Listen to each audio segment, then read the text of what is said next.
in the format of a novel. Integrate the following lines of text without elaboration or expansion. Other people rob tombs either for wealth or for fame, but you only seek death in the fight. Just because you are a madman respected by everyone on the road, but your name is not as famous as those in the south or north. As long as you are involved in the Gialama, the people you have worked with either get hurt or die, and there is no exception except for those who are blind and deaf in the south and the north. Simply because you are a rare case of the coexistence of four gu, you have been tortured for the madness of your people, and thus forced to become an immortal lunatic. You spent your whole life searching for ways to free yourself, even if it means being covered in scars. Nevertheless, when you encounter others who have been abandoned by time just like yourself, you can't help but want them to have a better life. At this time, after more than 20 years, you returned to Gulmud and looked at the city, which had changed a lot. Unconsciously, you leaned on your motorcycle, looking at the sky lost in thought. If you hadn't heard the wind say that there was a way to solve the problems on your body in the abandoned Germa Line hospital for many years,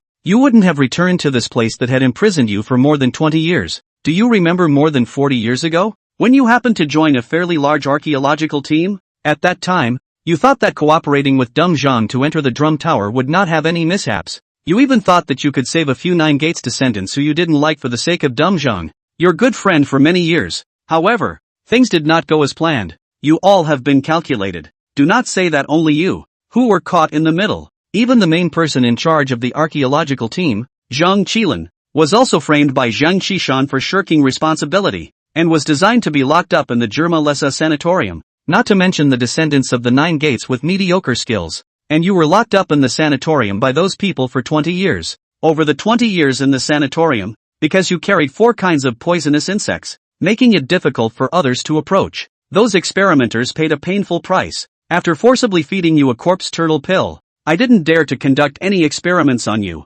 Even the corpse king sealed in the corpse turtle pill, because of the symbiotic poison goo in your body, was soon devoured by one of the 4 poison goo, the Qilin goo, after entering your body. So besides Zhang Qilin, everyone else has transformed into Jinfo when they took the corpse turtle pill, but you are still safe and sound. This makes those crazy guys even more excited. Zhang Qilin, who also received the same treatment, but unlike you, you were able to survive because of the symbiosis of 4 kinds of goo poisons. This kind of possibility may not occur a second time, not to mention the difficulty of achieving the symbiosis of the 4 goo. Just finding a goo with the same quality as the one in your body is extremely difficult. Although one of the 4 goo is relatively easy to find, as long as luck is a little better, it can be obtained. However, the top quality Qilin goo that can devour the corpse turtle king is already a rare goo that is hard to come by in a century. Not to mention the remaining top quality dragon goo and another equally top quality golden silkworm goo. After that, Zhang Qilin was transferred and imprisoned in a hidden room, forced to have large amounts of blood drawn time and time again. You are also transferred to the vicinity of Zhang Qilin's room, closely guarded and subjected to blood draws and sampling. Although in the current situation, you and Zhang Qilin are both unable to move and be at the mercy of others, you can still communicate with the 4 goo inside your body, driving the toxicity of the goo to spread throughout your body, causing every drop of blood drawn from your body to be deadly poison. Touching it means death. At the same time, you also drive 4 goo to drive insects and mice, sneak into Zhang Qilin's room to take care of him, and incidentally stimulate the partial toxicity of the performance goo, causing yourself to become angry and mad, to resist the drugs that immobilize you, making those experimental personnel dare not easily enter your room, attracting attention for Zhang Qilin, allowing him to slowly resist the accumulated drug effects and recover his strength. Until 1985, He Xiaozi took the lead in sneaking into the sanatorium, giving you the opportunity to escape, allowing you to unleash the full toxicity of the goo technique at the critical moment, enabling you to break through the defense directly and help Zhang Qilin break free from captivity, which allowed you to escape from the heavily guarded sanatorium. Time goes back to now. You pull your gaze back from the sky. At this moment, you are standing in the cool alley, subconsciously reaching out your right hand wearing a black half glove to adjust the sunglasses that slipped from your nose, hiding the gray pupils under the dark sunglasses. You still lean on the motorcycle with your arms around, ready to wait until the sun outside is not so strong before heading to the sanatorium to find out. I don't know if it's because of the influence of the 4 goo or your natural disposition, but you have always disliked overly bright light, let alone riding a bike all the way to the sanatorium under the scorching sun. At this moment, you inadvertently caught sight of a young man wearing an outdoor jacket and carrying a backpack on his shoulders. At this moment, holding a piece of paper, sweating profusely under the scorching sun, running on the street, pulling one person after another who was walking with a sports car. Not sure what is being asked. You are listening with interest to the communication between the young man and the locals. Sir, do you know where this place is? The young man wiped the sweat off his forehead and said, Why are you going there? Young man? This place is not auspicious. The old man took a closer look and suddenly widened his eyes. Mainly because there are important things to do there. But it seems that you, sir, know this place. I wonder if you can take me there. Of course, the price is negotiable. The young man was somewhat excited to hear what the old man said. When you hear this, you know that this seemingly naive young man who came to Gulmud is also going to that sanatorium. This makes you feel a little strange. Strange? That damn sanatorium is not a feng shui treasure land. Why did this little guy come all the way to this remote place? You feel a bit surprised. The information you just heard has piqued your interest in this young man completely. On the other hand, Wu Xia, because of a videotape, hurried all the way to Jirmu, but he couldn't find his way around because he was unfamiliar with the place. So he asked passers-by for directions under the scorching sun without even having time to drink water. However, the people who were stopped by Wu Xia along the way to ask for directions were either completely unaware of the place, or they just glanced at the note and waved their hands in fear, unable to explain clearly before walking away. This made Wu Xia very anxious. This time, it was not easy for him to chance his luck and find an old man who knew the place and was still willing to say a few more words, so Wuxi would definitely not let it go easily. Aya, this place cannot go. You this little child is also, listen to the grandpas. Or don't go there good, in here to stroll around to eat some good food can it? Have to go there to find death. The old man shook his head anxiously when he heard Innocent's words. He waved his hand repeatedly and without looking back, he wanted to distance himself from Innocent and walk as far away as possible. Hey! Master, you wait, I am really in a hurry. Innocent was also in a hurry, and before he even finished his words, he wanted to reach out and pull the old man's hand. You're going to the Girdwood Sanatorium, aren't you? After hearing these words, Innocent's somewhat anxious mood suddenly cooled down. No other, just because this voice sounds really is a little too low and cold. As for that old man, do not know whether it is subconsciously feel inappropriate or see that here is no longer their own business, turned his head and left the place. Innocence directly threw that old man behind his mind when he heard the words, and with a lull in his entire movement, he jerked his head back to look in the direction the voice came from, the desire to head to the sanatorium as soon as possible directly overpowering the uneasiness that he felt in his gut. Waiting for him to look back, into the eyes is a grey work clothes wearing a hooded concher, open to reveal the black short-sleeved broad chest, tight black fabric outlines the clothes owner's clear contours of the pectoral muscles, that is like steel like the shape of the perfect muscles, so that Innocent of a manner looking at the somewhat inferior to himself. Innocent subconsciously raised his head to look. The next thing that caught his eyes was naturally hanging down between the two pectoral muscles, a silver-plated, sharp animal's tooth of an animal that could not be seen, and hanging from the tooth was a black sturdy leather cord, which was properly tied around a slender neck with a pronounced knot in its throat. The line of sight continued upwards, revealing a face with stern and angular features, and although the man's face was partially blocked by a pair of sunglasses, ignoring the sunglasses one could still see a pair of somewhat highbrow bones and deep eye sockets, as well as a head of extremely stern black samurai hair. This person is so tall, this person's visual estimate is afraid to be over 1 meter 9, right? Innocent tilted his head and looked at the unfamiliar man. Despite the sunglasses covering the man's eyes, in Innocent's opinion, although this face was handsome, it was still hard to hide the ferocious frenzy between his eyebrows, which made Innocent involuntarily gulp a mouthful of saliva. This guy is definitely not to be messed with. I'm asking you, are you going to the Jelmo Sanatorium? When the man saw Innocent staring at his face frozen in place, he frowned somewhat impatiently and repeated what he had just said in a low voice that was hard to hide its coldness. Ha? Ah. Yes, I do have to go to the Jelmo Sanatorium, but you? Innocent was startled by the cold tone with some annoyance for a moment, and came back to his senses and hurriedly nodded his head to reply to the man's words, fearing that he would be annoyed by this tall, ruthless man who would ring off the ceiling of the sky and kick it as a ball. TSK. It just so happens that I'm going there too. I don't mind giving you a ride on the way, come over if you want to go. The man, also known as Fongu, smacked his lips and turned around to signal Innocent to hurry up and follow him if he wanted to go. Oh. Thank you, but dare to ask this. Big brother, can I ask you to go there is? Innocent somewhat want to say. Doing business, Fongu once again turned back to look down at the trembling followers of the mouth without stopping Innocent, as well as his fleshly goat. Ah. What a coincidence, haha. Innocent choked on Fongu's words and laughed awkwardly. So, let me ask. How do we get where we're going? As well as, when do we leave? Innocent thought about it and asked Fongu symbolically. Going on my motorcycle as far as when we leave. Are you sure you don't need to take a break and eat something? You know that hellhole isn't close. Fonggu didn't have the intention of scaring Innocent now, he just tried to keep his tone from being too hard, lest he scare away this little guy who seemed a bit interesting to him. Huh? Okay, it just so happens that I'm really a bit hungry right now, right? What about you? Do you want to have a casual dinner together as a thank you for your willingness to take me to the sanatorium? My treat. Innocent took a few steps forward to keep up with Fonggu's pace. He was keenly aware of the man in front of him softening his attitude, which made him instantly scurry up the pole quite a bit. Well, I don't have much to do anyway, so I can be together for a while. Fonggu didn't care about Innocent's slightly liberalized heart and nodded his head to agree to Innocent's proposal. You decide on the place, just have a slight dinner nearby, and I'll follow you. Fonggu slowed down his pace and turned his head to look at Innocent, who was following behind him. The gray vertical pupils hidden behind the sunglasses scrutinized Innocent's demeanor. One hand was inserted into the pocket of his own black work pants, the other hand was casually outside, swinging naturally as he walked. Good Lou.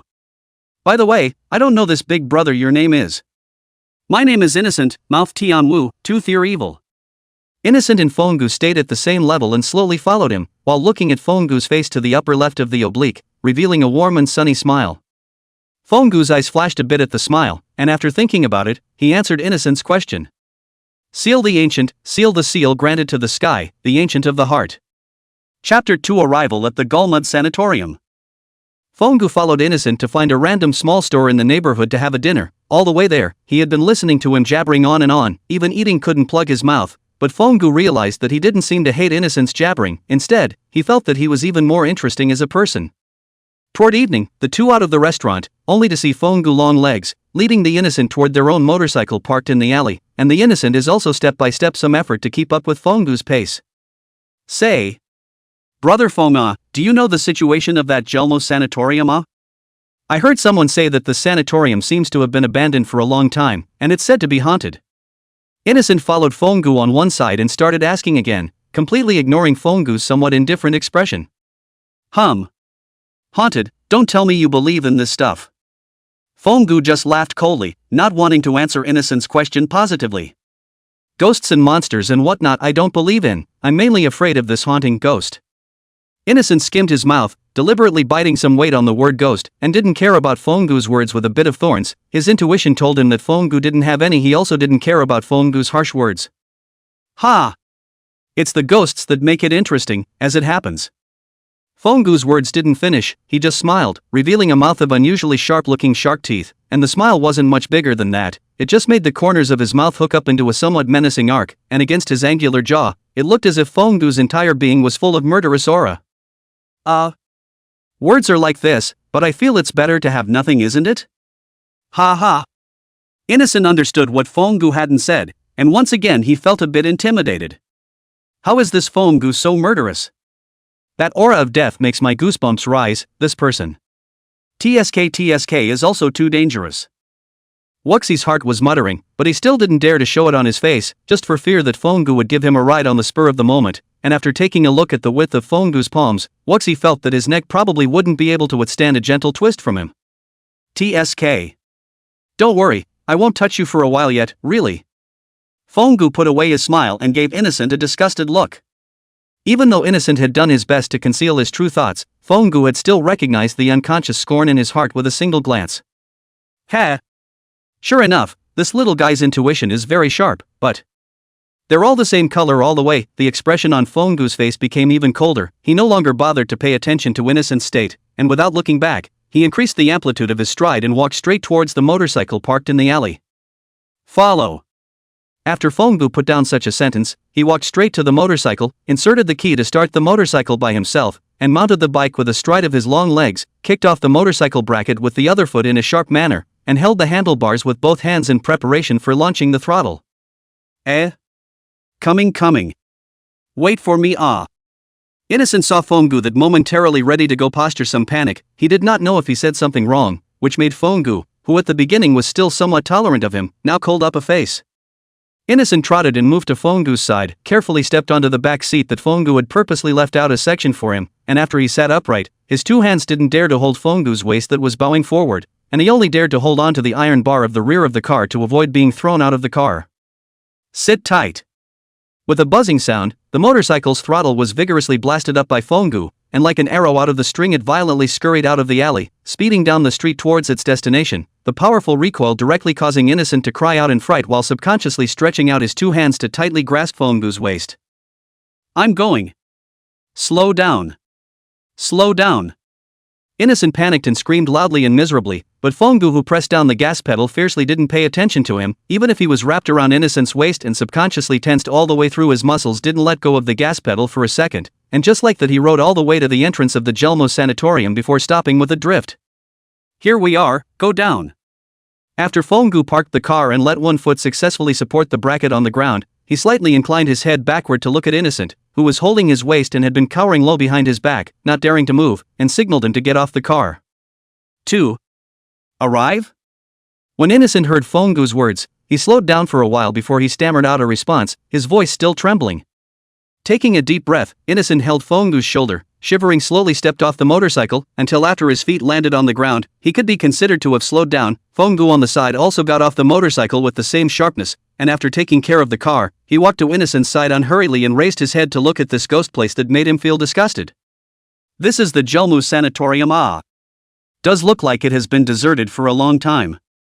Innocent fixed his mind and also followed Fonggu to look up at the building in front of him. Well. Go in, it's almost dark, go in early and come out early, this place is very weird. Fonggu ignored Innocent's exclamation and walked straight towards the iron gate of the sanatorium that was chained, and Innocent saw this and also hurriedly caught up a few steps and followed Fonggu. Even though he didn't know the bottom line of this man named Fonggu in front of him, in Innocent's opinion, one more person is still one more safeguard. After all, no matter what, this person also ate a meal of him, and reason should not be unfavorable to himself, right? Unfortunately, Innocent, who still lives with a naive and sincere heart, does not realize what the elders said back then: what is more frightening than ghosts and gods is the human heart. What a heartbreaking realization. All he knew was that there was no mistaking treating people with sincerity, and that was the key to Innocent's ability to successfully survive his previous descent into the earth. After all, in the eyes of some people who weren't considered to be 10 evils, a true heart like Innocent was exactly what they hadn't seen in years: a supreme treasure.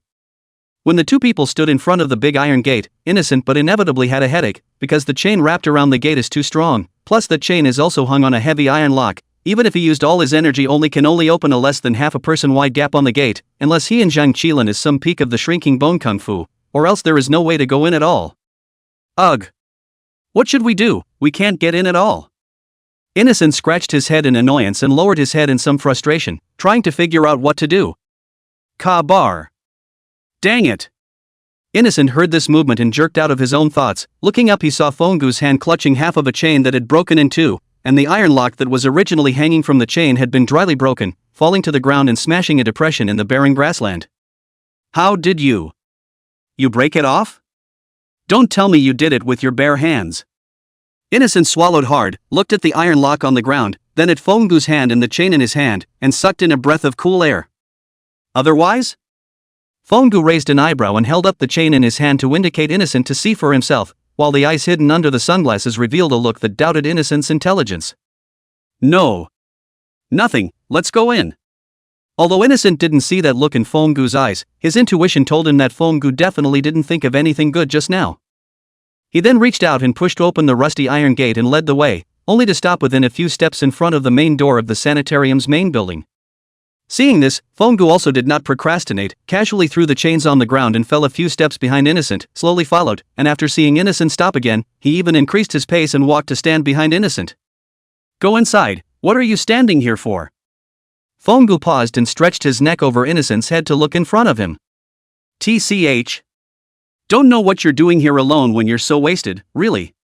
Fonggu saw the door in front of Innocent that also had a big lock hanging in front of it, and somewhat annoyed, he stretched out a hand to carry Innocent to the side as easily as if he were carrying a chicken, and stepped forward to weigh the big lock with his other hand, as if pondering on a way to open it in a hassle-free manner. Hey! Fonggu you! Innocent's words were choked in his throat before he could finish, and he was speechless for a moment as he looked at the large lock that was once again broken in Fonggu's hand. What's wrong with me? Fonggu revealed a somewhat cold smile, tilting his head to look at the nerdy-looking Innocent, his other hand still tossing the heavy large lock up and down as if it were nothing. For a moment the threatening intent was revealed. Nothing. Fonggu, please. Innocent once again swallowed a mouthful of saliva and squeezed out a smile, reaching out to signal Fonggu to please first and himself later. It is best that there is nothing. Fonggu did not pay more attention to Innocent, reached out and through the broken lock behind him, glanced obliquely at some timid Innocent, kicked open the door and walked in, and that glanced obliquely at a glance also with some killing intent. Bam! The heavy door was kicked down by Fonggu, landing on the dusty ground and smashing out a pair of dust and ashes, provoking Innocent, who was a few steps behind, to sneeze several times in a row, and even the goosebumps that had just risen because of one of Fonggu's glances subsided down quite a bit. Cough cough. What is this guy up to? Even the flashlight is not open. It is better to hurry to go in to take a look at the situation in room 306 and leave as early as possible. This place is really not a place for people to stay. Innocent looked at the dust on the ground and the dark scene inside, quietly cursed a few times, and then sharply followed Fonggu's pace. It's better not to separate in this reach. Not long after Innocent and the others had entered the sanatorium, two uninvited guests once again appeared outside the wide-open door of the sanatorium. Only to see these two uninvited guests, one all in pitch black, in the big night, and Fonggu the same with a pair of sunglasses, the corner of the mouth also hung a dangling smile, the other wearing a black punching jacket, wearing a hood on the head will be the whole face hidden in the shadows under the hood, the back also carries a black long knife silent. If there are people who know the business here, just hit the eye to know that this is exactly the road well-known South Blind North Dumb, Black Blind Man in Dumjung. TSK. Muchu, look at this gate, it is estimated that someone shortcuts hiss. Also do not know this person is which way of the gods. Black Blind Man went forward a few steps, squatting on the ground to reach out and pick up the chain that was Fonggu hard to tear off, and weighed the iron lock that was broken. Look at the traces, this was broken by someone's bare hands. Look at this cross-section. That person didn't even bother much. The Black Blind Man carefully observed the chains as well as the iron locks, and then turned his head to Zhang Qilin to add a few words. Well, Zhang Qilin similarly went up and took a look at the chains and iron locks and nodded. But as far as I know, the road can do this in addition to you and me, hiss. Will not be that crazy. The Black Blind Man pondered for a moment, revealing an expression of some surprise and scorn. There is a great possibility. Zhang Qilin heard the Black Blind Man's speculation and similarly frowned. No. What is that crazy guy doing here with nothing to eat? I don't want to go up against that guy, it's too damn tricky, it's going to cost extra. The Black Blind Man shook his head and stood up to look at Zhang Qilin. First things first, Mute, you'll have to give me a hand if that madman commits another offense at that time. I can't handle him on my own, this time I'm with you as an employer. The Black Blind Man familiarized himself and reached out to put his hand on the shoulder of Zhang Qilin, who was a little shorter than him. Zhang Qilin seemed to have some rare hesitation, but still nodded his head in agreement, as if the person in the Black Blind Man's mouth also gave him a headache. That's more like it, let's get in there, that lunatic has already tripped us anyway. Chapter 3, Exploring Change in Nursing Homes. Over here, Fonggu beat his way into the sanatorium, not to take care of Innocent, but to go ahead and take a look around the sanatorium himself, to find out if there was anything he needed here or not. It is best not to let me know who this news is put out, if there is no clue here. I absolutely have to let him eat and take it. Fonggu smiled coldly, the gray vertical pupil hidden under the sunglasses flashed with ferocious killing intent. What about? Big brother Fong, wait for me.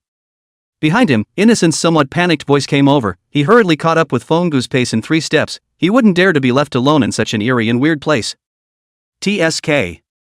You little guy better be honest, otherwise I guarantee you won't be able to walk out of here. Fonggu annoyingly glanced back at Innocent, who was following him, and let out a few harsh words, but still acquiesced to Innocent's move to follow him. After all, if we encounter a somewhat troublesome threat, this little guy with little self-awareness can still come in handy. Fonggu unobtrusively swept a glance up and down at the trembling Innocent following behind himself, and the corners of his mouth hidden under the darkness vaguely hooked out a smile with a hint of malice. Wuxi didn't even know that the man walking in front of him, burdened with what little bottom he had left, was thinking about how to push him out to block the knife when he encountered danger. He only thought that Fonggu looked tall and strong, and his hands were still very good, so how about being able to protect one of his own? TSK. Damn, the second floor is sealed to death, can't get in at all.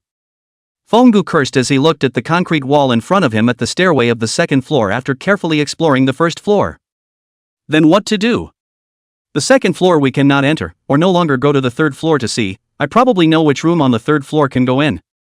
Innocent words have not yet finished. I saw Fonggu set up a stance, all the fury staring at the concrete wall in front of me. Fonggu then tensed all the muscles in his entire body, pulling his right arm backward, his waist, arms and hands in place in turn, pulling his body into an arch shape that facilitated the delivery of heavy punches. Who? Fonggu took a deep breath before exhaling it slowly and forcefully, his eyes staring tightly at the point in front of him.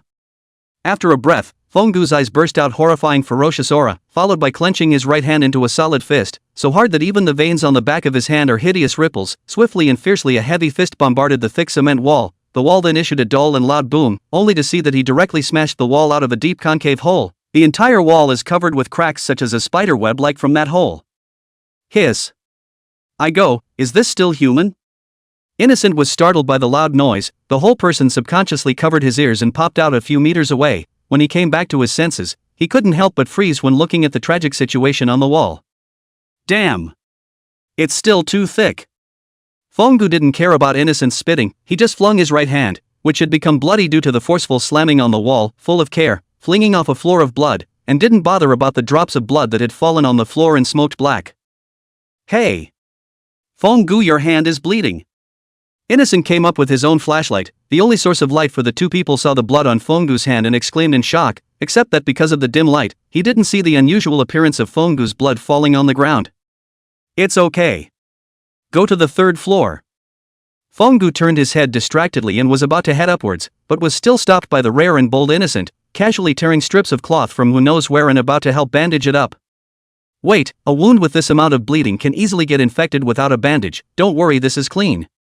Wuxi pulled Fonggu's hand, and did not mind the blood in his hand to wrap the cloth. Fonggu saw this and subconsciously urged the golden silkworm compass in his body to put back the toxicity in his blood, and at the same time subconsciously dodged Wuxi's hand that reached out to him.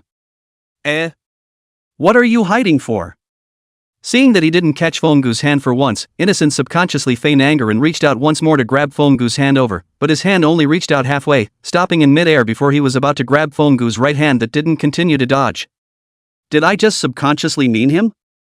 It's over. Will I be able to walk out of here today?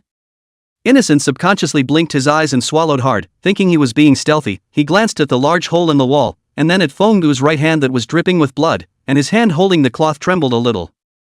You want to bandage me? Fonggu stared at the cloth on Innocent's hand, and after a moment of silence somewhat inexplicably asked Innocent such a sentence. Yes, of course I have to bandage you up, after all, your wound doesn't look small. Innocent froze for a moment, but still nodded in answer to Fonggu's somewhat strange question. Why? Fonggu snapped once more. What for? This is not normal. You are injured, is not convenient to bandage yourself. I have something and still have the ability to be able to help you to bandage a little, should not I help? Innocent was a bit puzzled, and this puzzlement even suppressed the timidity he felt just now, but still answered with a flourish. Just like that? Fonggu was a bit surprised, because there was not a trace of desire or purpose in Innocent's words, as if he just did it because he wanted to, and so he did it. None. Otherwise? No, what else is required to bandage your hand? Am I not worthy or what? Innocent was a little angry when she heard Fonggu's somewhat knowing words. Why is it still so hard to kindly help this person bandage his hand? Innocent tilted his head and glanced slightly dissatisfied at the sunglasses Fonggu was wearing on his face at night, like he was sick, as if he wanted to make sure that there wasn't something wrong with his hitchhiker this time. No need, whatever. Fonggu was confused for a moment. He didn't understand how the little guy who was scared to death of himself just a moment ago started to give himself a face now, but Fonggu still shook his head to indicate that he didn't mean that, while stretching out his right hand whose bleeding had already started to decrease.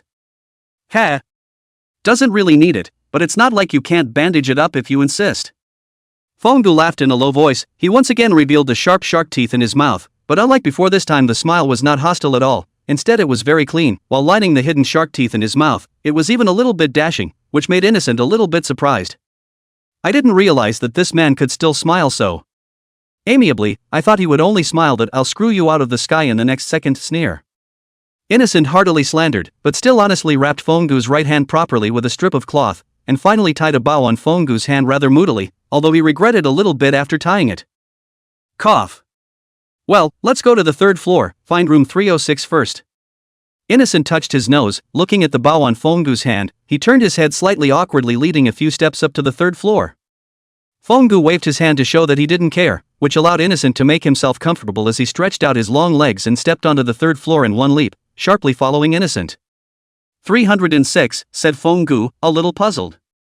Yes, room 306, I have the key to that room, but there are a lot of rooms here, let's look for them separately. Innocent suggested. Yes, I'll go to the left side, the right side is yours.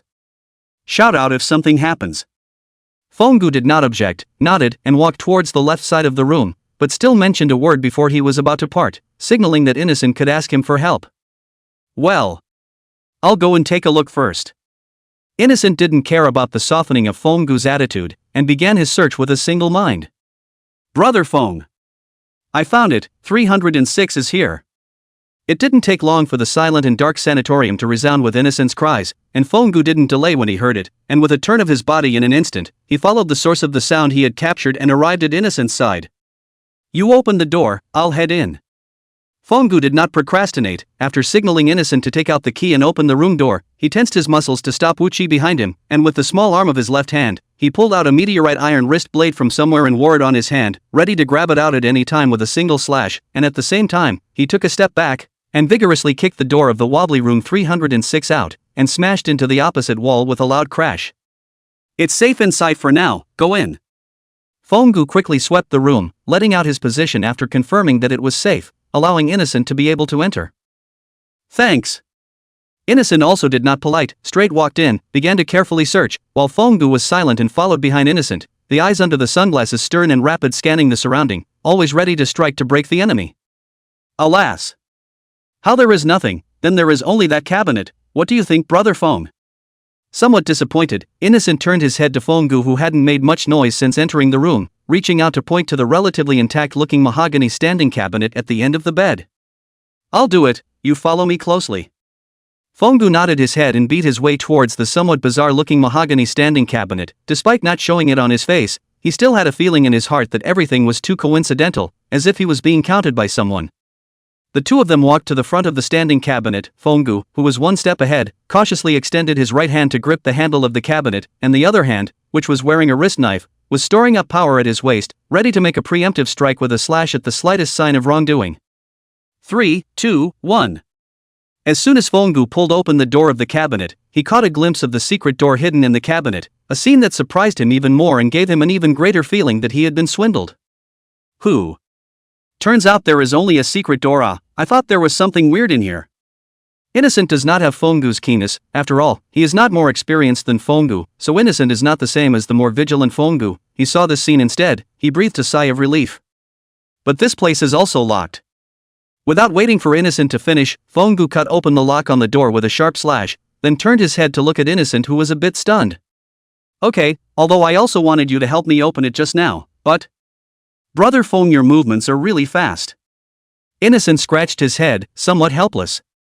The two stepped into the dark door. The eye is in the darkness has been extended downward, bottomless rotating iron ladder, good in spite of this iron ladder some rust, but still very strong, so in the process of going down and there is no moth, only the temperature is somewhat lower. This place is really deep.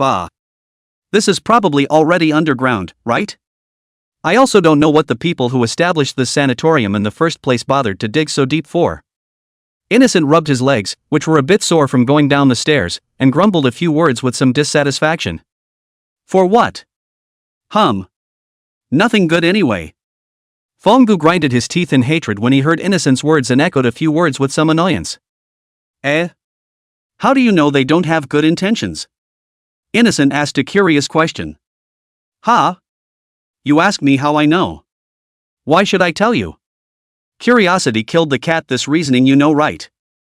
Fenggu did not expect Innocent's curiosity is actually so strong, also did not expect that this guy actually just like this to ask out to such a guy as him who obviously has some malice.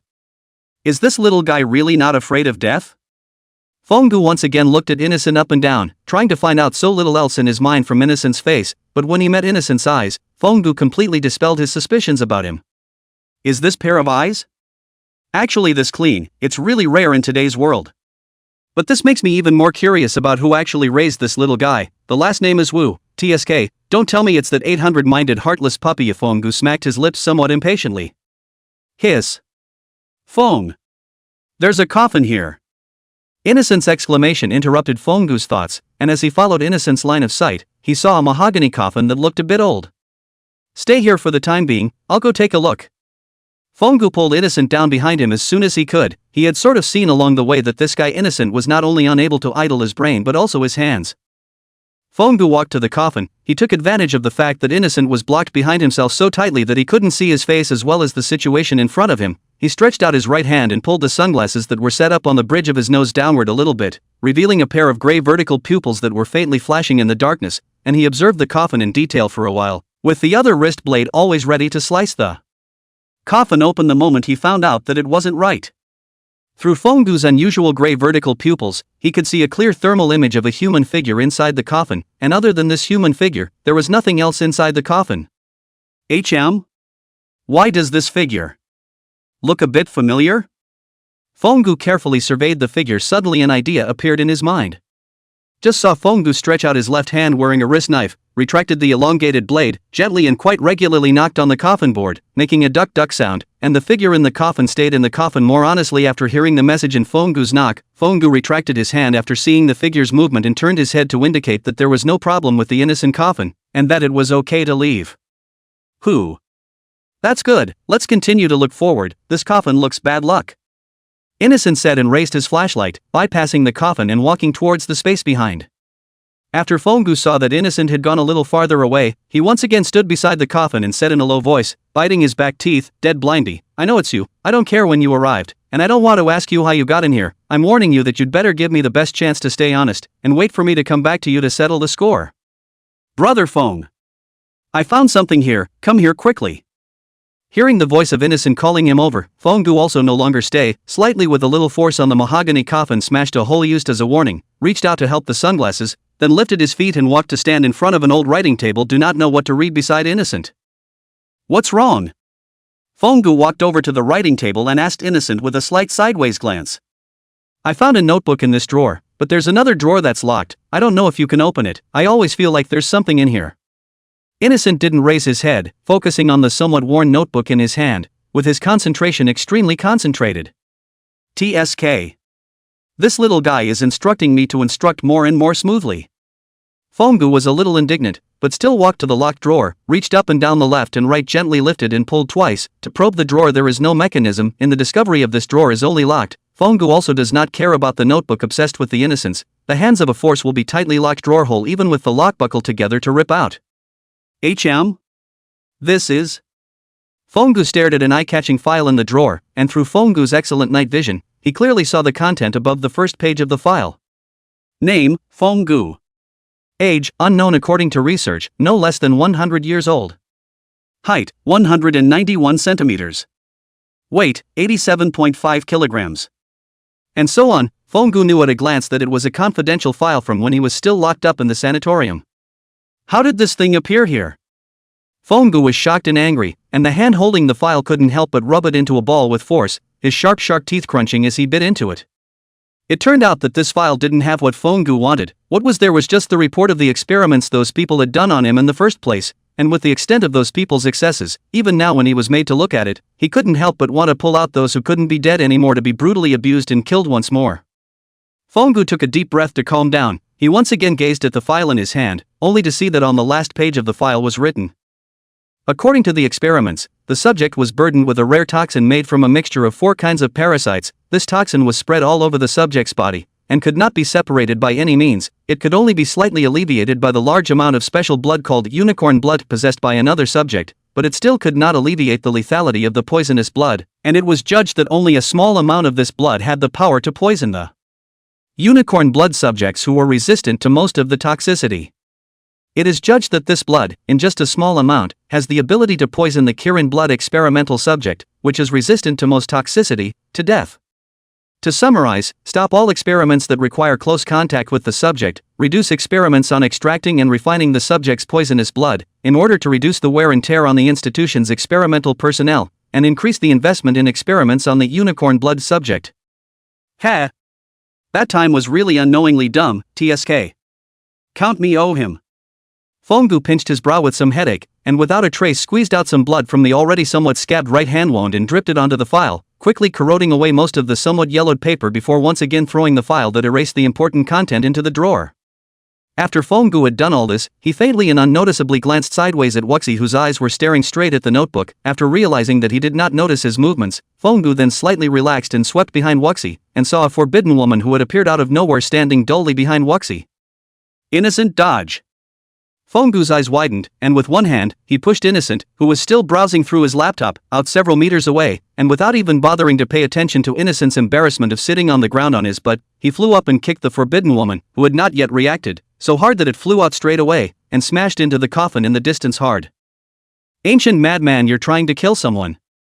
In the dimly lit basement, a somewhat terrified scream rang out, and along with this sound, a dark silhouette suddenly sprang out of the coffin, managing to dodge the forbidden woman's flying body as it stood to the side, holding a black box in its hand. Serves you right. Who let you eat your fill of nothing to do in the coffin, cat? Fonggu disliked that person in passing, but the movement of his body did not stop, flying to the coffin smashed to pieces after a moment of unresponsiveness in front of the forbidden woman, once again the blade of the wrist knife out, a leap up to raise the left hand of the wrist knife clenched fist from the top to the bottom of the cut to its head. Boom! Although the hardness of the forbidden woman's head was somewhat underestimated, its head was still chopped into the coffin board by Fonggu's move, sinking deeply into the sturdy concrete, splashing out a circle of black, fishy blood struggling to be unable to, and was directly lifeless. Yelp! You, this madman is still so rough. Look at all the people forbidden lady smashed into. What kind? From the coffin scurried out of the person on the side of the laughter. This person's size is not short, well built and sturdy, wearing a black face and Fonggu like with the sunglasses. The corner of the mouth has been hanging a somewhat cynical smile. It seems that his whole person is not too serious, and this is exactly the road is known as the black blind man of the capable person. Dead blind man. Do you also want to end up with this thing? Fonggu narrowed his eyes and stared at the black blind man, the wrist blade in his left hand raised as if he was about to stab two bloody holes in the black blind man's chest in the next second. Hey! I say, you crazy. How come you still don't allow blind me to friendly say hello to you anymore? Feigning injury, the black blind man walked a few steps in and tried to hold onto the shoulders of Fonggu, who was slightly taller than him. Scram! Fonggu disgustedly dodged the black blind man's outstretched arm and looked with a grave face at the forbidden woman who was lying motionless on the ground. The mute is here too, isn't he? I saw him just now, so let him come out. Fonggu crouched down to scrutinize the forbidden woman on the ground, his frown tightening. Sure enough, where you found out, how could anyone not be able to hide under these eyes of yours, really? Dumb Zhang. Come out, we were seen by this madman again. The black blind man shook his head with some dissatisfaction and reached out towards the darkness. Fonggu, did you find anything wrong with this thing? Slowly stepping out of the darkness, a figure carrying a black knife and wearing a black punching jacket with a hood was none other than the mute Zhang Qilin. Although the smell has changed a lot, I can still smell this guy, this thing. Is Huo Ling. What? Did you say it's a Haling? On the other side, Innocent, who barely managed to get up from the ground, rubbed his violently painful butt and called out in some surprise. As well as little brother, why are you here? As well as... Who are you, this guy? Innocent limped towards the Fonggu trio and asked loudly. Chapter 4, Traveling to Tamuta Reform. Fonggu glanced at Innocent, who was almost scurrying over despite the pain in his buttocks, and then glanced at Zhang Qilin, who was intentionally observing Innocent's condition with a clear mind. It's true that the mute and this little guy know each other. The corner of Fonggu's mouth hooked up into a teasing arc. Who do you care who I am? Ancient madman, you said that this inhuman and ghostly forbidden woman is the Huo Ling of the Nine Gateswa family, are you sure? The black blind man also walked over. After symbolically disliking Innocent, he also squatted aside, rubbing his chin to carefully observe the forbidden woman lying on the ground in unknown life and death. Blind man. Do you think I am joking with you, or do you think my nose and eyes are a decoration? Fonggu stretched out his index finger and peeled his sunglasses down a little, vaguely revealing half of his darkly threatening gray vertical pupils staring at each other in the darkness across the black blind man's eyes hidden behind his sunglasses. Cough. How can it be, to know Fonggu your five senses but more than me and mute are more keen? How can it be a setup? Well, I'm just afraid that this forbidden woman on the body of the foreign fragrance will have an impact. The black blind man seems to be a bit vain, dry cough, signaling that he did not mean, at the same time seemed not to cover up with the elbow poke. The same crouching aside Zhang Qilin wanted to let him help top a bit, but only got his subconscious silence a souvenir. Joking, Fonggu, this guy is completely crazy, not to mention that he is not only crazy, he is also covered with thorns. Once the red eye, even if it is Zhang Qilin, do not want to and Fonggu on, although Fonggu will not hurt their lives, but idle why lie in bed for 10 days and a half months? The old honest what to do not do it. Fong brother. How did you determine that this thing is Wu Ling, just the nose? And how did you tell it apart? Could it be that you guys had seen her in the first place? Or, were you on the archaeology team at the time? Innocent didn't pay any attention to the exchange of words between these centenarians, as if he had discovered some big secret. His two big eyes stared straight at Fonggu's face regarding the only flashlight in his hand, as if he was trying to discern something from Fonggu's cold face that usually didn't change much. TSK. Why do you have so many words? Can't you learn more about Dumjiang? Really? Fonggu subconsciously lowered the volume of his voice and muttered, while Innocent's entire being was already immersed in observing Wu Ling's situation and didn't have the heart to listen to what Fonggu muttered. It's not like I can unscrew your heavenly cap to clear myself, dumb protects you like a calf. Fonggu's voice was so low that almost only he himself could hear it, but it couldn't escape the ears of the five senses overpowered South Blind and North Dumb. Fonggu. Zhang Qilin looked at Fonggu, who couldn't help but leak a little bit of murderous aura in a warning-like manner, and his pair of ancient dark eyes didn't flinch as they met Fonggu's inhuman gray vertical pupils. No, won't move him. Fonggu was a bit impatient, but still accurately comprehended the unfinished meaning of Zhang Qilin's words and made a promise. Yo. Mute, you are really biased. The crazy man's claws are almost put on my head. Also did not see you look at more than one glance. This is not yet how it is you start to be uneasy? Really wasted blind me so many years of feelings. The black blind man cried with a tasteless fake cry, but only he himself knew whether this sentence was true or not. Heh. Blind man, has it been a long time since we've sparred together? Fonggu stood up and looked towards the black blind man, who scurried backward a few meters when he saw the situation, and with a leathery smile, he pinched his fists together and clicked them. What is that? Who is with who between us? All know each other well, don't they? No need to spar, at most exchange a little. Exchange a little. The black blind man waved his hand repeatedly, while signaling Fonggu to take a look at Wuxi, who was intently observing Wu Ling on the side, as well as Zhang Qilin, who was standing by Wuxi's side. Count yourself lucky, wait until you get out of this damn sanitarium and then I'll get you. Fonggu understood the meaning of the black blind man, and did not say more. After all, in addition to the black blind man and Mu Zhang, who had been interacting for many years, Wuxi was an outsider they did not understand, and there was nothing wrong with a few of their old guys fighting, but Wuxi was here and there was a problem. Because Fonggu knows that once he fights, it is easy to get on the head, once on the head. It is estimated that the present, in addition to the three of them, cannot be dead, plus they have more or less on them, cannot be known to outsiders, it is even more cannot be so regardless of the matter. Hey! Blind man, I haven't asked you guys yet, what are you doing here in this hellish place in the middle of the night? Fonggu put away his targeting of the black blind man and walked up to his body slightly sideways and inquired in a low voice. Want to know? Sincerely 500, not 2 prices. The black blind man with a cheap smile tilted his head towards Fonggu's ear, directly exasperating him with his teeth crunching. Ha? Are you asking me for money? Blind man. Fonggu's one hand rested heavily on the black blind man's shoulder, one big hand secretly poking down some force, and the black blind man cooperated by making a pained expression. AI pain. I don't want it, still not good, but I have a condition. The black blind man, pretending to beg for mercy, gently patted Fonggu's hand on his shoulder, and Fonggu also withdrew his pretentious hand from the goodwill. Say. Fonggu raised his chin to let the black blind man have his say. I remember that you often run to the deep forest where there is nothing alive. Tamuta, do you know about it? The black blind man also stopped playing Tai Chi with Fonggu. He directly asked what he wanted to know. Tamuta? What are you guys doing in that place for nothing? Idle? Fonggu frowned. It was obvious that he knew a lot about the place Tamuta, but didn't like the place. You really know? How? You can go, we cannot? The black blind man saw Fonggu's look and knew that he must be in the know, but was somewhat puzzled as to why Fonggu looked like he didn't want them to go. Well, it's not that you can't go, but it's troublesome for you guys to go. Fonggu didn't stop them. After all, although their relationship was good, it wasn't to the extent that they could stop each other's actions with their side of the story. Trouble or not trouble or whatever is our business, just say you know the situation of that place. It's best if you can lead the way for us. After all, you've been there, haven't you? The black blind man stopped talking and directly let Fonggu make a decision. Tamuta. Is in the Taklamakan Desert. I also went there many years ago because of some things, but that place is a little weird. Fongu recalled for a moment, but still said what he knew. Creepy?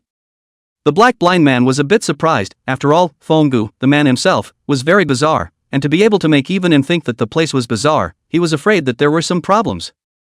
The main thing is that it's a rainforest quagmire area. If you want to go there you'll have to wait until the rainy season, and it's full of snakes and insects, especially snakes. Fongu looked annoyed as if he had thought of something that disgusted him. Snakes? I thought you weren't afraid of snakes. Ha! I am not afraid of snakes. Even if I stand there not moving, those snakes do not dare to easily close to my body. Even if they are a few bites I have no problem, but you. Do not say you. Even if the mute guy was bitten on the bite, to not have timely hit on the anti-snake venom serum cannot hold out, if the point back was bitten to the arteries. Waiting to carry back. Fongu had a disdainful look on his face. After all, in terms of poison resistance no one could compare to him, a foreigner who was symbiotically born by the 4 parasites. Even Zhang Qilin, who carried Qilin's blood, couldn't compare to him. But it's toxic at best, and it can't be called bizarre. Although the black blind man knew the danger of the snake, he still didn't understand why it was bizarre. Tamuta's snake, named Cocklesnake, alias Pheasant Neck, red body group action and fast toxicity is great. The main thing is the strong heart of vengeance. Once their kind died in your hands, well absolutely, and you will not stop dying. And this kind of snake in that place in Tamuta can be said to be endless. The most bizarre point is that they will also imitate human speech. I was pitched by them at the time. If not my own fear of toxins and snakes and bugs, I would have long become their food rations and hatching pool. Fongu glanced obliquely at the somewhat unconcerned black blind man, focusing on the danger of the cocklesnake. Hiss. That's a bit of a problem. The black blind man sucked in a breath and set himself up slightly. You guys are going there to find the Queen Mother of the West Palace, right? Fongu heard the black blind man inquire about Tamuta's situation and knew that they were definitely going to enter the Queen Mother of the West Palace, so he directly picked it out. You really know? Yes. We do want to go to the palace of the Queen Mother of the West. How? Do you also know? The black blind man once again hung back and laughed. No. I didn't go in at that time because I ran straight into the Mother of Snakes. Fongu denied the black blind man and explained why. Snake Mother? The black blind man was even more puzzled. In his opinion, Fongu had always decided on one thing and would never regret it. Since he had decided to go to the Queen Mother of the West's palace in the first place, he wouldn't back out just because of something. Ha! That Snake Mother, I'm no match alone. That Snake Mother is already a 1,000-year-old snake that is about to turn into a jiao. It has already grown a dragon head. Fongu faced some white. When in the Snake Mother dry, that fight almost led him buried in Tamuta, directly in the hidden place to recuperate for more than half a year. To know to his strong self-healing ability this situation is almost very few. 1,000 years? The black blind man was obviously also shocked by Fongu's words and subconsciously enlarged his volume, but fortunately he reacted in time and only startled Zhang Qilin, who had amazing ear power, and then suppressed his voice again. Crazy, this time you go with us, I'll discuss the leader's side. The black blind man's expression was a bit gloomy. He gave Fongu a ride on his shoulder before he started to explain his purpose of coming here. We came here to fetch something that can take us to Tamuta to give to the leader who clips our llamas, but since we have bumped into each other, you will be with us. Don't worry, there will be fewer benefits for you. After all, you want to get into the palace of the Queen Mother of the West too, don't you? The black blind man resumed that somewhat impish grin and brotherly poked Fongu's abdomen with his elbow. Height issue. I see, then I'll go with you guys. Fongu nodded his head in agreement. When he was stopped by the Snake Mother outside the Queen Mother of the West's palace, it really made him a little unhappy. This time he must go in, even if he had to fight with that Snake Mother again. Fongu, is Hualing dead? Not far away, Zhang Qilin suddenly called Fongu over with a voice. No. I left a little hand, just knocked out by me. What happened? Fongu was a bit puzzled. Innocent, be careful. Zhang Qilin pulled the crouching innocent aside with one hand, blocked the suddenly violent Hualing with the other, and flew back. It's actually still alive.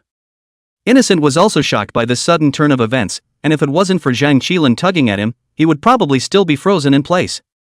Hurry up, dead maniacs follow.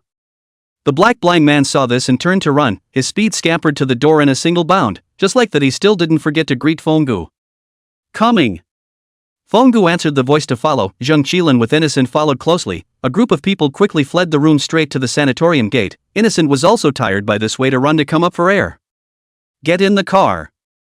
Outside the gate, a black SUV sped over a tailing stop in front of the crowd. The car sitting in the passenger side of the Aining greeted a few people.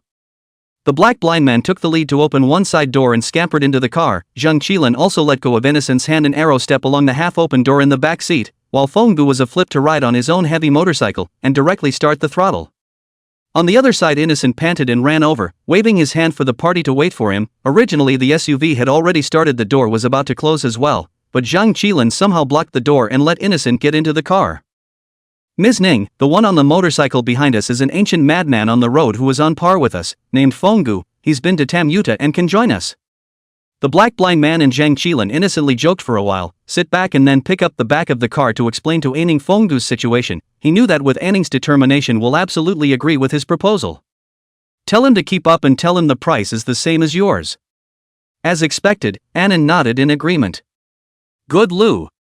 Black blind man gladly smiled, turned his head and poked out the window to the back of the car riding a motorcycle. Fenggu replied. Crazy. Get on your motorcycle and follow me. Fenggu didn't reply, just held up a thumbs up to show that he understood, and then smothered his head and increased the gas pedal to closely follow their car as it sped down the highway. Chapter 5 Desert Insights Conflict. Fenggu followed Aining's car to their stronghold at the edge of the desert, and after a short rest was called by Aining to a large tent, accompanied by Nan Blind and Dumb and Innocent. Dingzhu Droma, do you think this is what you need? Aining inquired as he slightly respectfully handed over the 2 porcelain plates in his hands that had been brought back by the black blind man to the guide named Ding Lord Droma. That is called the main Droma. Crone does not seem to understand the Chinese language. She just took the 2 pieces of porcelain plate to look at a glance in Tibetan chatter to his son named Zhashi said that the porcelain plate is not complete to go to the Tamuta, and then by the Zhashi translation to the Aining they listened to. Of course, this translation object does not include the South Blind and North Dumb Ancient Madman. Mute, I have a feeling that this old fella isn't much use. Didn't she lead Chenwen's team of just them? It's only been a short while and you've forgotten about it. Fenggu watched as Aining exchanged words with them back and forth, and somewhat impatiently sidestepped his head to strike up a conversation with Zhang Qilin. Hey, I say crazy, is it too much to ask to call someone an old man at your age? The blind black man on the side sensitively caught the conversation between Fenggu and Zhang Qilin, also side of a head over to the low voice teasing, in exchange for Fenggu was covered by sunglasses containing a warning look. Hey, don't stare at me, on your pair of lurid strokes, blind me see you're scared, I don't say it okay? Really? Black blind man waved his hand to express beg forgiveness, signaling Fenggu will sunglasses put on good. At least I remember the way now. Fenggu sneered, but still helped back the sunglasses that were half hanging on the high nose bridge that was about to fall off, hiding his eyes completely under the sunglasses. Ah yes, how powerful your old man is, that what Zhuoma is not a person at all. The black blind man dangled and laughed, his mouth said words that made people sound a little shady, appearing extremely unpunished. TSK. Then the 2 shards and the Lang mistake will be yours to take, Master Black? Fenggu originally still wanted to say something, but was next to the fixed Lord Zhuoma has finished discussing with Aining to cut off the words, although to Fenggu that grumpy temper, Aining interrupted his words led him inevitably some handage, but seeing there is also business on the part of, or slightly annoyed smacked his lips no longer speak. Got to Lu. Still have to Black Master I run a trip chant, but look at the face of the boss, Black Master I still pack up and leave. The black blind man pretended to complain, but still honestly stood up from the mat and patted his ass ready to go. Of course if you needed Master Black you can order someone from the camp to travel with you to Rancho, but I hope you do it as soon as possible. Aining made a token courtesy, after all the famous Nan Blind on the road couldn't be offended no matter how you put it. Hey, don't use it, it's a lot of people in trouble, I'll join you. Fenggu voiced out interrupting the black blind man's words that he wanted to push back, getting up and walking behind him slightly lowering his head to look down at him. Okay, then we walk? The black blind man couldn't resist Fenggu's eyes that were staring through his spine even through his sunglasses, so he only nodded in agreement. Well, Fenggu nodded with satisfaction and walked out after the black blind man.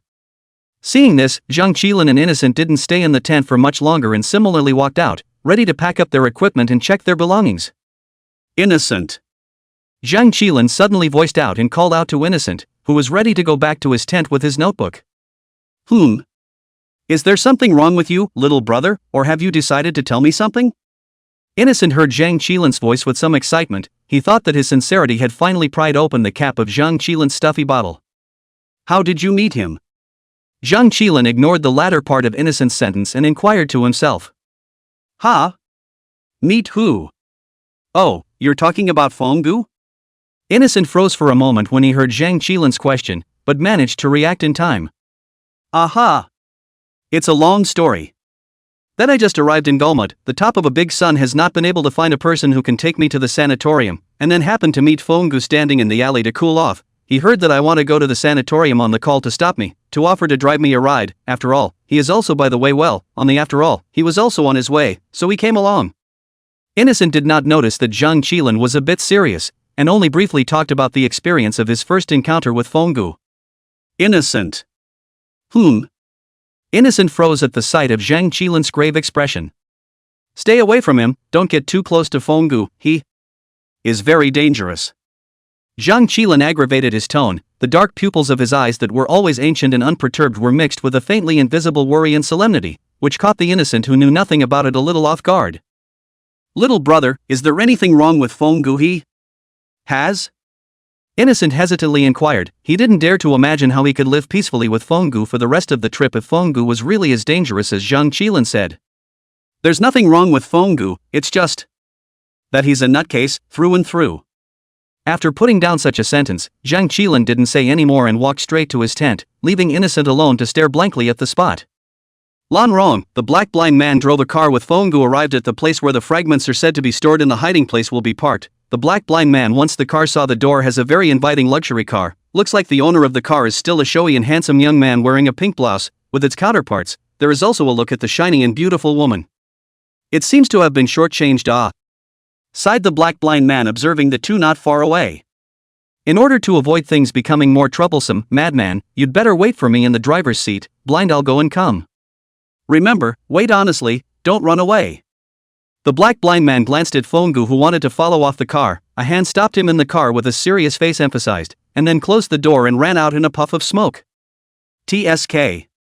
Although Fenggu, for the black blind man so solemnly stated the reason why he did not want to let himself out of the car, is very upset, but still look at the face of many years of old friends on the face of the soft, honestly back to the car, but sitting in the driver's seat will be the car restarted. Fenggu hugged his arms, bored a face with an unpleasant face, staring at the black blind man toward the direction of those two people stalking. Not long after, the black blind man will take two pieces of debris, panicked and ran over. An arrow rushed to the car. Come on, crazy man, drive. Those two are coming after us. The black blind man tapped Fenggu's shoulder, while the other hand placed the shard properly. You're grabbing it straight away? Although Fenggu was a little puzzled by the black blind man's panic, he still pressed the car's gas pedal to the bottom with one foot, and with both hands, he sharply put the steering wheel up, slightly reversed the direction and scurried out. It would have been easy, but who knew that one step ahead of us was the famous head of the Xie family in the capital, Master Xie Xiaozhou, and the little girl from the Hua family, or else could I be so flustered by the blind man? Quickly go! The black blind man had a defiant face and urged Fenggu to continue accelerating, because he had already vaguely seen the shadow of Master Xie Xiaozhou's luxury car behind him.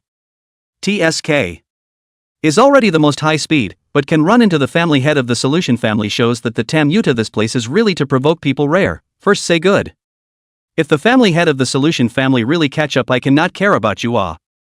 Fenggu glanced at the black blind man, who looked at the situation behind the car, a rare interest in flirting with a sentence. No. Are you so devoid of fellow love, madman? Simply not even as good as a mute. The black blind man was the first to react, and with a somewhat contrived resentment followed suit, echoing Fenggu's rare flirtation, and who is a compatriot with you, believe it or not, I will take you directly in the next offering. Fenggu drove while scolding with the black blind man. You're too cruel, aren't you, ancient madman? You're actually going to take me and feed me to the parasites on you? Is our relationship for so many years just going to be wasted? Blindy, I'm really sad. The black blind man fake cried as he made a fist with one hand and pretended to hit Fenggu's sturdy shoulder. The other hand flicked a tissue that appeared out of nowhere to wipe the non-existent tears from his face, but hidden under the sunglasses were eyes that couldn't hide their worry. Dead blind man, you give me to stop. They're catching up, sit tight, I'm going to get rid of them. Fenggu didn't notice that the black blind man's color was a bit unnatural. As soon as the words fell, the excellent performance off-road vehicle began to snake under Fenggu's control. The black blind man obeyed Fenggu's words and grabbed the seatbelt, but was still being carried around in the car, while Fenggu's face raised a somewhat excited and twisted crazy smile. Slow down. Slow down. You crazy man, blind man, the rice in my stomach is going to be upside down by you. Vomit. Accompanied by Fenggu's increasingly arrogant and reckless maniacal laughter, the black blind man covered his mouth with a face of pain. To be honest, he should not have let Fenggu drive, especially in this rugged section. Once he gave that ancient madman a chance to race, in the end, a car of people in addition to Fenggu himself is estimated to have to vomit, and even the dumb Zhang cannot stand it. TSK. I guess we can't run away, the guy behind us is following us very closely. The road here is too simple and monotonous for us to shake him off. Get ready to get out of the car and do it. Fenggu swept a glance in the rearview mirror, found that the car is still following the back, which makes him somewhat unable to resist the killing intent of the heart. A foot breakdown directly to let the blind black man who could not dodge head on the glove box in front of the co-pilot. You dead lunatic, be careful with Master Black my head. The black blind man covered his head in pain, he showed his teeth and looked angrily at Fenggu who was unharmed on the side, and his mouth was not dry to curse something painfully. What's it to me if you don't react yourself? Get off!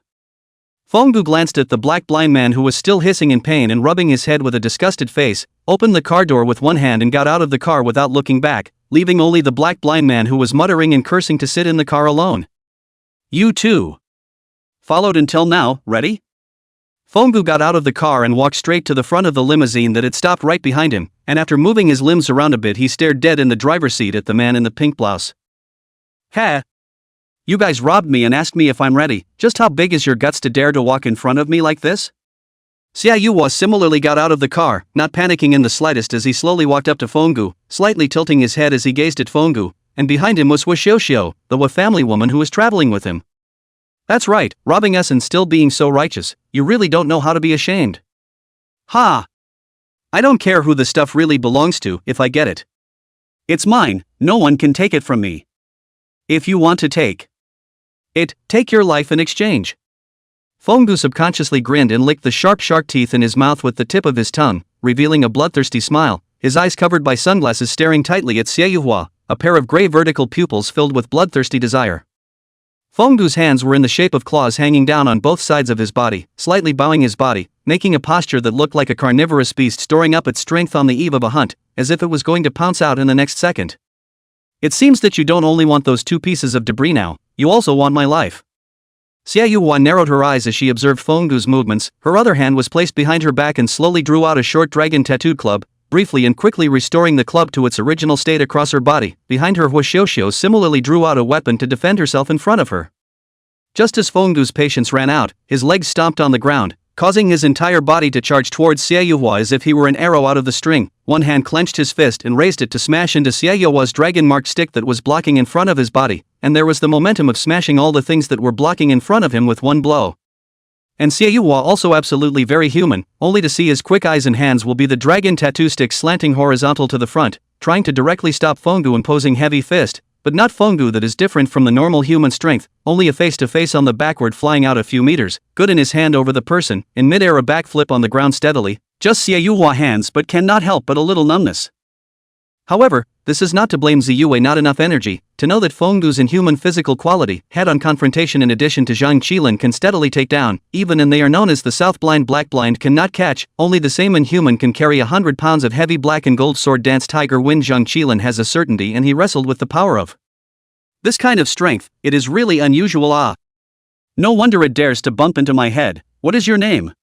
Xie Yuhua shook off her numb hand, signaling Wu Xiuxiu to stay away, and raised her head to take a closer look at Fenggu rather appreciatively. Seal the ancient, seal the seal granted to the sky, the ancient of the heart. Fenggu? You are the infamous ancient madman on the road? I've heard that people who look for you to clip llamas have 10 deaths and no life, how? This time there is any wrongdoer who is not afraid of death to find you to do something? Xie Yuhua heard Fenggu reported up the name of some surprise. After all, Ancient Crazy has always seen the head of the dragon not see the tail, even he has not seen the real person, and for the person is very strange. It is said that the purpose of the ancient madman under the fight and the normal people are different. He is not for the money, 2 not for the name, 3 not for the illusory immortal art's longevity, from the beginning to the end of only one goal to find death.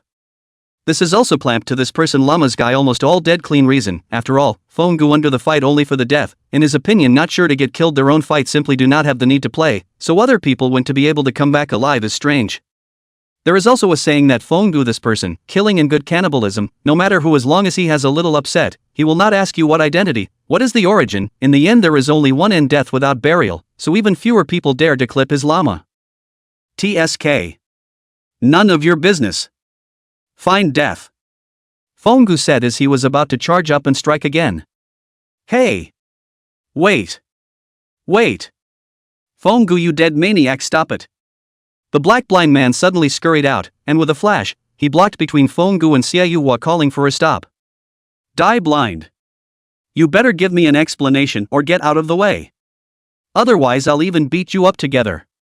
Seeing this, Fonggu hastily stopped his forward momentum, with a face of "you don't want to be good until you give me an explanation," furiously glaring at the black blind man standing in the middle as a peacemaker.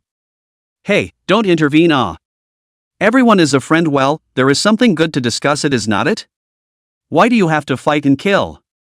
The black blind man smiled and comforted Fonggu, signaling him to wait a little, and then turned his head to look at Xiaoyuhua. Xia Dangjuz, robbed your things blind me first to give you an apology, this brother of mine Brain a little axis, you adults do not count the small man over, do not, and he general care. He is a madman. He's a complete lunatic. Otherwise, how can they call him a madman? Do you think so? Hey! The black blind man respectfully clasped his fists to Xiaoyuhua in apology, while on the other hand, he kept winking at Fonggu. TSK. Although Fonggu was accustomed to not caring, but still listened to the black blind man to withdraw the stance, a face of annoyance to turn his head to the side, kicked the sand fiercely. I would like to see what you blind man wants to do. Xiaoyuhua saw Fonggu closing his hand, also no longer entangled, after all, and Fonggu antagonism is really troublesome. On the one hand, Fonggu's physical quality was really inhuman, which was already known in a hand-to-hand encounter just now. On the other hand, this guy's crazy reputation on the road was really remarkable. Fonggu, this person is really a crazy person who doesn't care once he gets on top. The wise decision is to try to make good friends if you can, and don't make bad friends if you can't, because you don't know if this person will run to your territory on a whim and go on a killing spree, so Xiaoyuhua doesn't want to do this stupid thing either. Hey! That's right, boss. Yeah, everything can be discussed, why make a big fuss? The black blind man smiled with a kind face and carefully walked to the side of Xiaoyuhua. Ahem! Master Flower, how about a deal? Chapter 6, Preparation, Target Western Queen Mother's Palace. After a private discussion between the black blind man and Xiaoyuhua, the group decides to head to Tamuta together, with Xiaoyuhua driving behind Fonggu in their car while Huaxiaoxiao returns to the capital to look for other clues, but Fonggu doesn't know that there is any information about the content of the deal between Xiaoyuhua and the black blind man, and he isn't interested in the slightest. So those two pieces of debris you still gave to him? Fonggu sat on the co-pilot, holding his arms with a slack-jawed face as he inquired about the black blind man. Right, the main thing is to solve the boss is really not good to mess with in case really offended people to death. We then how to still in the capital to make a living, you crazy natural born and bred does not matter, blind me and mute John can be difficult. Although the black blind man is a little bit weak, but still a serious statement that he is justified in doing so, there is not the slightest problem. Then what did you just run for, huh? Fonggu laughed again, only this time the smile sent chills down the black blind man's spine. That is not a matter of urgency, a matter of urgency. The black blind man secretly wiped a non-existent cold sweat. As for making a living in the capital, I feel that the mute should not care, but there are some things that the mute is very valued, isn't it? Fonggu smiled somewhat uneasily, making the black blind man suddenly have a bad feeling. Hey! Dead crazy, you will not want to pit me, right? Other casually you how to get, first said never involve the mute, if you really put the mute Jangla came blind I cannot, you know that the mute is wilting bad.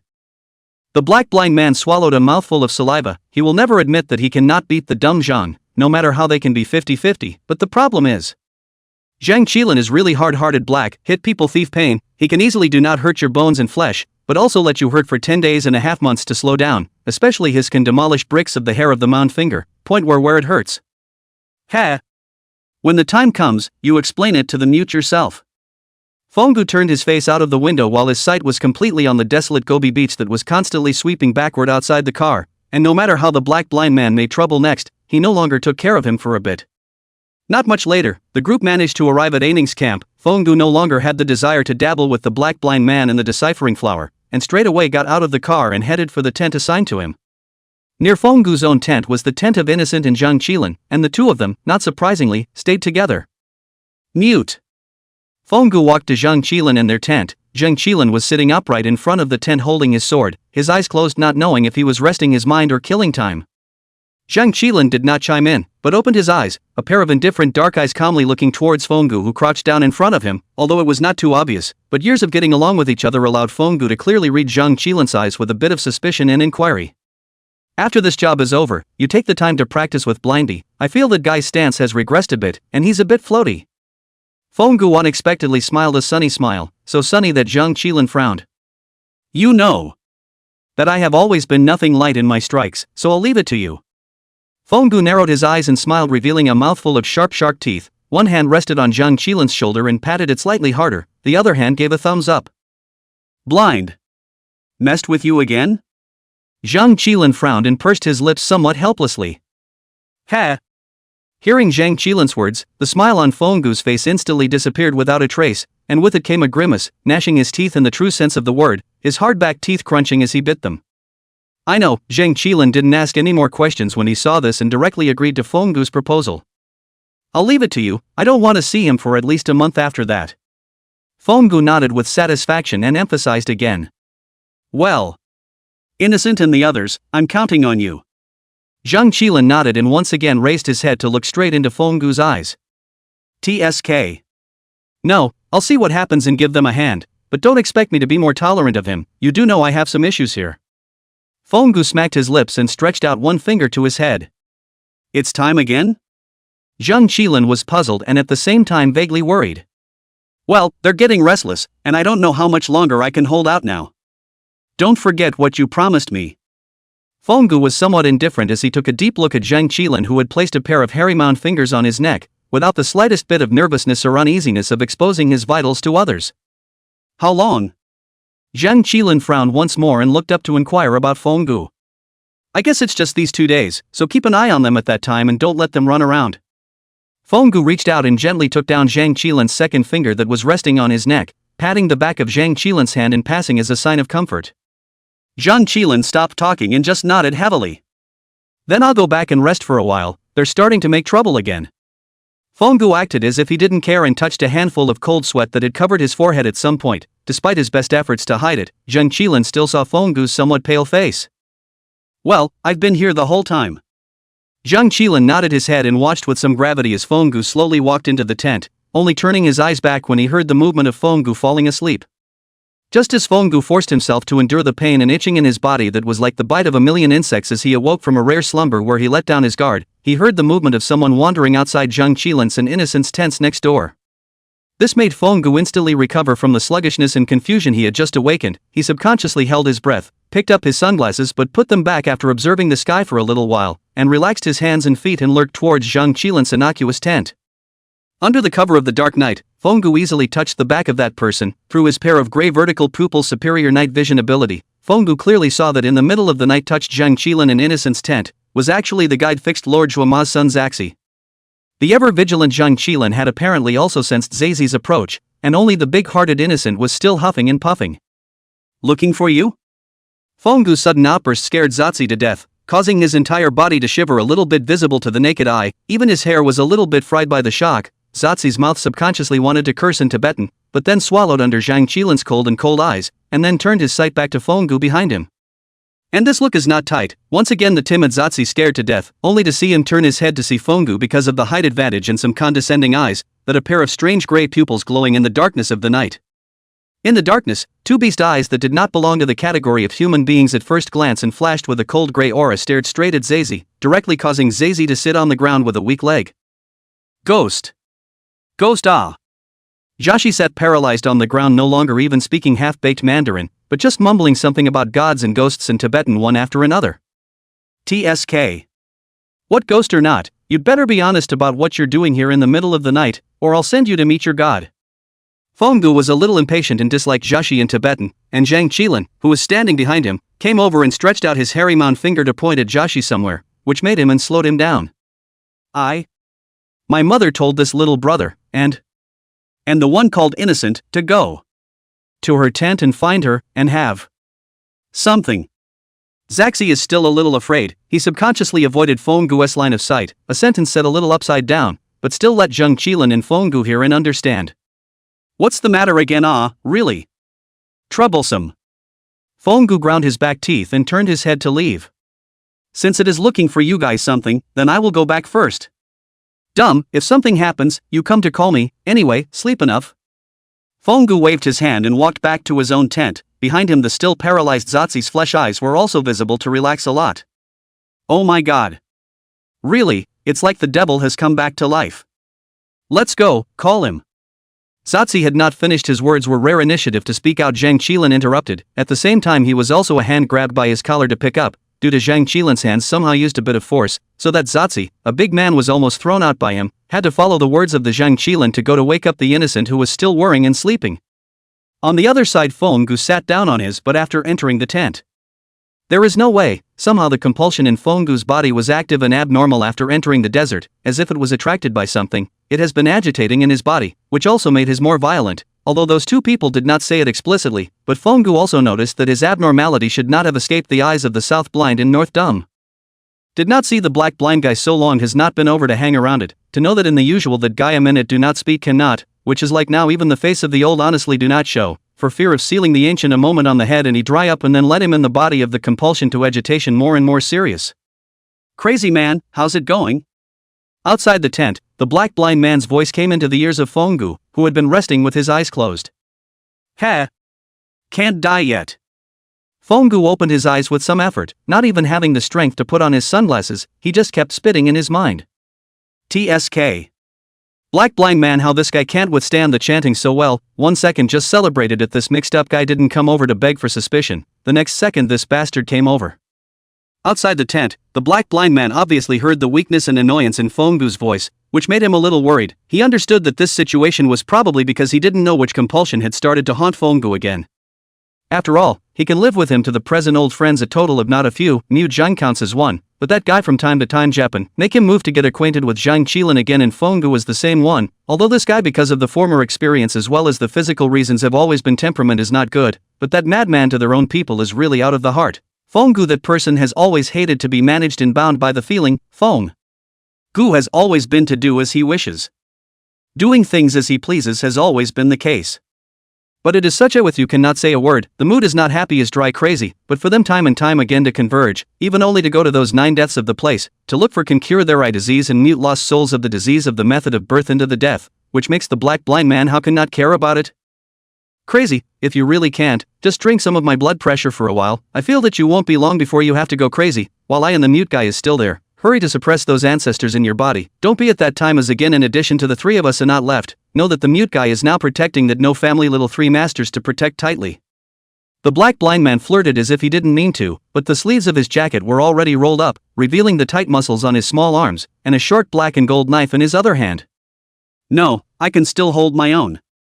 Fonggu shook his head, reached out and pushed back the black blind man's outstretched arm, and once again leaned against the tent and closed his eyes. Damn it!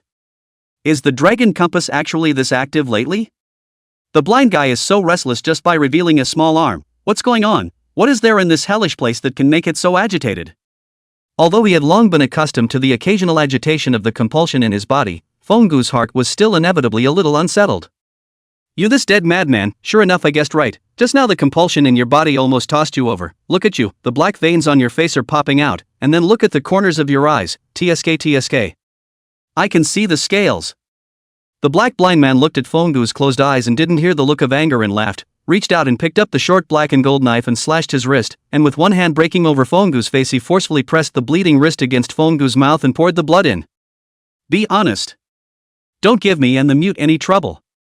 Black blind man rare tough, and Fonggu forced by the lack of power for a moment actually did not react. Directly by the black blind man filled a few mouths of warm blood, shocked open the gray vertical pupil, dumbfounded to look at the person in front of him.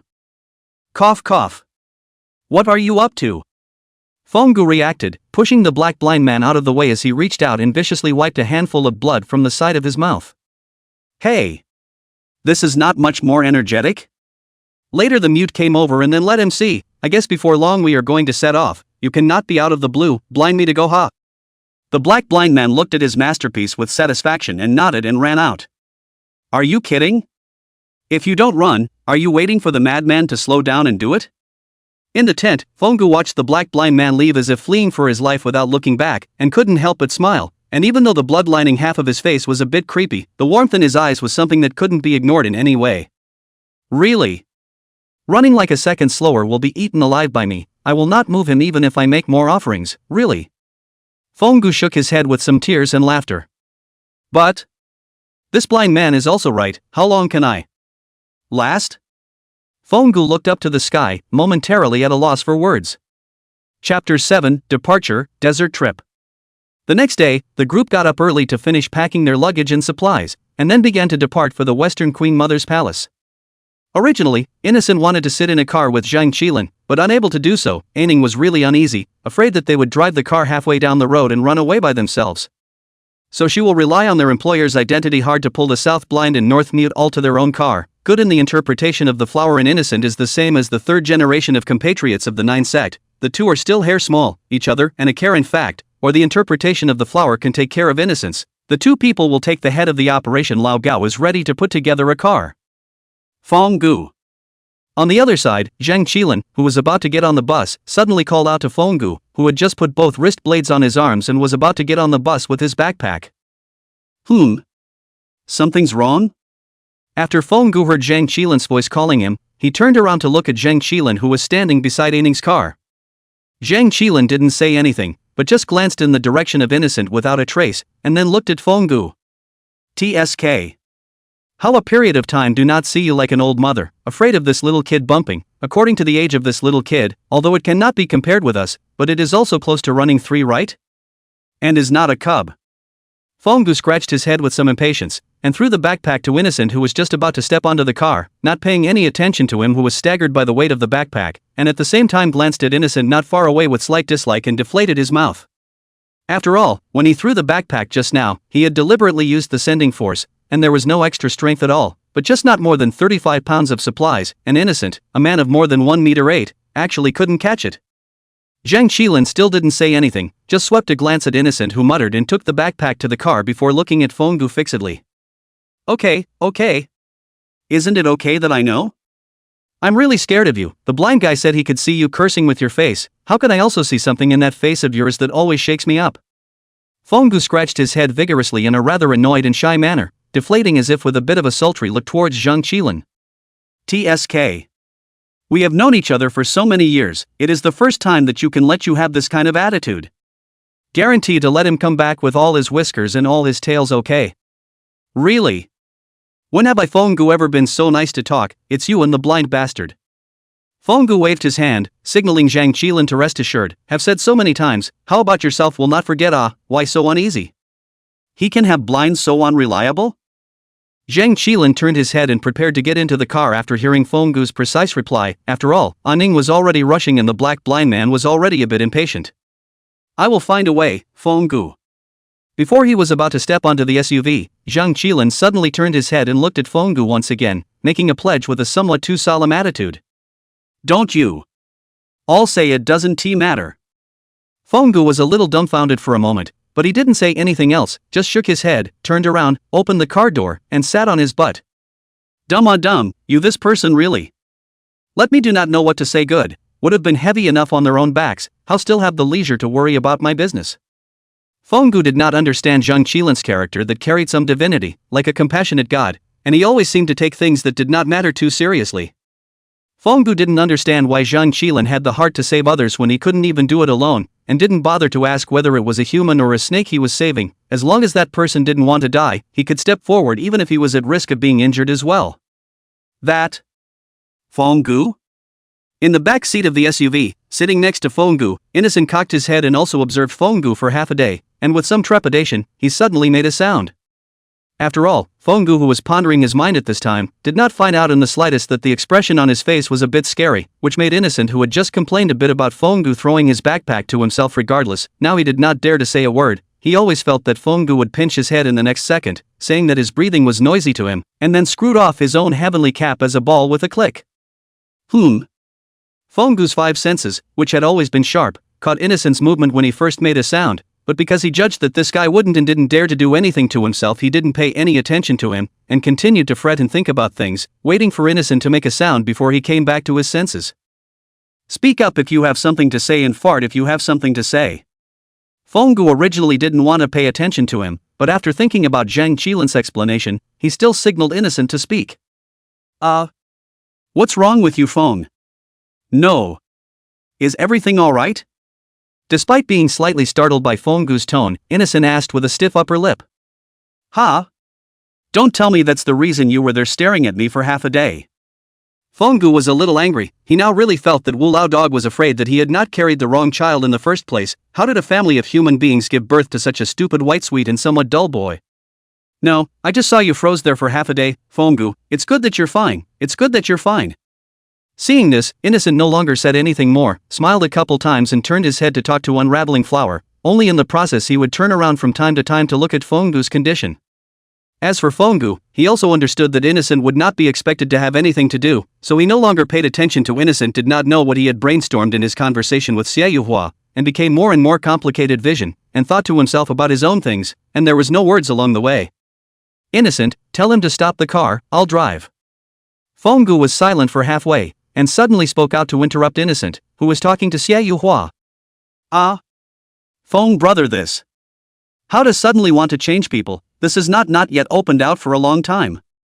Innocent was startled by Fenggu's sudden outburst, but still stopped talking and asked out with some doubt. The guy driving, get out of the car. Fenggu ignored Innocent's question and just moved his body slightly, stretching out a left hand on the backrest of the driver's seat.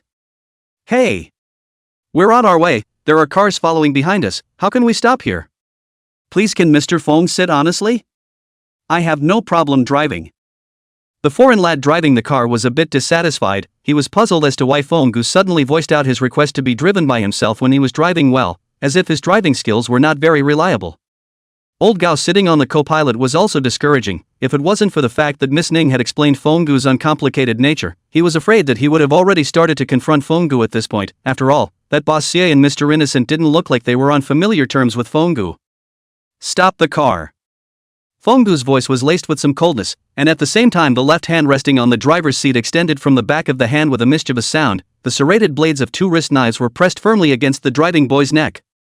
The guy driving the car obviously felt the coolness on his neck, and the guy who was still a little pissed off saw the wrist knife on his neck through the rearview mirror, and all of a sudden broke out in a cold sweat. That person subconsciously, according to Fenggu's order, a twist of the steering wheel, a foot on the brake. Beside the Innocent as well as Lao Gao were Fenggu, and driving the boy's sharp braking action made headlong into the thing in front of them. Only the deciphering flower has long seen that things are not right to be prepared. Fenggu! Are you crazy? Innocent could not care less about his scruples towards Fenggu at this time, and roared out in annoyance towards Fenggu, who was not slow to retrieve his wrist blade and open the car door. Oh! God! Mr. Fenggu, you're a madman! Old Gao also came back to his senses at this time, his mouth cursing in foreign language in an unclean manner, and looked at Fenggu angrily. Get off! Fenggu completely ignored the frantic duo, got out of the car and walked to the driver's door, yanked down the guy who hadn't slowed down yet and was sitting paralyzed in the driver's seat as soon as he sat on his own ass. Fenggu! Did you even listen to me? What the hell are you doing? Innocent was even more upset at the sight, knowing that he had just hit the glove box so hard that the large bag on his head was still red. Either you shut up now or you never have to speak again in your life. On the passenger seat, Lao Gao was still nodding. Not Yang muttered something, but was already sitting steadily. Fenggu popped out of the right-hand wrist knife against the throat directly mute. The back seat of the Innocence is also by the front of the suddenly popped out of the knife blade. Shook his eyes for a moment. The whole person bounced backward for a distance, dead stick to the back of the back seat backrest. No longer speak. The gray vertical pupils hidden under the sunglasses coldly swept a glance at Old Gao and Innocent, and even though nothing was said and no one could see his eyes, these two people still fearfully gulped a mouthful of spittle, and stayed in their seats with fear and trepidation. Well. Innocent, Fenggu, he is in the road and the south blind and north mute are all the same name of the capable person. He must have his own reasons for doing so, right? Master Feng? Xie Yuhua was not afraid of Fenggu's body's fury and outstretched blade. He laughed and smiled. Gushu was considered to give Fenggu a round up. It's going to change, we need to pick up the pace. Fenggu also heard the words of Xie Yuhua, which was obviously a step down for himself, slightly glanced at Xie Yuhua through the rearview mirror, and in a rare show of face, he withdrew the wrist knife that was pressed against Old Gao's throat, and gave a slight explanation. Ha? A change of day? This day is not. Innocent, after being Fenggu scared for a while, obviously also calmed down, subconsciously want to ask, but also afraid of once again provoke Fenggu the scout of killing, and swallowed back the words, thought to quietly look at Fenggu's still cold face, lowered his head and no longer speak. In that case, then we'll listen to Master Fenggu's arrangement, as long as it won't delay the trip in the end. It's enough, isn't it? Seeing that Fonggu took his step, Xie Yuhua immediately had a presumption in her heart, and she no longer said anything as she spread a smile at Fonggu. On the other side, Aining also observed the changes in Fonggu's car, and with some doubts in her heart, she connected the intercom to ask Fonggu and the others why. Take. Lao Gao, please answer when you hear me, what's wrong with that car of yours? Why did it stop suddenly? Inside the car, old Gao, who had just settled his mind, also received a communication from Aining, and he subconsciously glanced at Fonggu, who was already preparing to start the engine, and saw that there was no unhappiness on his face before giving Aining a reply. Report boss, everything is normal, just the driver had a little situation, now has been adjusted. Said the old high also swept a trembling sitting in the back seat of the boy, found that this kid has not completely slowed down. The god cannot help but be a little dissatisfied heart. It's good that everything is fine, then you guys return to the team as soon as possible, time is running out. Only then did Aining hear old Gao's reply and let go of his heart, once again turning his thoughts back to the trip without further questioning. On this side, Fonggu was already ready to set off again, only to see that after glancing at the dashboard and confirming that the car's performance was intact, he started the car again. Sit down. With a roar, Fonggu's car surged forward, and the whole car rushed out like an arrow off the string, instantly surpassing the leading car in front of them, and running ahead of Aining's leading car. Old Gao. What are you guys doing? Get back in line. Get back in line.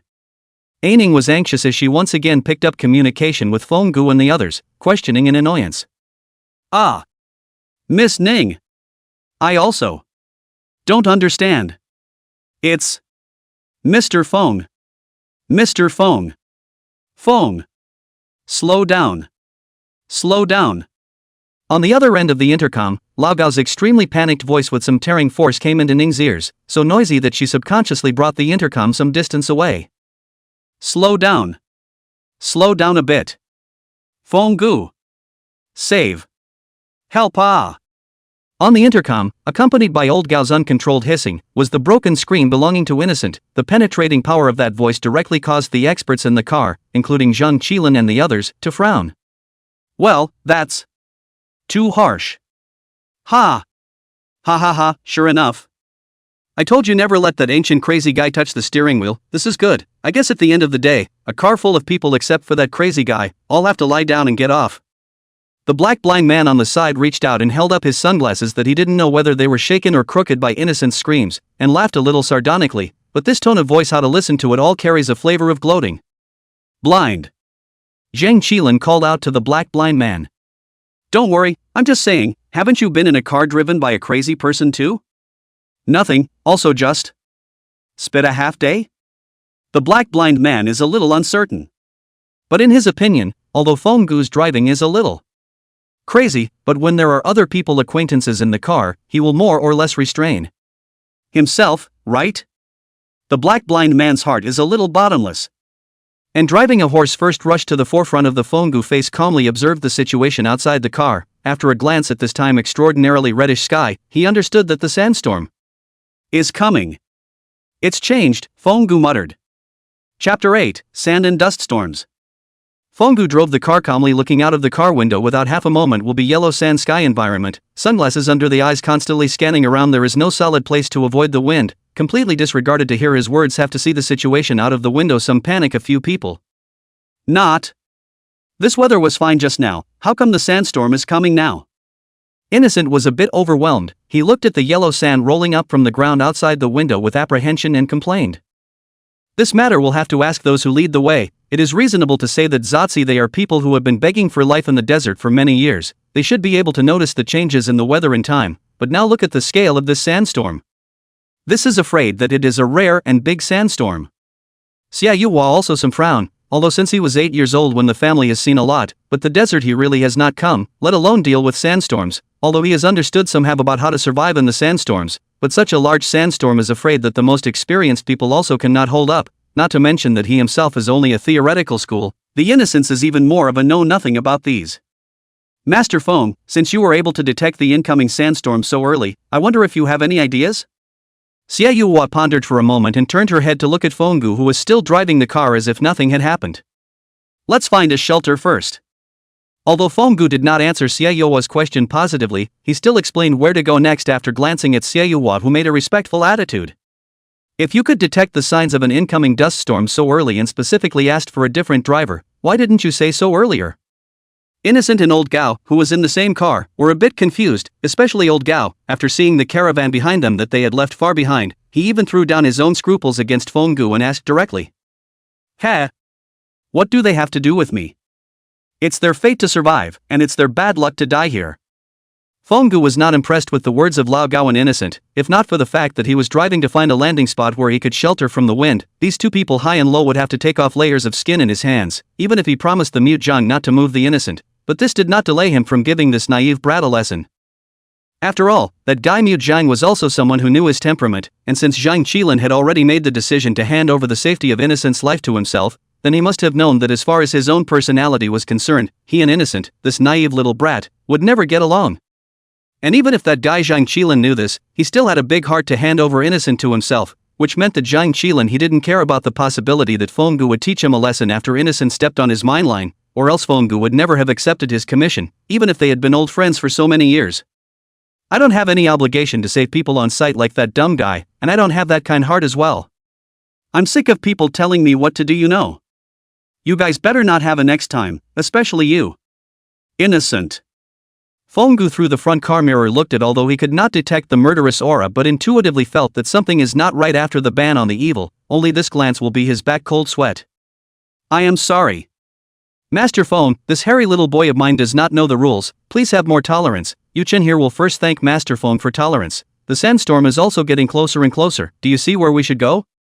The side of the deciphering flower keenly perceived the Fenggu's seemingly killing intent. He stretched out an arm to block the still froze Innocent on the side, the other hand unconsciously touched the butterfly knife on the waist. The muscles of the body in an instant tense up, although the face is still smiling and laughing, but secretly vigilant Fenggu's movements. Little flowers. Innocent only came back to his senses after being blocked like that by unwrapped flower, but he didn't know what to do. He just sensed that he had probably caused trouble again. Ha! This naive brat really has a good life, so many people protect him, don't worry. Solve boss, as long as this brat hasn't completely pissed me off, I won't move him, but you'd better let this guy pay attention to it, lest how to die don't know. Fenggu didn't care about Xie Youa's defense and scorn that was unusually obvious under the capture of his five senses. He just turned the car in a different direction for himself and drove towards a leeward place that he had just discovered. Then thank you, Master Feng.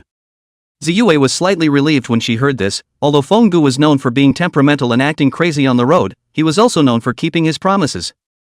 All promises must be promised, all words must be practiced. Promise to bring the employer out. As long as the employer does not do it, even if again impatient will wait until the people out before doing it. This is also dare to clip his llamas people still exist one of the reasons. By the time Fenggu parked the car to the leeward spot he found, the heavy atmosphere inside the car eased a little bit, and Innocent and decluttering flower and the rest of them also took a little breather. Stay here for now and don't move, wait until the sandstorm gets a little smaller before going to look for a new stronghold. Innocent, hand me my backpack. Fenggu stopped the car and instructed the others before turning back to look at Innocent, who had rarely been honest all the way. Ah. Oh. Innocent heard Fenggu suddenly called out to him, was startled by a violent jolt, but still obediently Fenggu to him some heavy backpack difficult to hand out. There's no need to be so nervous, I promised Newt not to move you, so I won't do anything to you unless you find yourself in trouble. Fenggu was a little amused to see Innocent silenced, so he smiled at Innocent with what he thought was a kind smile, revealing a few sharp teeth. I understand. After Innocent heard Fenggu's assurance, his heart, which had been in his throat all the way, was then lowered downwards. That. Innocent heard Zhang Qilin's nickname from Fenggu's mouth somewhat lustfully. It just so happens that there's time now, and I'm in the mood, so ask whatever you want, and I'll answer you if I want to. Fenggu once again swept a glance at the trembling Innocents, popping out his wrist blade and pulling out a tool from his bag to polish and maintain it, while watching with interest the way Innocents and the other's body plates slammed all the way to the ground after he popped out his wrist blade. Dumb. AKA little brother, are you familiar with him?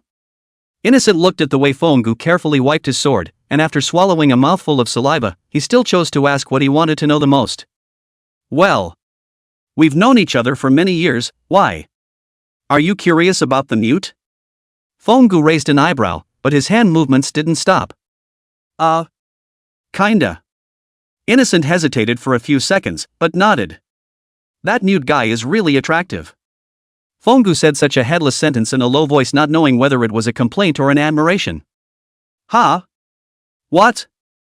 Nothing. What do you want to know about the mute? Fonggu shook his head and stopped wiping his wrist blade while putting it back. Just what kind of person is little brother?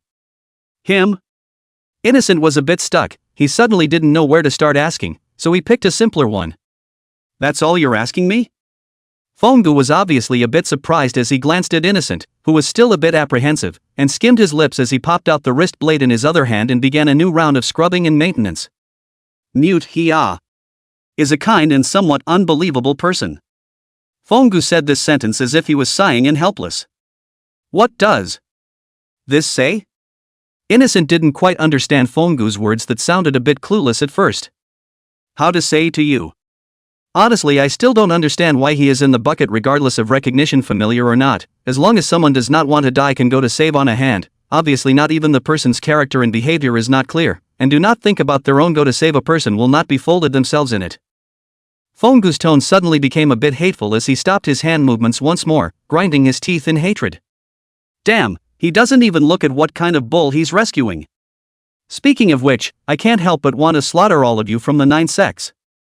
Fonggu directly let go of his sword and turned his head with a murderous expression to look at Innocent unwrapped flower in the back seat. All of you in the 9 sect, oh dumbass. I really don't understand why the dumb one still dares to cooperate with you guys. It's obvious that he's been punked by your ancestors more than once, and just like that he still wants me to protect you guys. With those words, Fonggu extended his wrist knife to Innocent's neck, causing him to subconsciously raise his head for fear of having an extra slit in his neck, while Xie Yuhua on the side also drew out her butterfly knife and looked at Fonggu defensively. Master Fong, what are you doing? Xie Yuhua shouted in shock. TSK. Don't say anymore, I'm annoyed. Fonggu looked the two up and down and withdrew his sword. The storm has gotten smaller, get ready to prepare to meet up with them. Fonggu turned his body back to the driver's seat and shot out to start the car, no longer speaking. The back seat of the interpretation of the flower and the innocence of this relief, the innocence of trembling hand to touch to their own broken a small mouth of the neck, and not surprisingly touched a hand of blood, but fortunately this point of blood quickly stopped. As for Xie Yuhua, after observing Fonggu's dynamics for a while, and after ascertaining that Fonggu would not have another sudden seizure of movement to strike at them, she also put back the butterfly knife that was crossed in front of her body, but kept one hand in the action of placing it on the knife with a false support, always on the alert. The others in the car also had to maintain their non-existence as soon as Fonggu started talking, always afraid that this ancient madman famous in the road would put that weird wrist knife across their necks. Jokes? Didn't you see that the innocent who was just chatting happily with this Mr. Fong was not long before that knife was pressed against his neck, and his neck was cut out with blood? Thumbs up. Old hi, old hi. Come in, come in, come in, come in. Inside the car, the intercom stirred once more. Chapter 9 Transition. Where have you guys been? A sandstorm is coming and we need to rendezvous as soon as possible to find a stronghold where we can hide from it. Lao Gao, please reply when you get this. Aining's voice on the intercom took on a slight annoyance and uneasiness.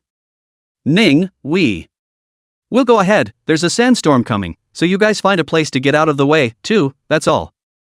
Before Lao Gao finished his words, the walkie-talkie was grabbed by Fonggu, and after saying a few words in an extremely perfunctory manner, it was thrown aside by Fonggu. Mr. Fong, Miss Ning Shi.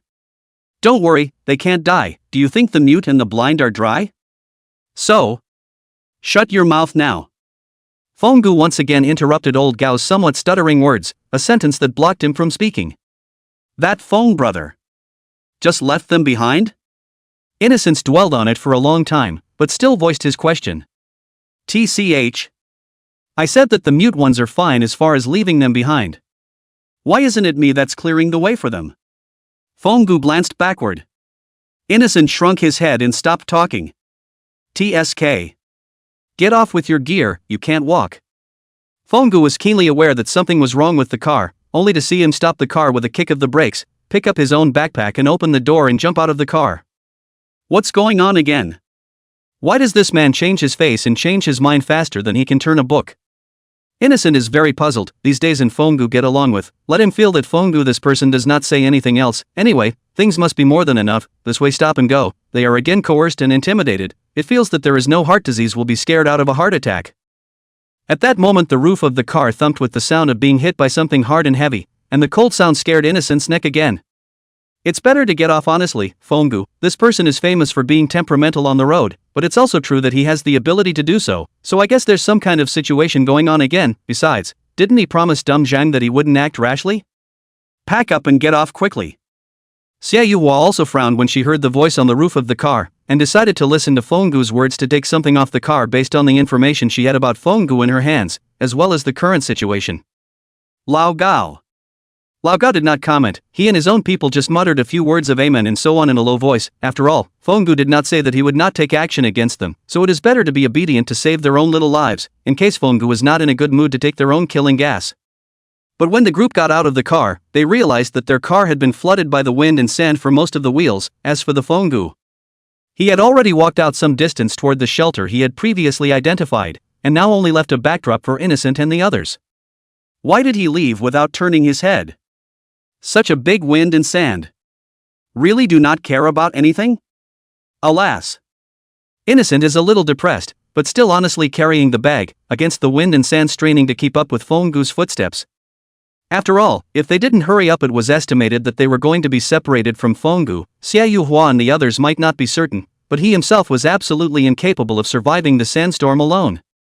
Innocent knew deep down that he didn't have any wilderness survival ability, nor did he have the perverted physique and body strength that Fenggu Zhangqilan and the others had, so in order to not become a drag, he could only make sure that he wouldn't fall behind as much as possible, lest they go back and spend their energy looking for him again. Let's go, if we don't keep up it will be over. Xia Yuhua nodded at his words and finished putting on his windproof equipment before taking a few steps forward to walk side by side with Innocent, so that he and Innocent would not be blown down by this gale and buried in the desert by this gust of wind and sand. On the other side, Ning and Zhang Qilin couldn't help but have a headache after Fenggu hung up the intercom, partly because of Fenggu's disobedience, and partly because of the sandstorm Fenggu had mentioned. The desert is a devilish place that can eat people, and then a sandstorm is even more of a life-threatening situation. Mr. Zhang and Master Black, is the sandstorm that Master Feng mentioned true? Ning retrieved his walkie-talkie and somewhat hesitantly asked Zhang Qilin and the others for an answer. Hiss. This is 9 times out of 10 true. That ancient madman is a little crazy, but his mouth basically has no falsehoods. After all, that guy has always hated lies and deception, especially when it comes to matters concerning his life. The black blind man nodded at his words, one hand subconsciously touched his chin. His tone was a bit grave. Fenggu's judgment of the celestial phenomena is accurate. Zhang Qilin similarly nodded his head as he opened his mouth to affirm the black blind man's point of view on a rare occasion this time. So the sandstorm is real too. Damn. The people in the back hurry up and speed up to follow that car of theirs. As soon as Aining picked up the walkie-talkie, he instructed the convoy behind him in a serious tone.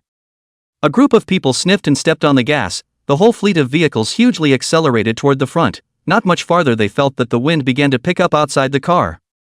Damn. Haven't that Jashi and Dingmaster Dralma been surviving in this desert all this time? How come they don't even know that a sandstorm is coming?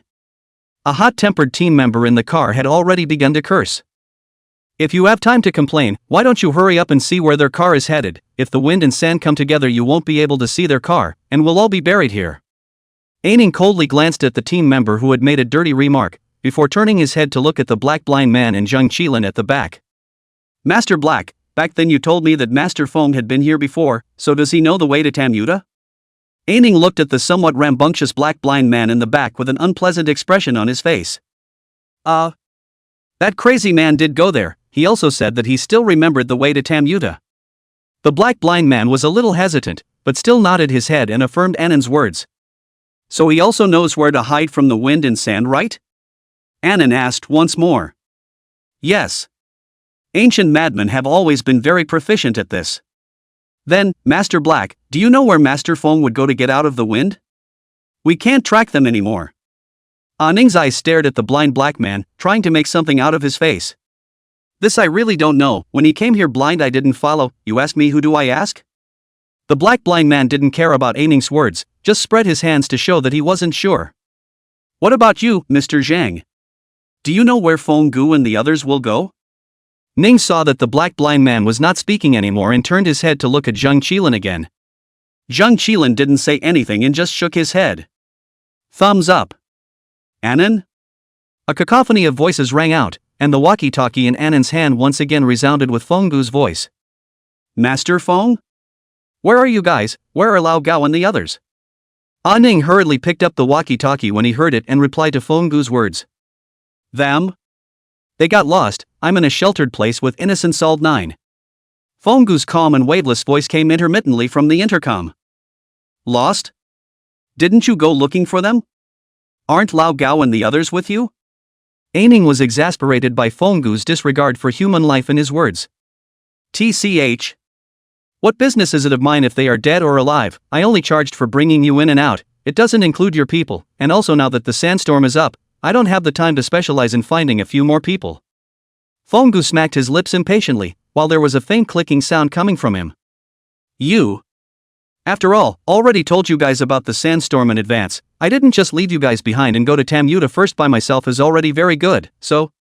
What makes you think that I'm as fond of meddling in other people's business as I am of being dumb? Fenggu hung up the walkie-talkie after saying that, only leaving Aining angrily holding the walkie-talkie.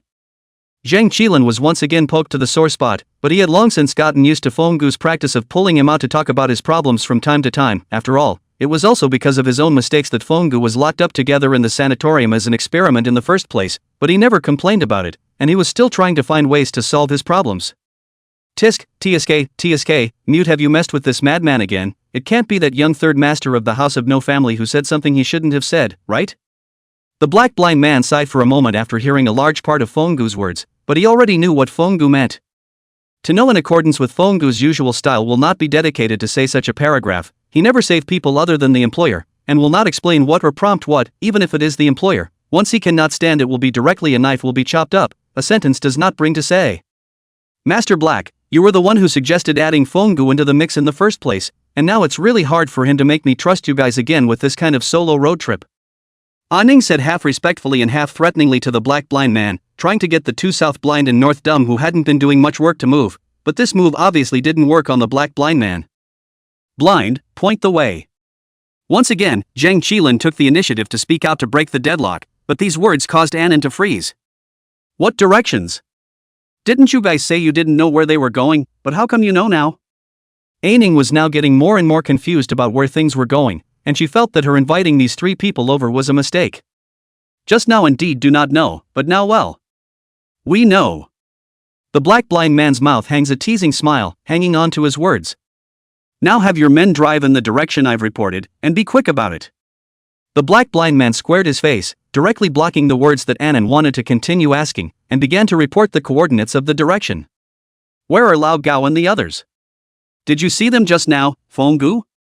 After Innocent gritted his teeth and followed Fenggu to a sheltered place, he sat on his butt on the ground and started to ask about old Gao and the others who had been missing since just now. They didn't follow. Old Gao went to pick up his book, the other one probably followed. It's impossible to find them with this much wind and sand. Xia Yuhua, also slightly panting, sitting on a relatively clean stone to calm her breath, said. No, this is their own choice, it has nothing to do with me. Fenggu sat not far away, taking out his water bottle and taking small sips of water with a look of indifference. What about them? Innocent was a little worried. We can only listen to God's fate, let's take care of ourselves first. Deciphering Flower similarly took out food and drinks from her bag to replenish her energy, while Innocent sniffed and just skimmed her lips, eating and drinking on her own. Catch some rest. In a while the mute and the blind man and the others are expected to come over, and will set out again when the wind and sand stop. Chapter 10, Fenggu Extra. A Fenggu, Crazy Compass. Yunnan Jinsha River, since ancient times, have been living in the name of Fengmiao clan, and this community for generations to make a living in compulsion. Basically every family has a poisonous compulsion. And the seal clan is best at refining is the dragon compulsion, the unicorn compulsion and the golden silkworm compulsion. These three kinds of compulsion, and these three kinds of compulsion is also its clan, and the saint compulsion is through the seal clan many years of offerings and the evolution of the most extreme three kinds of compulsion. One of the dragon compulsion form after refining and dragon similar is to take countless poisonous snakes, centipedes and other long reptiles refining and become the best of the dragon compulsion, nearly immortal and long life of the compulsion. It can be given to be planted compulsion, strong physical strength, as well as inhuman instantaneous explosive force and poison resistance, and be planted compulsion of the eyes of the person will be alienated into the eyes of the dragon snake Telson. Combined with a good person will have the ability to see at night and the ability of the sensation of warmth, and for snakes, insects, rodents and strong deterrent power.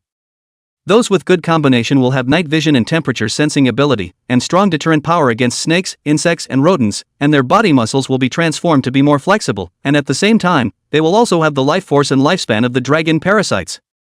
The second kind of Qilin compulsion form in the refining in Qilin similar to No 2, it is with frogs, lizards, and other short-bodied reptiles refining from, the best of its almost immortal, the compulsion life will be extended by a lot, and it can be given to be planted by the compulsion of the person's strong ability to self-healing, resistance to poison and long-lasting strength and endurance, combined with a good person will grow scales and sharp teeth in the vitals, at the same time, it will have the ability of the super long closed air, and for the reptiles will also have a long time to close their breath, and a deterrent to the reptiles.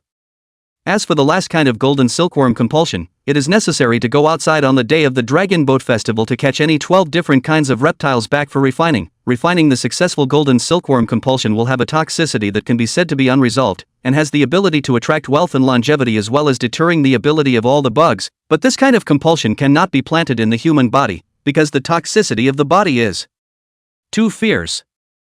However, between 1880 and 1900, a strongest patriarch of this big clan emerged, who was the only one who succeeded in subduing all the three kinds of parasites, but the patriarch was a frail, sickly, and short-lived ghost, whose desire for longevity made him rise to a crazy idea.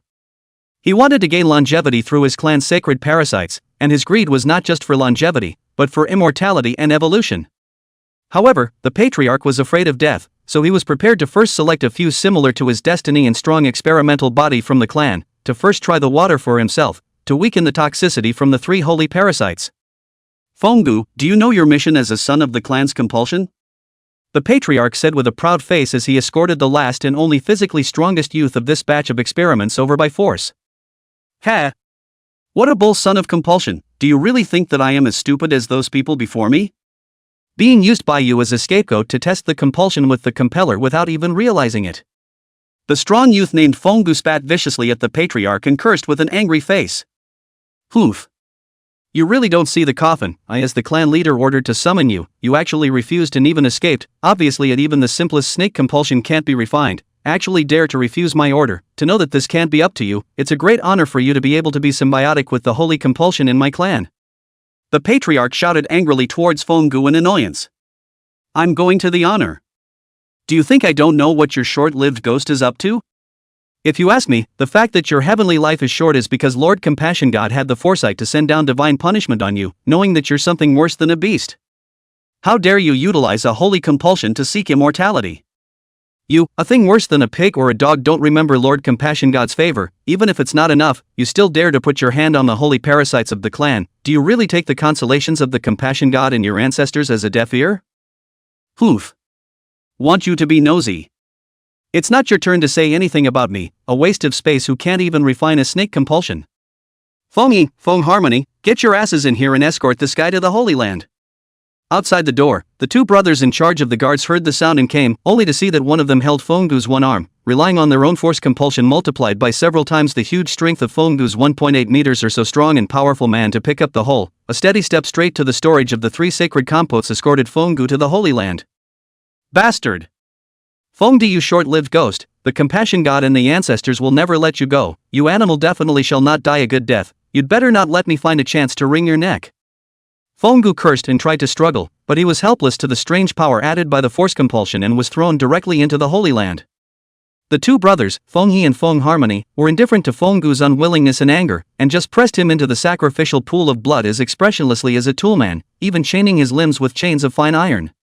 The fishy and highly poisonous blood in the blood pool flooded Fonggu's mouth and nose, and it didn't take long before Fonggu's eyes gradually blurred under the effect of the drug in the poisonous blood in the blood pool and the whole person drifted off to sleep. Just then, a faint sound of footsteps came from far away and vaguely reached Fonggu's ears, finally stopping by the blood pool. TSK. Fonggu, originally, if you were obedient enough, this last epileptic compulsion didn't need to be planted for you so that you could still be more comfortable, but in order to make sure that you won't lose control or devour your master, I'll have to make it even harder for you, but don't worry. This thing won't kill you, it will only make you more honest. In Fonggu's gradually blurred vision, the patriarch Fongdu walked over to the blood pool holding an opaque sealed tile jar in one hand and leaned down to look at him. In his eyes was a viciousness that was hard to hide under his clear face. Behind Fongda, there were three highly respected elders of the clan. Each of these three elders was respectfully holding a beautifully shaped black wooden box in their hands, and the three of them bowed slightly in a very respectful manner. You. Give it to me and wait.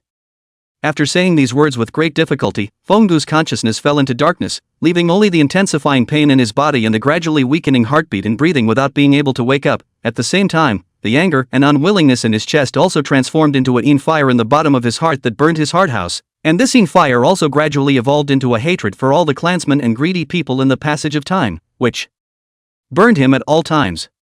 I don't know how long it took, but Fengdu's consciousness felt as if it had been forcibly ripped out of the abyss. Accompanied by violent ringing in his ears was his nerves that were throbbing as if they had been repeatedly wrestled and then forcibly twisted into a ball, which caused Fengdu to feel a splitting headache, and he hadn't even fully returned to his senses. Wake up, Fengdu! As if far away from the ninth cloud, Fengdu's eagerly expectant voice ghostly penetrated into Fengdu's brain, causing a rare flash of clarity to appear in his chaotic brain. Even though his consciousness wasn't quite so clear, an uncontrollable anger and hatred still surged out of Fengdu's subconscious mind, and accompanying Fengdu's voice that made him loathe from the bottom of his heart were whispers that seemed to be coming from the depths of his own body. So thirsty. Blood, food, life, so thirsty. Them, smells so good. Like a viper hissing, the voice leapt in Fengdu's head, making him feel his lips dry and cracked, and his throat hungry and thirsty. Devouring. Eating. Fragrant. Eating. Another shrill whine from something unknown directly pierced into Fengdu's brain, causing his headache to grow more and more intense at the same time as the empty chirping sound in his abdomen was gradually becoming stronger. People. Flesh and blood, food. People, food, offerings. The last voice that sounded like an insect chirping likewise in the Fengdu's head shuttles, accompanied by the severe pain of the 5 viscera and 6 internal organs. Ahem. Damn. Why hasn't this guy woken up yet? Obviously he has been steadily surviving for 10 years, shouldn't he have succeeded? Why? Why hasn't he woken up yet? After Fengdu coughed violently for a while, he pulled his voice that wheezed into a broken bellows and rebuked in a rare and loud voice. Lord Patriarch. It may be that not enough blood food has been offered in the past few years, and the holy parasites don't have enough energy to awaken. On the other side, I don't know who said the words that made Fengdu's heart tighten. It's not enough? After so many years of the clan's young and strong being used to feed them almost entirely, you're telling me now that it's not enough? Fengdu hammered his fist heavily on the edge of the blood pool while he started coughing violently again. What if it's not enough to feed you? Fengdu was furious and raised his hand to slap at the new elder who had been reused and promoted by himself in the past 10 years. The Patriarch. Sealed. Damn. Good. Hungry. Fengdu's less clear consciousness muttered. We are so hungry. With a click, the chains binding Fengdu's limbs snapped in response, and his entire body scurried straight out of the blood pool to the sky. Ah! The hoarse roar was accompanied by a faint hissing and shrill whistling, and at the same time there was a faint chirping of insects. What kind of monster is this? The new elder sat paralyzed on the ground, tilting his head to stare blankly at the strange figure in the pool. In the pool of blood, a bizarre silhouette drenched in foul-smelling poisonous blood stood up, with a head of waist-length black hair drenched in poisonous blood. His naked upper body was muscular and tight, with black protruding veins all over his body. And in that pair of empty gray vertical pupils side, the corner of its eyes grew a large piece of silver-gray scales, and this kind of scales also appeared in the back of his hands and small arms as well as on the chest. In his neck there is even against the growth of the color of the darker iron-gray scales. His hands' fingertips also probed the claws. The mouth of the original normal teeth have become as sharp as a shark's teeth. After years of erosion by the poisonous blood, the figure's upper body clothing has long disappeared, only the special material of the ritual pants still hanging on the body. Just don't know whether it's the role of the parasites or the reason for the passage of time. The original fitted pants directly shortened into a 7-minute pants, and the trouser legs that were still loose before are now tightly bound on the muscular and bulging legs, sketching out the lines full of strength and aesthetics. It's a success, Fengdu muttered as he held onto the edge of the blood pool. Ha! Ha ha ha ha ha. Quickly give me your heart essence blood and the 3 sacred compasses in your body to renew my life. Fengdu. I order you. Fengdu looked like he had gone completely insane, frantically urging the epileptic compass that was used for control in Fengdu's body, completely disregarding his body that had already run out of oil, and the new elder on the side was also frozen and paralyzed on the ground, not reacting at all. Well.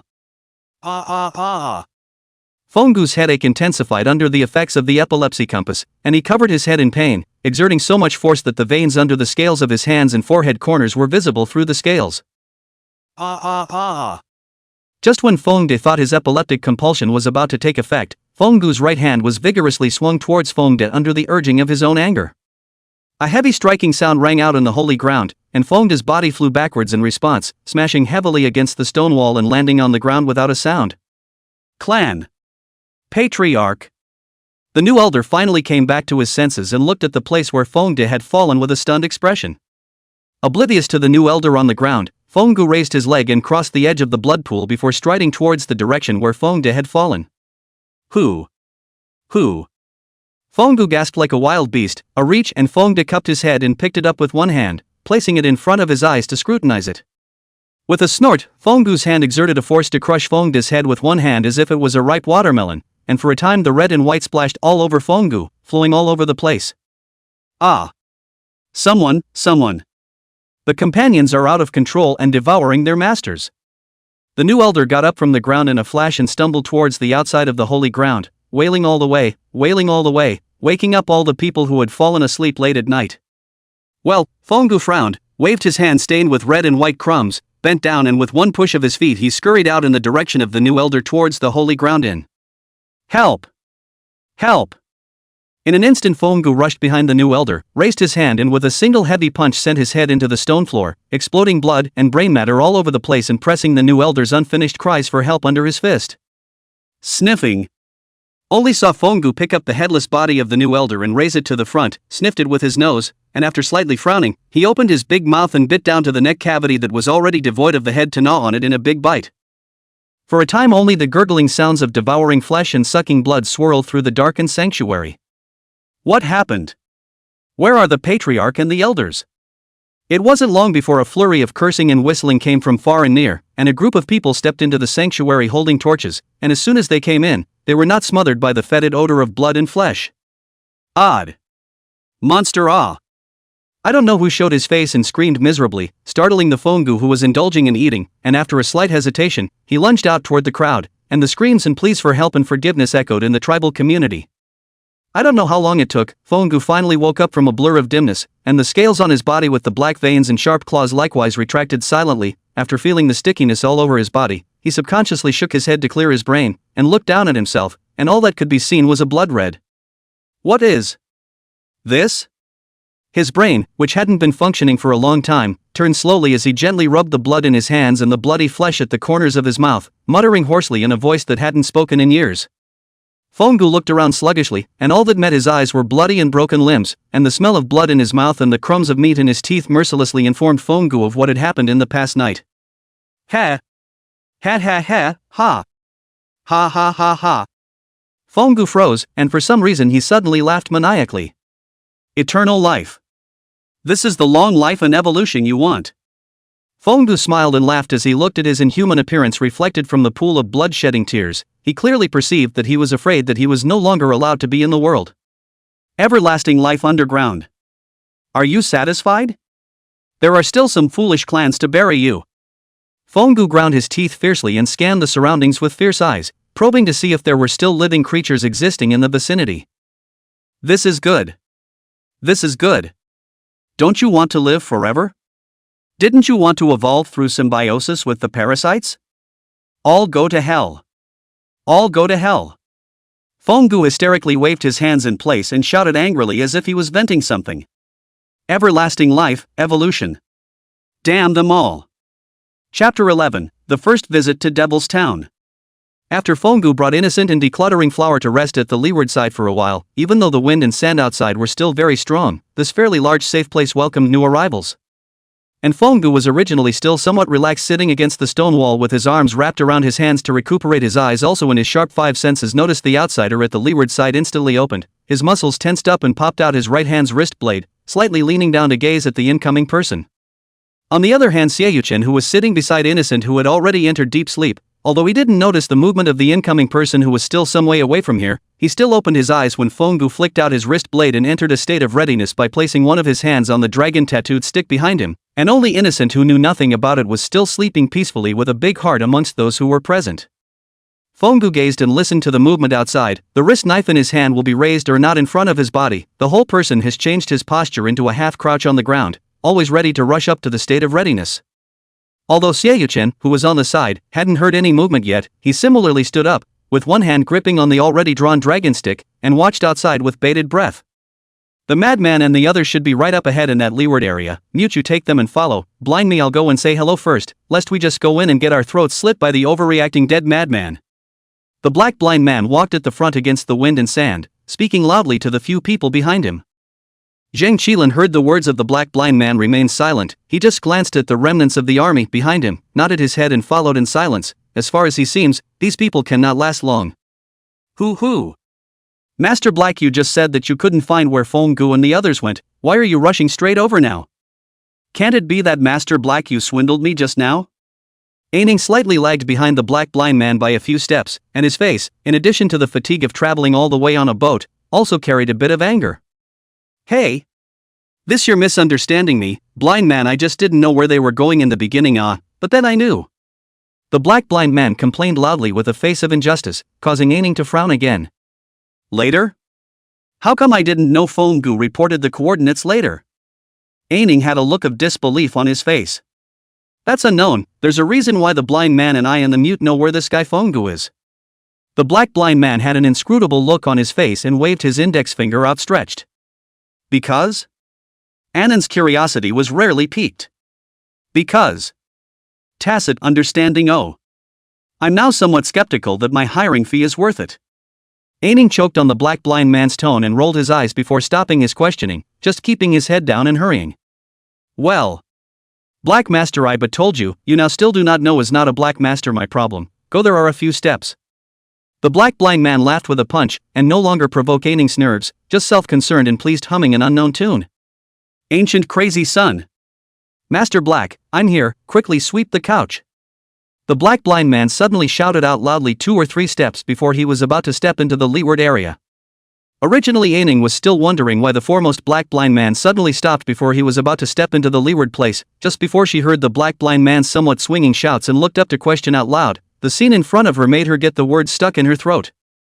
Only to see a piece of wind and sand, the black blind man with a smile hanging from the corner of his mouth slightly tilted his head back and stood in place, and in front of his throat was against 2 modeling quite some weird blade. Despite the fact that his neck was already bleeding from the sharp blade, the black blind man stood stoic as he watched the fearless provocation before him. Yo, you're so happy to see the blind man here, aren't you? You even went out to greet me personally.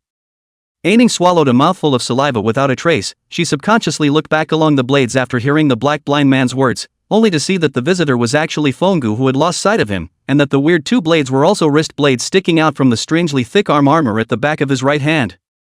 Ha! Dead blind man came, how I have to go out and personally send you on the road, lest the death is not clean scourge left 1,000 years. Fenggu glanced obliquely at the state of the black blind man, and at the same time swept an inadvertent glance at the wound on his neck before withdrawing his wrist blade with a sneer. Come in if you're not dead through, or go out dead. Fenggu once again scanned a circle towards the black blind man behind Ning and his group before placing his eyes on Zhang Qilin for a moment before turning around and walking into the leeward area. Okay, Lu. Thanks to the madman's generosity. Mute, we go in. The smile on the black blind man's face grew even bigger as he carelessly reached out and wiped down the blood on his neck before greeting Zhang Qilin and walking in. After Zhang Qilin glanced at the still somewhat confused Aining, he also glanced at the wound on the black blind man's neck, and after realizing that there was nothing wrong with it, he slightly nodded his head and followed him in.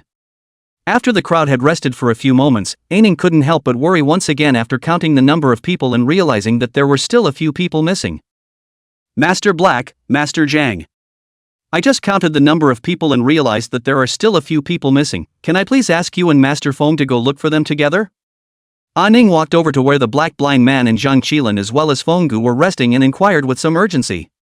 Yes. Zhang Qilin nodded. As long as the money is in place, of course I don't have a problem with Black Master, but I can't say the same for the lunatic side. That guy has never been much of a rescuer. The black blind man laughed, pointing to Fenggu, who was sitting on the side still wearing sunglasses with his eyes closed, and spread his hands. This. Master Feng, the price is good, can you? No go. Fenggu didn't wait for Aining to finish his sentence before he voiced his refusal. Master Feng, the price is open as you like. I will give you a share of the money if you save one back, can you? Ah Ning is still not dead, trying to persuade. I said I don't save, means I don't save. If you talk any more nonsense I'll send you to them. I only charge to bring you in and out again, will only be responsible for you one, but if you want to ask for anything more, you don't need to go to the underground palace or come out. Fonggu slightly raised his head to look at Aining. He couldn't help but carry some killing intent on his body. He was already annoyed because of the things on his body that had been causing trouble for the past few days, and now there was even someone who was still looking for things for him, which made him unable to resist the urge to make a move. Anyway, guys who want immortality and evolution deserve to die. So do accomplices. Hey! This can't be.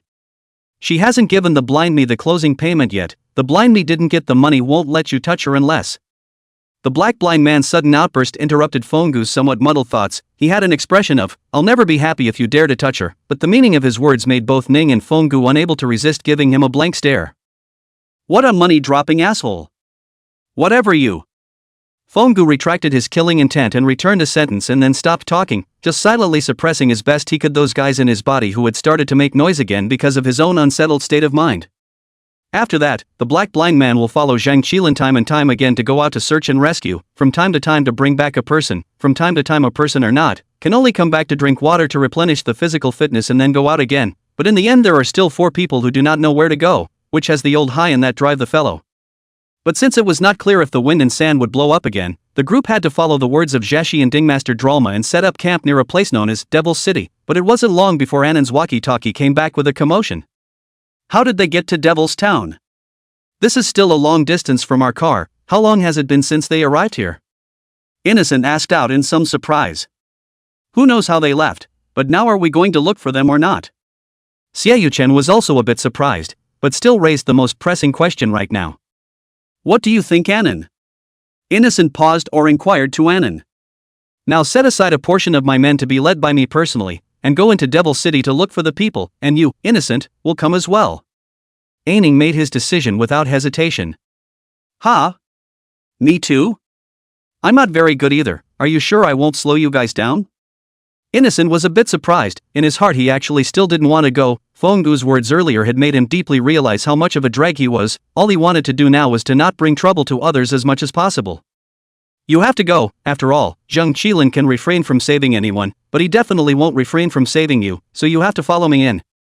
Ning didn't give Innocent the slightest bit of room for excuses and said with a firm resolve. You. Innocent was a bit exasperated.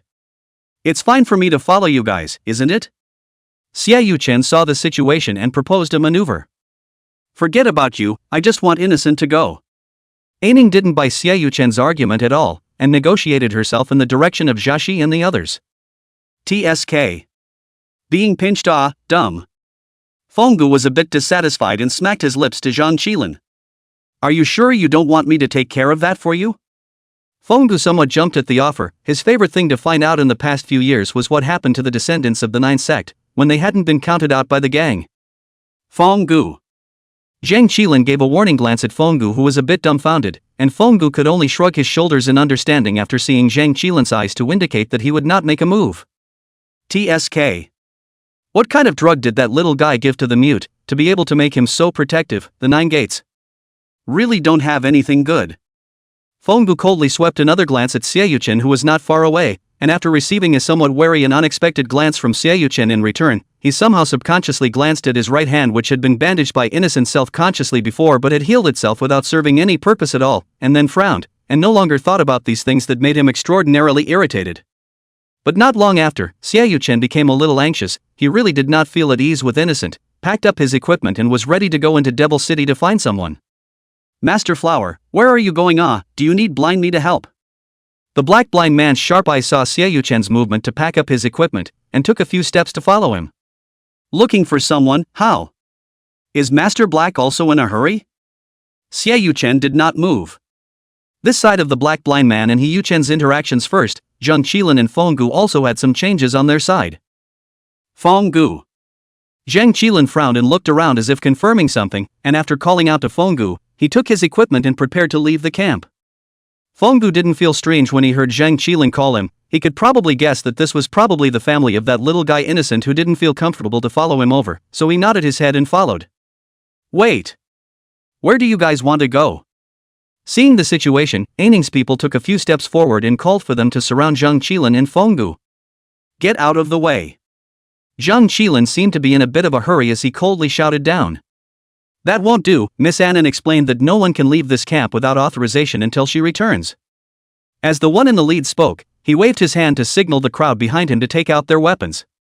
Just as Zhang Qilin frowned and wanted to make a move to settle these people, the sound of a car engine from not far away interrupted his thoughts, and he stopped moving as if he had guessed something. Not long after, accompanied by the rumbling of the SUV and the sound of wheels crushing the sand, the few people toward the back with guns were knocked out by the car that rushed out of nowhere, and a group of people were stunned by the sudden turn of events. That looks on the verge of scrapping the SUV can be parked. The car popped down. Two physique is quite big man, fixed eyes is actually one fat Z in pansy. Yo! Little brother, have you missed Fat Master me? Where's Tianjin? Why don't you quickly have him come out to receive me? The fat man smiled and greeted Zhang Qilin, one hand self-consciously resting on Pan Z's shoulder, his two small eyes constantly scanning the surroundings. What do these people want? Is it hard to believe that they still want to make a move against little brother? Pan Z somewhat disgustedly swept the fat man's fat hand down and looked at the people surrounding him with a disdainful face. What kind of people are you? And why are you driving our car? The leader was a little angry and a little puzzled. He took a few steps forward with his machete and stopped in front of Fatty and Pansy, who wanted to walk over to join them. TSK, TSK, TSK. The road is narrow, little Yakuza. Little brother here do not need you to make a move. Leave it to me and Pansy on the line. The fat man pretended to tisk a few times, not caring about the crowd in front of the angry face, rolled up his sleeves and made a gesture to strike. Mute, I'll do it. You make them go away a little. I can't help it, they're making a lot of noise. Fenggu walked up and craned his neck, calling out to Fatty and the others as he licked the shark teeth in his mouth with some pressure. Don't go too far. When Zhang Qilin heard Fenggu's words, his always indifferent face had a somewhat complicated expression as he called out to Fatty and the others, signaling them to duck to the side. This little brother, dare to ask this is. Fatty and Pansy were a bit puzzled, but they still withdrew their hands and walked to Zhang Qilin's side. The others originally wanted to stop them, but they were stopped by Fenggu, who rushed in front of them in an instant. Master Feng, you have promised Miss Aining to take us into Tamuta. Are you going to change your mind too? The leader's face went from green to white and back again, and despite the fact that he had been hearing from the others over the past few days that the Fenggu in front of him was a madman notorious on the road for not being easy to mess with, he still had the guts to question out loud. TCH. How many times do I have to say it? I said I only charged Aining for taking her in and then taking her out. I don't ask about anyone else, so. Fenggu shook his hand in annoyance. Paused for a moment. Can you please just die honestly? Fenggu laughed dangerously, a smile that sent a chill down the backs of the others at once, but the meaning of Fenggu's words that belittled them still made them let their anger rush to their heads based on their numbers. Let's go together. Waste this asshole. The leader raised his arm, leading the charge with a copy of his machete. Dumb. Cover the eyes of those little ones. The corner of Fenggu's mouth smile never fell. His hands clenched, fists placed in the waist will be both armor on the wrist blade popped out as much as possible to extend, while waist slightly as storage of force is like an arrow off the string generally rushed to the front of the leader. Courageous, but. You're guessing you haven't been on the road much. Fenggu casually raised his hand. Lightly will be the leader of the powerful machete one-handed block, the other hand is extremely rapid forward a stroke. Only one face of the leader's head was cut down by his knife. From the neck cavity gushing out of the blood directly spilled Fenggu all over the body. He even opened his mouth to catch a full mouth, swallowed down. The first one. Tastes okay. Fenggu smacked his lips and charged forward once more. Damn you guys! More people copied the machete and steel stick to Fenggu's blood-splattered head viciously chopped down, but still a swimming dodge, was a knife head. Some fluke head is still there, but from the neck down the cavity was cut open, viscera blood spray splattered all over the ground, also splattered all over the body of Fenggu. Holy! This, which way is this killing god, striking so sharp?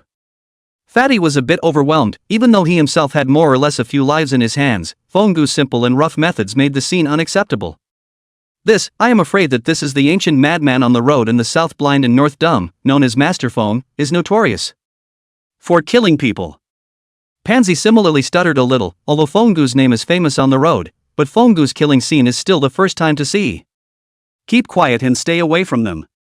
Zhang Qilin saw the situation just frowned. After all, they with Fenggu get along for many years, for his style of action also have more understanding, usually unless necessary will not interfere. But Fenggu has a kill up is easy to head of the problem, in addition to the body will not be hard to be killed by a face-to-face. The expert thought, other people are still away from here as far away as possible, better for the good. Fenggu really and Zhang Qilin said the same, kill on the head. He has almost given up the defense, rely solely on the hard body and sharp wrist knife with them to life for life. Even if those people have been killed by him alone, he does not let go of a two-wrist knife one after another cut, a foot along the hard kick out the other foot then kick, not enough hands and feet will use the mouth. In front of the neck visible at hand, see it's unprotected will open his mouth to reveal sharp teeth bite up, until the person's windpipe was bitten off. Neck meat was a bite off a large piece of spraying a large share of blood. Fenggu also just chewed and raised his neck and swallowed it into his stomach. Vomit. This is too heavy, isn't it? Fatty couldn't help but arch his body and dry heave at the sight, and Pansy next to him was also retching hard. Zhang Qilin didn't say anything, only frowning his eyebrows deeper and deeper. Fenggu knew nothing of the movement behind him, but he had already slaughtered everyone in front of him, and there were very few people left that Annan had brought with him, but he was still a bit uninterested. He was seen using his wrist knife to pick out a large chunk of flesh from the chest of a man who had just been disemboweled, and he merely shrugged his nose a few times before opening his mouth and taking a bite out of it, feasting on it like a wild animal. No. No, fat master, I cannot stand it, vomit. Fatty could not stand it any longer, turned around and held a rock and leaned over to vomit out. The other side of Pansy also did the same, only that the situation is slightly lighter. Zhang Qilin also turned around and stopped looking. Fenggu completely ignored the abnormalities of the few people behind him, and ate these blood and flesh that had been somewhat long lost to him on his own. Even the compulsion in his body was equally excited. Little brother, don't tell me that this man-eating maniac will also go to Tamuta with us. The fat man was a little weak. Phew. He's really unsettling. Pansy echoed the same a few times, shaking his head. It's fine. He's been to Tamuta, we're not sure of the way to get there. Zhang Qilin could understand Fatty and Pansy's uneasiness, but there was no way he would leave Fenggu here halfway. Available. Mute, I'm done. Fenggu wiped his mouth and stepped over rather idly with blood on his face. Fenggu, clean up. Zhang Qilin took a few steps forward, one hand caressing the black and gold ancient sword behind his back, with the look of I'll cut you if you don't clean up a bit. Line. Fenggu looked at Zhang Qilin's serious face and the weak appearance of Fatty and Pansy behind him, shrugged his shoulders or turned around and walked towards the water source nearby. Only after Zhang Qilin saw Fenggu's back as he turned to leave did he withdraw his hand. Pack up and go into Devil's Town when he gets back. Chapter 12, Interlude in a Dispute. Right after Xiaoyuchen and the Black Blind Man had finished discussing their next plans, they returned to the camp along the road they had left the camp on earlier to prepare to meet up with Zhang Qilin and the others to set off to find Innocence. Sniff. What smell? Why is it so bad, this? Good thick blood smell, is this the camp came to some wild beast? Xiaoyuchen shrugged his nose twice and covered it with a nice frown. Ha! Flower Master, you again carefully smell, this is not like a beast plus this desert even not many living creatures, not to mention the one-time death of so many things with blood, according to the Black Master I estimate There aren't many living people in this camp, I'm afraid. The Black Blind Man keenly perceived the unusual smell of blood, even the smile on his face had a few stiffness, reached out to hold up his sunglasses. Damn ancient madman, he'd better not kill on the rise, I can't stop this red-eyed monster by myself, if this injures a friendly army, I can't explain it to the Black Master. Xiaoyuchen wasn't the least bit aware of the messy and complicated thoughts in the Black Blind Man's mind, he just grabbed the hints that were thrown out of the Black Blind Man's words in the first place. Are you saying that the source of this bloody odor is the people in the camp? Isn't Zhang Qilin, that black-faced god, still guarding the camp? How could there be so many casualties?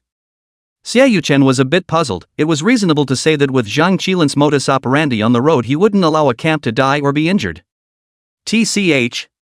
Newt can be stopped, as long as he doesn't want to, no one can do anything to hurt people under his nose, but the problem is. The Black Blind Man looked like he was smiling, and suddenly paused in the middle of his words. What if he doesn't stop if he's dumb? With that said, the two had already walked to the place where the smell of blood was coming from, and as far as the eye could see, there was a scarlet color. That's sealing the ancient? What the hell is he doing? Xiaoyuchen had just turned his head to look in the direction where Fenggu had made his move when he was stunned by the action of swallowing human flesh raw. At the same time being completely disgusted by Fenggu's action, this scene made his entire body couldn't help but start to retch. but Xiaoyu-chen, who had been in a position of power for several years, hardened himself and held back the dry heaves that surged up to his throat, so that the onlookers couldn't see anything more except for his face going a little pale. Is this guy supposed to say that he is not worthy of being an ancient madman? He is simply a complete madman. Dead blind, you better give me an explanation, otherwise I can't afford to work with a man-eating guy who doesn't know when to break out. Xiaoyu-chen fixed his mind and once again looked at the black blind man, whose face was also somewhat less than favorable. Ahem. This madman, he doesn't eat everything. Dead blind, you'd better look at the scene over there and repeat your words to me. Are you really sure that this guy is not a crazy person who can't distinguish between enemy and self? Xiaoyu-chen simply did not pay attention to the black blind man, who was ready to bull, just stretching out one finger not far from a field of blood, and that still in the feast of the hideous figure face staring at the black blind man's sunglasses in a bad way. I'm waiting for you to give me an explanation and assurance.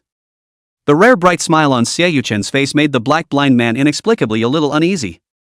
Just as the black blind man struggled with how to explain Fenggu's behavior and character to Xiaoyu-chen while avoiding being targeted by Fenggu afterwards, Fenggu's side had also resolved all the problems and was ordered by Zhang Qilin to clean up after himself. Coincidentally, he just happened to be walking towards the direction of the black blind man and Xiaoyu-chen with all the blood. It's really dumb. They have a lot going on, huh? This flavor is... Fenggu's slowly walking footsteps paused, but still waved the wrist knives on the backs of his hands to shake the blood and flesh foam on them clean while he did so. Fenggu grumbled in a low voice while complaining about Zhang Qilin's fussiness, but thanks to the good mood of having a long overdue full meal for himself and the things in his body, he didn't care about Zhang Qilin's dislike of them and the discovery of an unexpected person appearing here. Sure enough, it was discovered. Ancient madman, your dog nose is still so smart. The black blind man touched his nose, pulling aside the somewhat reluctant to come over Xiaoyu-chen walked over. Yo! Dead blind, you haven't run away yet? I thought you had pulled your new gold master a step ahead long ago. Fenggu didn't care about the thorns in the black blind man's words, just bared his sharp white teeth that still had some blood foam and laughed. Even though Fenggu didn't have any malicious intent at this moment, Xiaoyu-chen still had a chill rising from behind his spine. This was probably the instinct and experience that had brought him back from the dead several times, warning him out of instinct when faced with an extremely dangerous figure, which made him subconsciously want to dodge backward, but his reasoning allowed him to just tilt his body. Ahem. Crazy, are you done eating? The black blind man was keenly aware of Xiaoyu-chen's revulsion, and Fenggu's smile that stiffened violently after seeing Xiaoyu-chen's movements as well as his sudden and somewhat unpleasant emotions. Well, how?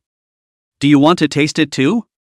Fenggu paused, turning his gaze that was frozen on Xiaoyu-chen to the black blind man. He once again hooked the corners of his mouth and smiled, only this time the smile took on some chilling coldness. No one knows Fenggu's thoughts at this time, only the black blind man vaguely perceived Fenggu's mood change as estimated in Xiaoyu-chen's antipathy towards him. After all, they are old friends who have been with each other for many years. What kind of character Fenggu this person really is, he is still clear. That won't be necessary, blind man. I just finished a hot can of beef and a box of fried rice with shredded green peppers and meat. I don't give a damn about what you've got. The black blind man teasingly joked Fenggu for a few sentences, as if the things in Fenggu's mouth were some ordinary goods that he didn't care about. You want me to not give it to you yet? The mute said to set off into Devil City later to look for someone, so you guys get ready. I'll go clean up first, or else that nosy one, the mute, is going to draw his knife on me again. Fenggu heard the words of the black blind man, the cold smile on his face also put away, as if just now suddenly cold down his face is not him, waved his hand and crossed the black blind man. They walked toward the water source not far away there. Yo, I say you this always I do my own thing guy, how rare initiative to avoid people, it turns out to be dumb, cannot stand you TSK, really? Well done. Although the black blind man saw Fenggu's this his past, but still the mouth does not spare people. TSK. Dead blind, I wouldn't mind an extra meal. Fenggu stopped his footsteps and turned his head to look at the outspoken black blind man after seeing his action of blocking Xiaoyu-chen behind him without a trace, as well as the strange gesture gestured in his hand. His gaze sank under the sunglasses, but he still cooperated with the black blind man in disliking him. Don't worry, Xiaojiu master. Without accident, I won't move you guys after that. At the same time, Tamuta, I will take you there, so don't need to be so nervous, you're not in the ranks of my sacrifices. After putting down such a sentence that sounded a bit clueless to Xiaoyu-chen, Fenggu left without looking back, leaving Xiaoyu-chen frowning in place and thinking about something. Master Huar, you also heard it, that crazy guy said he won't touch you guys, so he definitely won't touch a single hair on your head. Now you don't worry, right? The black blind man saw Fenggu walk away before he turned his head to look at Xiaoyu-chen. How do you know he won't back out? Just because of his reputation on the road?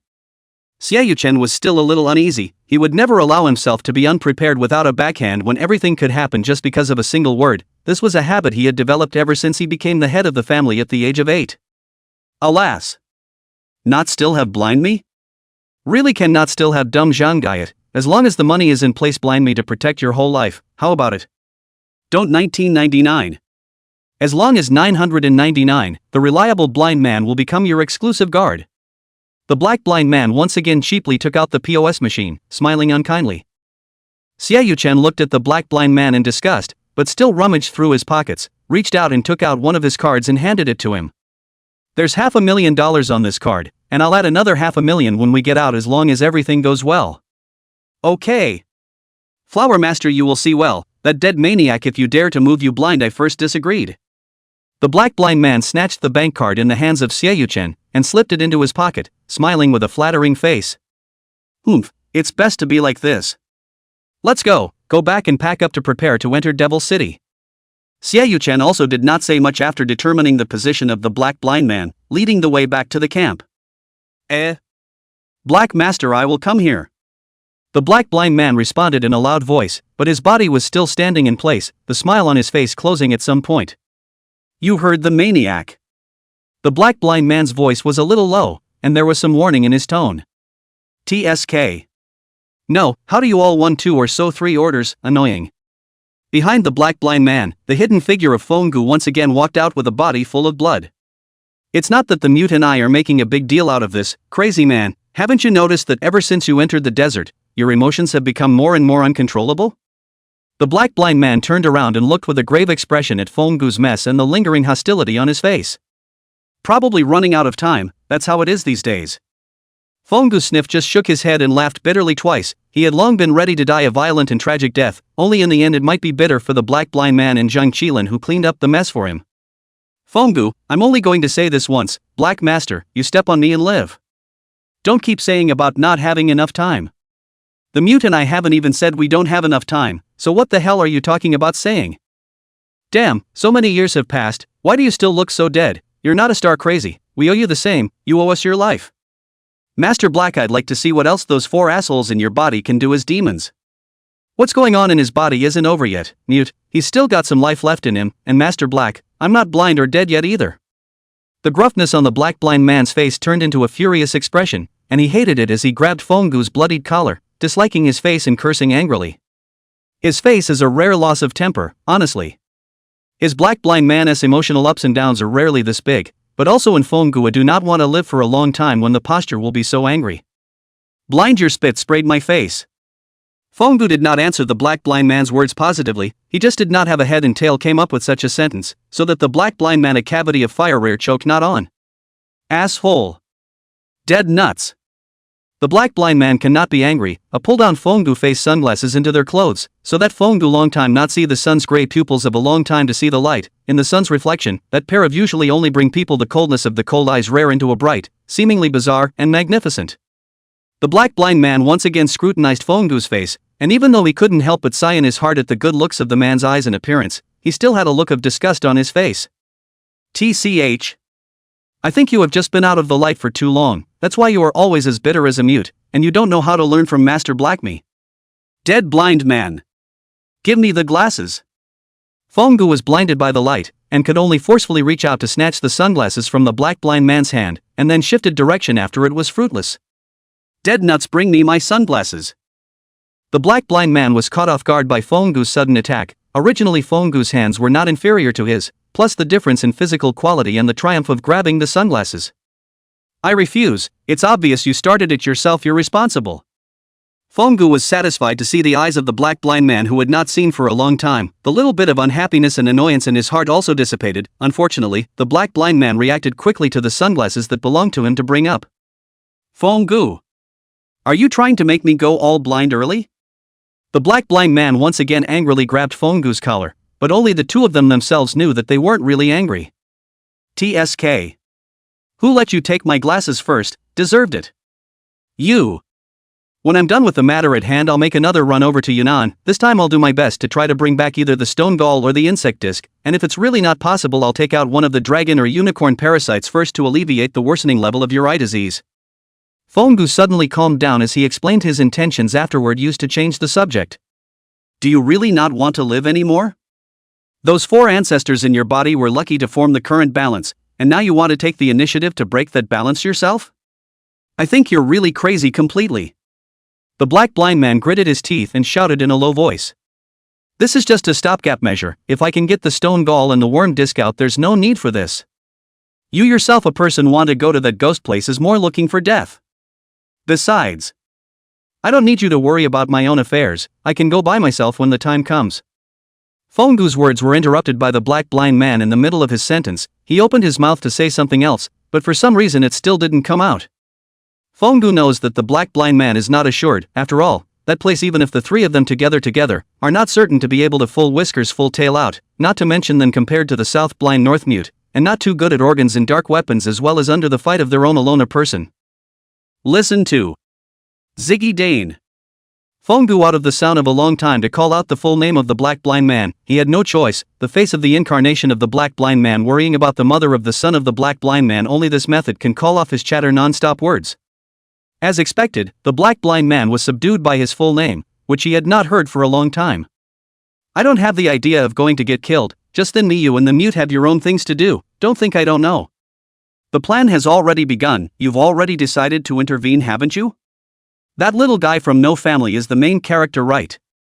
The black blind man kept silent. He has always thought that Fongu did not pay attention to these things. After all, to be in the old 9 doors period, Zhang Qishan crossed the river to tear down the bridge even after he and the mute was locked into the sanatorium for 20 years. He will no longer intervene in the old 9 doors of the mess, not to mention intervening in the... As long as there is an opportunity, Fongu will even fall into the well. So I'm the only one with time on my hands who's half out of the game, and... There's no way you can put off your eyes any longer, and you're only going to get worse as it goes on. Plus, in terms of flesh strength and physical quality, you and the mute 2 people combined are not as good as me. Facing the same fatal injuries, to you it's a fatal injury, to me it's just a serious injury. There will still be a way to save, so I'm the one who's most suitable to go there. Fongu slowly told his thoughts in full. Then you can't do it yourself. Blind man. If I can still come back alive from this trip, I'll agree to your proposal of letting me go into the mute ancestor's grave to renew my life. Fongu threw out his last chip before the black blind man could react, once again blocking his words. Gee, let's finish the task at hand first. What a? The black blind man briefly compromised. He should have known that as long as it was Fongu decided things, simply no room for change, this aspect of the 3 of them the same. Well, I know. Hurry up and go wash yourself. With a fishy stench all over you, the mute can't help but want to cut you. No. Fongu answered somewhat helplessly. Chapter 13, no title. By the time Fongu returned to the camp after packing up, everyone but him was already ready to go. Xiaoyuchen and the black blind man were exchanging words at the edge of the camp in Devil City without knowing what they were talking about. After the 2 of them saw Fongu, the blind man smiled at him, while Xiaoyuchen slightly scanned his eyes and then put them back, keeping his face coldly down.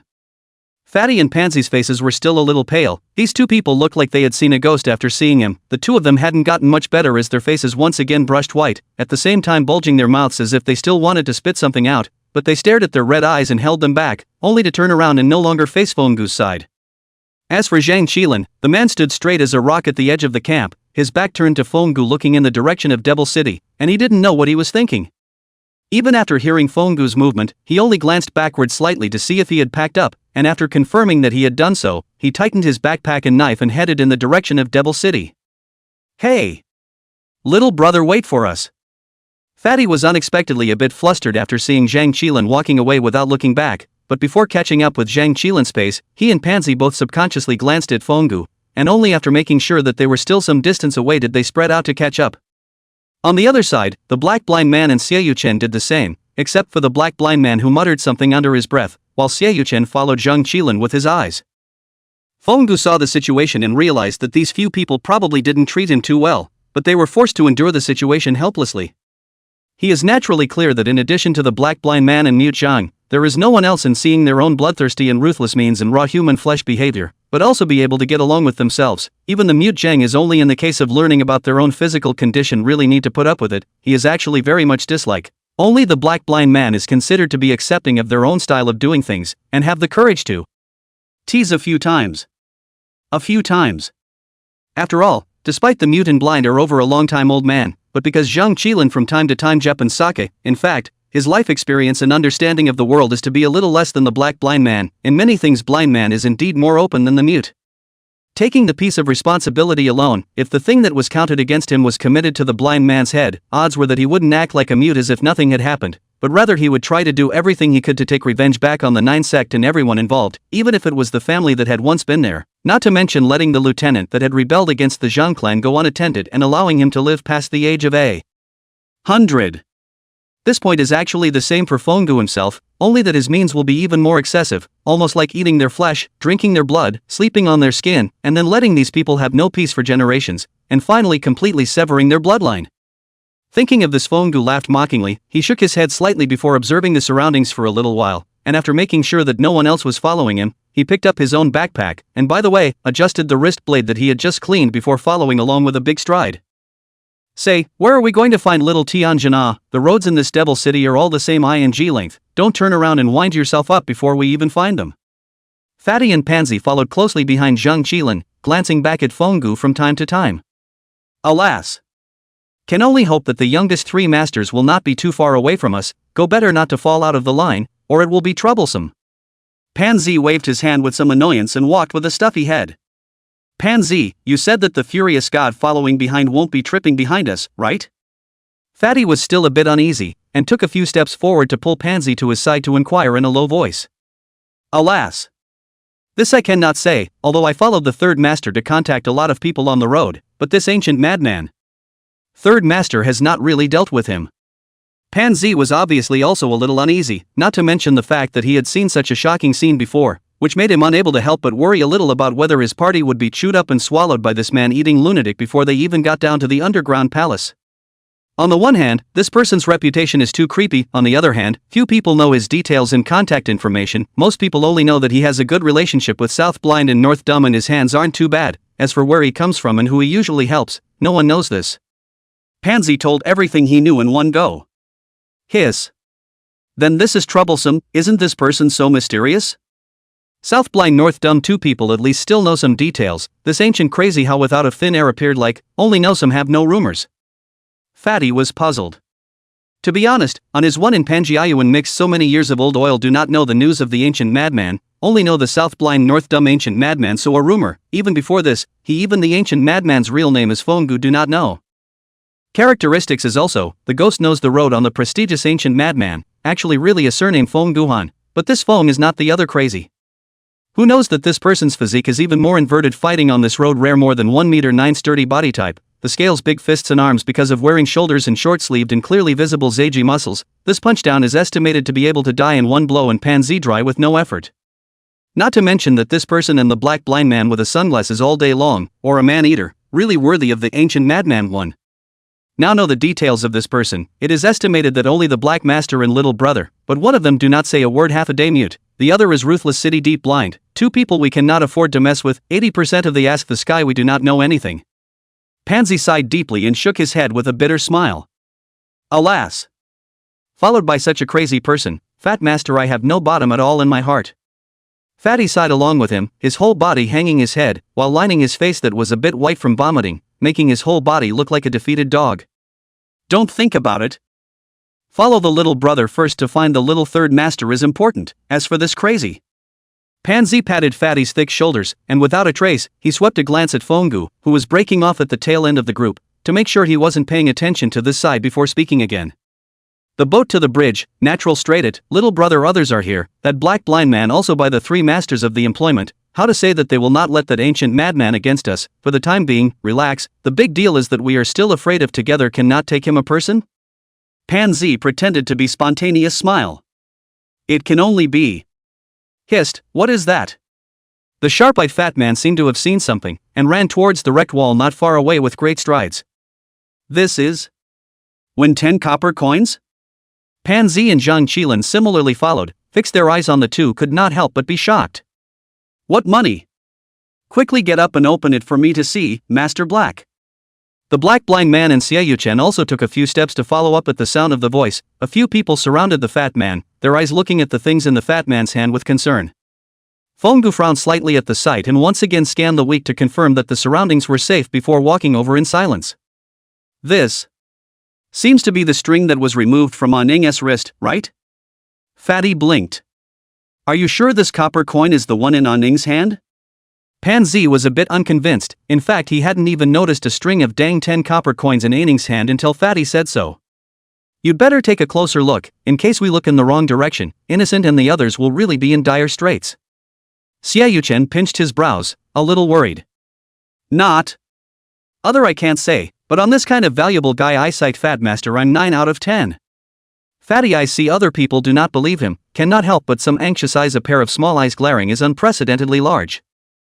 Zhang Qilin didn't say anything, just tightly frowning as he tried his best to recall his previous memories. Alright, get out of the way, let the professional come. The black blind man pushed everyone else out of the way with one hand and walked to the fat man himself. What? What is your opinion, Master Black? As one of the persons who were pushed away by the black blind man, Xiaoyu-chen was a bit unhappy, but still allowed the black blind man to take away the dang 10 copper coins from the fat man's hand. Hey! How are you like this? I want to see what you have to do. The fat man was a little upset after being taken away from the copper money with a hand, but still held his arms ready to see what the black blind man would do. I certainly have no way. The black blind man sold out. The others couldn't help but be enraged when they heard the black blind man's words, and they all strutted towards him to demand a price. Blind. Zhang Qilin couldn't look away. He probably knew who the professional in the black blind man's mouth was, but he still voiced to stop. After all, human life was important. TSK. No, how one two of them are with dumb as not to tease it, blind me or bored to death. Black blind man will be in the hands of the copper up and down throne, a face of despondent look. Madman, it's time for you to come out and smell it. The black blind man ignored the shocked expression of the bystanders, taking advantage of its unguarded a hand will be thrown to the back of the silent standing Fenggu, good in Fenggu's hands over the people, hand a raise will be the copper money steadily received down. TSK. Dead blind, are you treating me like a dog? Fenggu with an indignant face rolled his eyes fiercely to the black blind man in a situation where the crowd couldn't see, but still honestly brought the copper money in front of his nose and shrugged his nose to smell the flavor. Sniff. It's Annan's scent all right, and a little bit of that brat, though it's faint. Tisk, nasty dog smell. Fenggu threw the copper money to the black blind man again in displeasure, and after seeing that the black blind man received it as steadily as he did, the expression on his face became even more displeased. Dog smell. Is something. Xiaoyu-chen was a bit speechless, but still looked at the black blind man who was smiling with a beat-up face, confirming to him the reliability or otherwise of the results. No problem then, they should be heading this way. After receiving Xiaoyu-chen's look, the black blind man similarly turned his head to look at Zhang Qilin, and after receiving his nod he greeted the crowd to follow. Not. That's the end of it? Is he a dog? This person said that it is aining? How come no one listens to what Fat Master I say? Feeling a bit unfair, Fatty muttered and complained. You can also not believe. But at that time all the consequences are your own responsibility. After being separated from the team in this devil city, it is normal to die, right? Fenggu sneered threateningly and walked behind Fatty, slightly lowering his head to reveal half of his gray vertical pupils staring at Fatty's vitals, causing a chill to rise behind Fatty's back and subconsciously turning his head to meet Fenggu's eyes. This glance to see the eyes of the horror of the fat heart, instant panic so that he lost his voice for a moment, 2 legs a soft almost but to sit on the ground, but Fenggu did not pay attention to the fat that trembled like chaff limbs, a step over his body walked to the front, leaving him alone to freeze in the back, do not dare to move. Zhang Qilin, who was at the forefront of the group, turned around to see that Fatty had not been harmed, and turned around to continue rushing on his way without further questions. Zhang Qilin also knew that what the fatty had just done was indeed not quite right in itself. Fenggu hated people looking at him with that kind of eyes or talking about his unusual behind his back, coupled with a temperamental personality that had become temperamental due to some situations. Just now, Fatty and their unapologetic eyes, and that in Fenggu's opinion is not a whisper of discussion, so that Fenggu just show his eyes to stare him can be said to be Zhang Qilin and Fenggu's greatest tolerance, to know that usually they will not hold back at all, even Zhang Qilin is basically a direct action. Fatty? What are you doing there? Why don't you hurry up and follow me? Pan Zi turned around and saw the figure of Fatty frozen in place, a little puzzled, he thought that Fatty was not reacting, so he reached out to greet him. I am coming. Fatty was awakened by this voice, panicked and wiped the cold sweat from his head, rolling and crawling to keep up with the footsteps. Damn! Fat Master, I almost planted here, this madman. Absolutely can't provoke this ancient madman anymore. Chapter 14, Extra, the first encounter of the blind and dumb madman. Ever since Fongu slaughtered his entire clan under his loss of control, he had packed his bags and traveled around places that possessed rumors of parasites, and even deep forests, in order to just be able to strip away the 4 parasites that were symbiotic with him. But no matter where he went, which tribe, even in the area of the Miao border, which had always been famous for refining parasites, there was no one who could strip these 4 types of parasites. There were even those who had bad intentions because of the 3 kinds of strange parasites on Fongu's body, wanting to kill people to take the parasites, or because parasites like him who were still alive after being symbiotically born by the 4 parasites were too rare. They even wanted to plant their own parasites into Fongu's body in order to control him, or let their own parasites evolve by devouring or even assimilating them. Waiting for the situation is almost Fongu met all over. He also ate a lot of losses, frankly speaking, if not his body's compulsion is too overbearing, estimated that he had to die no less than 100 times, or don't know who became a compulsion people, all over the body constantly by the compulsion erosion and devouring, worse than death. So then, in order to protect himself from being sold without any power, and in order to better penetrate into those rare places to find a way, Fongu stopped his pace of inquiring news and began to recuperate his already overburdened body. After several decades, Fongu once again returned to the former tribe. Looking at a deserted area and the dark red bloodstains on the ground that were soaked through, Fongu did not know what to say for a while. It's been almost 50 years. Returning to his homeland, Fongu's heart inevitably had a few more complications. It's been so long since I lost control and slaughtered an entire tribe when I was 35. Now that I think about it, it turns out that my initial thoughts were so naive. The human heart, human nature, is really the thing that can't withstand the test the most. Thinking of this, Fongu stretched out a hand and gently stroked on a huge scar in front of his chest that nearly opened him up, subconsciously pressed it, and only after feeling the faint tingling at the wound's healing place did he have the feeling that he was still alive. This scar was cut out by some people who wanted to cut him open and remove his parasites not too long ago, and the funny thing was that he thought those people were really in a position to help him, but the truth gave him the most painful and final slap in the face, and he almost died. Along with this scar, there were also the tired scars all over his back, almost to say that there was not a single piece of good flesh. Those wounds were partly due to the fact that he had been hacked out by the chase when he had fled in haste, and partly due to the lessons he had learned in exchange for exposing his back time and time again. Hearts and minds. No, ancient. The voice that hadn't spoken for a long time was extremely hoarse and coarse, and the sudden opening of his mouth caused the hideous scar that Fongu had across his neck to have a pain that was about to be ripped open, which caused him to subconsciously frown. Yo! There are still people in this hellhole, mute you say, strange or not? The voice coming from behind made Fongu's mind startled, and he reflexively jerked his body around, one hand reaching out as fast as he could with a bunch of wrist knives he had somehow snatched back from his absconding at his waist. Not bad. This reaction, have the Black Master I 4 points of elegance, that all ragged bomb, as long as you take us to a place, Black Master I will spare your life how? What came into view was a tall man with something strange on his face, while beside him was a cold-looking man who was slightly shorter.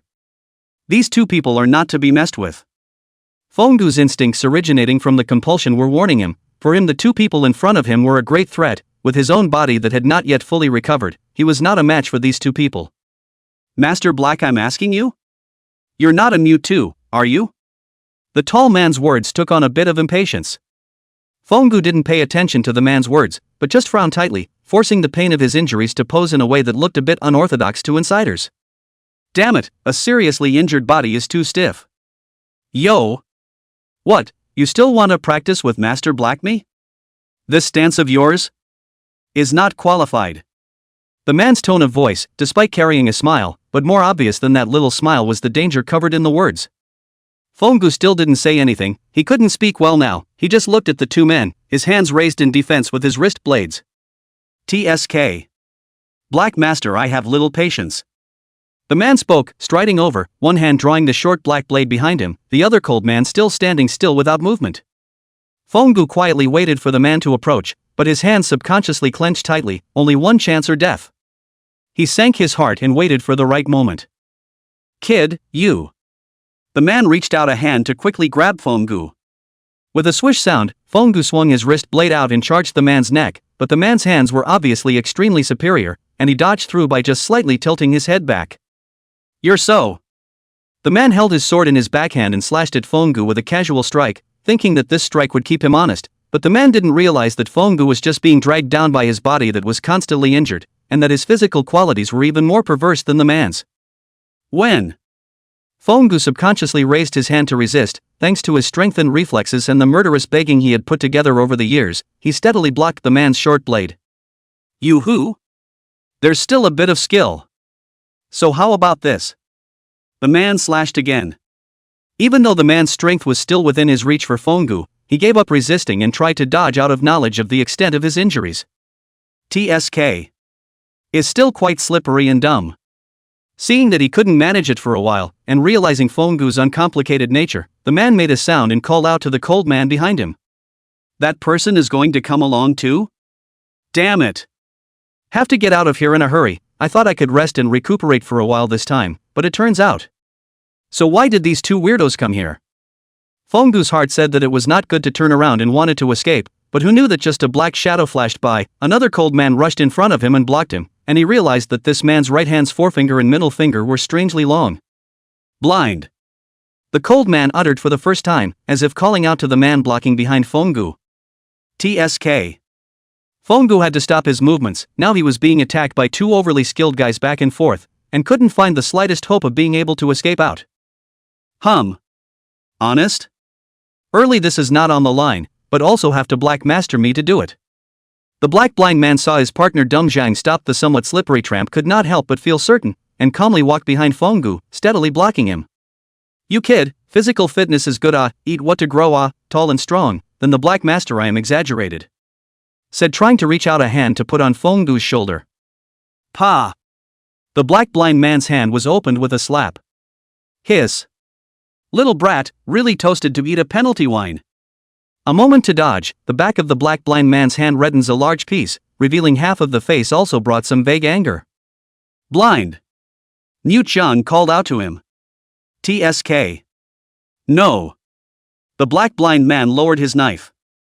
"Let me ask you, what once happened here? Do you know about the 3 sacred compasses?" The black blind man inquired with a slight frown. "No." Fenggu uttered with difficulty, his coarse voice causing the two of them to faintly stare. Niu Jiang saw this and stretched out his right hand's oddly long double fingers, probing Fenggu's throat. Fenggu subconsciously wanted to dodge, but was pressed by the black blind man. "You?" The black blind man looked at the wound on Fenggu's neck, and the huge scar on his chest that was exposed because he struggled too much, and for a moment he didn't know what to say. "I think you are not simple, sure enough. Topped with such a body of injuries, change other people have long been dead through and through. You actually let me a moment and a half cannot take you, not a. You." Black blind man some sigh, since he completely out of the dry, the whole road. In addition to the mute Jiang, no one can fight with him for so long, today is to meet a top of the serious injuries can still do this step of the guy, which makes him cannot help but a little rare. "Look at this way, you also have no way to speak, so. I see that you are also quite familiar with this place. This period of time we are responsible for your safety, and when your injuries are almost well, how about taking us to find the 3 sacred compotes?" The black blind man got up something else in mind. The words turned a smile on his face and began to follow the temptation.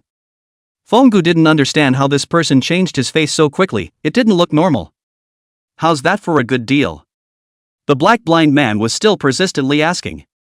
Fenggu couldn't help but nod his head, signaling these two to follow him over, but still tense and on guard against a possible attack. Along the way, only the black blind man had been chattering. Fenggu and the mute Zhang had been silent until the sun set and the group found a resting place, and his mouth didn't stop. Chapter 15, Deep in the Devil's Town. The group followed the direction pointed out by Fenggu, who was at the head of the group, and kept exploring deeper into Devil City, and along the way, Fatty, who was sharp-eyed, and Fenggu, who had extremely sensitive 5 senses and was good at tracking, kept finding the 10 copper coins left behind by Aining and the traces that Wuxi and the rest of the group had walked through. After turning once more around a broken wall, what came into view was a huge ancient wooden ship with half of its hull stuck into a mountain of sand and dirt, a behemoth that looked extremely eye-catching to the group. "Holy, what is this thing? Queen Mother of the West's ship? How is this even driving into the desert?" Fatty's jaw dropped a bit when he saw the scene in front of him. "It seems like this is where they received the signal from the walkie-talkie before. I reckon that Innocent and the others should be nearby." Xiaoyu-chen checked the traces around him and determined the direction to look, and the group started searching once again. It wasn't long before they found Innocent and Aining, who had fallen into unconsciousness under a broken wall, and as for the others, they were probably long gone. TSK. We rushed all the way to find them. It turns out that this person is nesting here. Come and let the fat master I see how the little Tianjin is. Fatty, despite the flirting on his lips, still rushed up a few steps to inspect Innocent's state, with a slight worry on his face, followed by Pansy and Zhang Qilin. Junior third master should be suffering from too much dehydration coupled with too much fatigue, but fortunately it's nothing serious, just drink some water and rest. Pansy was relieved to learn about Innocent's situation. He was really afraid that Innocent would just fold in this desert. Well, now Tianjin has also found, as for this pussy who loves to manage whoever, fat master I don't serve. As soon as the fat man carried Innocent on his back, he took a big step and wanted to go to find a shady place to settle the exhausted Innocent. This cannot be blind, my tail payment has not yet ended it. The black blind man looked at the still senseless lying on the ground, aining a complex face. It's going to cost extra, Boss Ning. Saying this, he dragged Aining up by her legs without the slightest bit of pity, followed by the fat man who found a shady spot to drag the unconscious person over. Master Black can really be Yen Wan Heart. Xiaoyu-chen skimmed his mouth when he saw this. He always felt that this blind man was unreliable. Zhang Qilin did not ask more questions, just silently followed them. As for Fenggu, he did not care about anyone. So where do we go next? Little brother? Fatty asked the group as he sat on his butt and lowered his volume slightly after settling Innocent down. This has to ask the madman. The only one who knows the route and can still lead the way is him. The black blind man spread his hands, signaling that he had no way. Hiss. Fat master, I am not quite dare to ask this master, or Pansy you go to ask? With a scornful look on his face, the fat man did not see the black blind man's suddenly raised eyebrows and twitching corners of his mouth, as well as Zhang Qilin's equally slightly furrowed eyebrows. This I also dare not. I and the third master have not dealt with this master, and do not quite know the temperament of this master. Pansy also had a difficult look on his face, and Xiaoyu-chen beside him was similarly a bit thoughtful. TSK. Look at you guys, you still have to black master me. The black blind man stood up and strutted towards Fenggu, who was sitting not far away. Ancient madman. Don't just stand there, quickly take us to the Western Queen Mother's palace. The black blind man wanted to kick at Fenggu, but he also knew that this random kick couldn't even touch Fenggu. As expected, Fenggu just dodged to let the black blind man's big foot fell into the air. Good, and the black blind man himself also collected force, so just a slight beat on the smooth landing, a cheap smile to look at the face of the impatient Fenggu. Dead blind man. You better give me a reason. Fenggu sneered and extended one of his wrist blades, looking like he would cut him at the drop of a hat. Didn't you say you knew the way? Now that Boss Ning has fainted, you mustn't branch out? The black blind man said with a disinterested face and a smile. Take a break and leave. Fenggu retrieved his wrist blade and sat back with a cold face. The black blind man was smiling broadly on the side, looking at the others every now and then as if to say how simple this is, a bunch of idiots, drawing blank stares from several people except for Zhang Qilin and the two who fainted. Not long after, the Innocent woke up leisurely, noisy to drink water. In the side has been guarding the fat man, heard the movement, panicked, will be handed over the water bottle. One side stretched out his hand for some, choking to the Innocent to smooth the air. Slow down and drink, it's not like anyone is stealing from you. Ahem, where's Annan? Did you bring back Aining? Innocent was a little nervous. No, I said Tianjin, that little has screwed you over a few times, and you still want to save her? Fatty was a bit upset. She saved me, otherwise I would have been poisoned to death by that group of corpse turtle kings, Wuxi hurriedly defended, fearing that a group of people would leave Aining in the desert to fend for herself. Well, the is fine, she woke up earlier than you did. Fatty had no choice but to honestly tell the truth. The side of the Aning heard the movement also stopped, and Xiaoyu-chen, their exchanges, turned his head and greeted Innocent, at the same time came to greet the Xiaoyu-chen as well as the black blind man, who symbolically greeted. Fenggu heard the conversation over there from a short distance away and couldn't help but feel a little strange. He didn't understand why Wuxi had been held hostage and threatened Zhang Qilin, and was still able to say at the first moment of being rescued that he must save that Aining who was holding him hostage. Shouldn't he have taken the opportunity to snuff out the danger completely? The nickname Naive is really not wrong. Fenggu once again moved to teach Innocence a little lesson. This kind of thought. TSK, this brat will drag the mute down sooner or later. After Fonggu observed the mental state and physical condition of his party and realized that they were all pretty much rested, he patted the sand and dust on his body and stood up. "Blind man, let's go. Leave for Tamuta."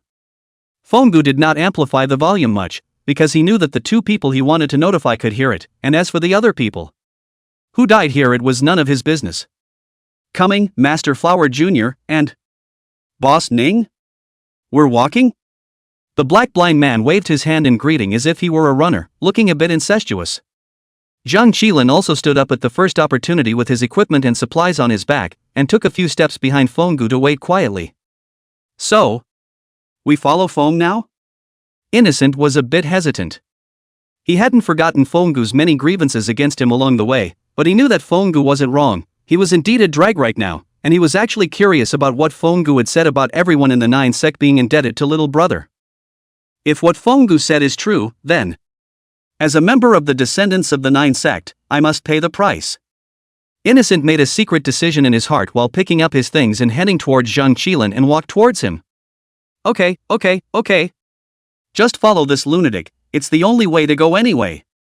Although the fat man is a little reluctant, but still know that the main thing cannot be delayed, sharp follow-up, other people more or less a little bit of concern, but also the same as the fat man chose to follow, thus not against. After all, this place is dangerous to the extreme. First things first, you'd better stay close. I'm not going to save the guys who fall out of line, even if the mute and the blind will help, but if I think either one of you is slowing them or me down, then that one stays here for me. The coldness of Fonggu's smile and the leaping wrist blade shrouded the hearts of everyone except Nan Blind and North Mute with a chill, especially Innocent and Aining. On the one hand, Innocent was genuinely worried about her drop, and on the other hand, Aining was worried that Fonggu would cross the line and kill someone or take advantage of the fire. After all, she only had herself. "Alright, crazy. You say it again and again, maybe someone will beat a retreat. Let's go." A period of time does not see how you become so nagging. Afraid that it is not a few decades late menopause. The black blind man did not know because of what out of the mouth to interrupt, directly destroyed the somewhat serious atmosphere. Just the cost is to Fonggu angry enough. "Dead blind man, when I go out I will absolutely find you to practice, bring the mute along." Fonggu put down such a sentence, then walked out ruthlessly, leaving behind only the crowd with a somewhat complicated mood and the black blind man who was smiling cheaply. "Blind, wait." Zhang Qilin was somewhat helpless, but his words clearly affirmed Fonggu's threat, causing the smile on the face of the black blind man, who had been laughing happily just a moment ago, to instantly freeze. "Not dumb, you really want to help that dead madman beat me? Blind me, ah. Really sad, oh. Gone. Don't be crazy." Xiaoyuchen couldn't look on, crossing over to the black blind man to throw down a blank stare before following straight after Fonggu and Zhang Qilin, who were walking ahead. "Not. Is there really no one to do justice to blind me?" The answer to the black blind man was blank stares and dislike from the crowd. Chapter 16, Tamuta. By the time the group followed Fonggu to a cliff nearby, the few people with the most sensitive ears heard a bit of unusual movement. "Crazy man, mute man, do you hear me?" The black blind man slightly moved his ears, and the smile that had been on his face stiffened slightly. "TSK. Trouble, hey. Little brats with the surname Wu, you guys didn't mess around with anything on the ancient ship before, did you?" After Fonggu clearly heard the buzzing sound that kept approaching in the distance, and after slightly combining his guesses, he instantly felt bad. Fong, you mean?" Innocent was a bit confused. He didn't hear the commotion in the distance, he was just a bit scared after seeing the several experts in the team with a grave expression on their faces. He didn't think of what he saw in the ancient ship at first. "No, what are you guys talking about? How to go next, where to go to give an accurate answer? Stop here, what is the point?"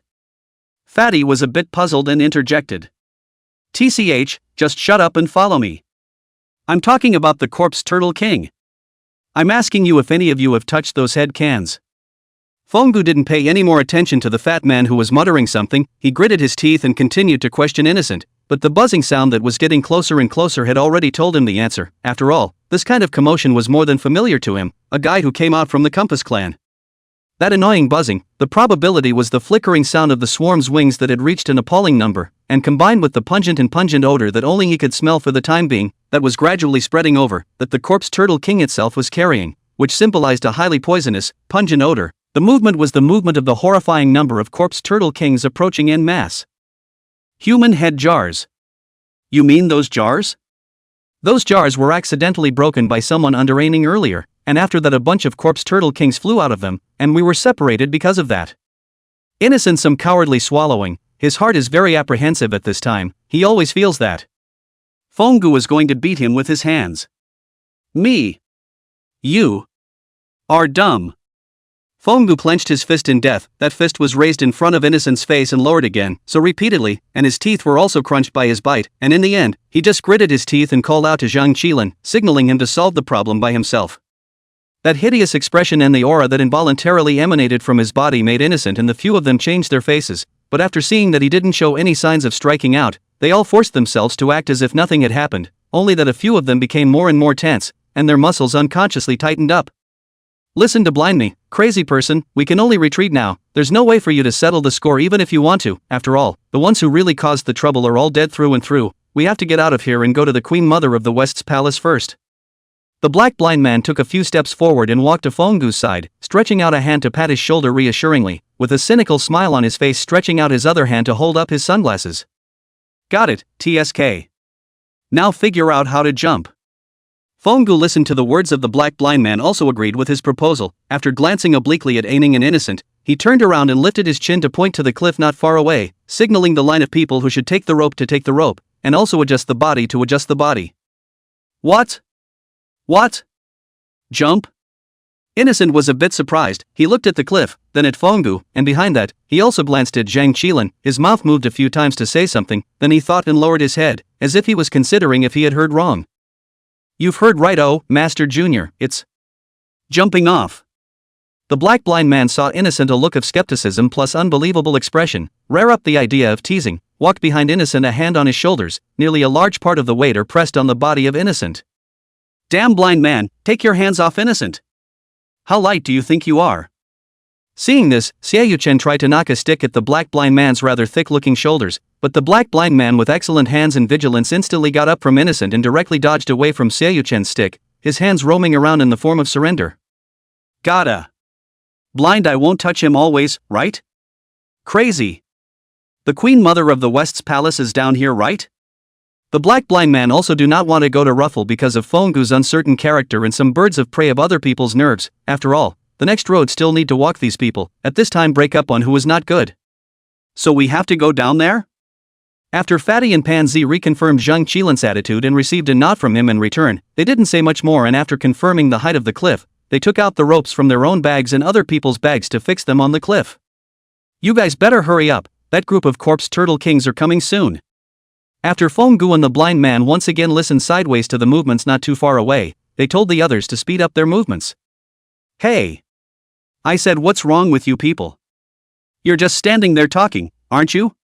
This cliff do not know how high, you say jump jump also do nothing we do not say, at least this rope must be slowly, right? This is a matter of life and death, rush. Cough, rush what rush? Fatty apparently also heard a little movement, hand movements accelerated quite a bit, but after hearing Fongdu's urging, the words held back along the way a brain spit out quite a lot, but after saying it and then seemingly dawned on him stuck in the shell, but still forced to finish. The black blind man smiled even wider after hearing what the fat man said, no, aren't there vines next to it?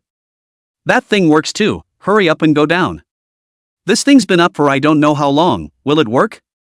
Unsure, Fatty tightened the rope once more, and Pansy reached out and pulled on the tied rope to make sure it was okay before standing up. Alright, Junior Master San, we can go down now. Pansy stood up and signaled Innocent to get ready. At these words, the people on the cliff lined up and stood in line to go down one after the other. Master Flower, we're walking? The black blind man greeted, after getting Xiaoyuchen's affirmation, his figure moved and slid down the rope, his figure was so ungainly, especially Xiaoyuchen's movement was even a little more flexible than the black blind man.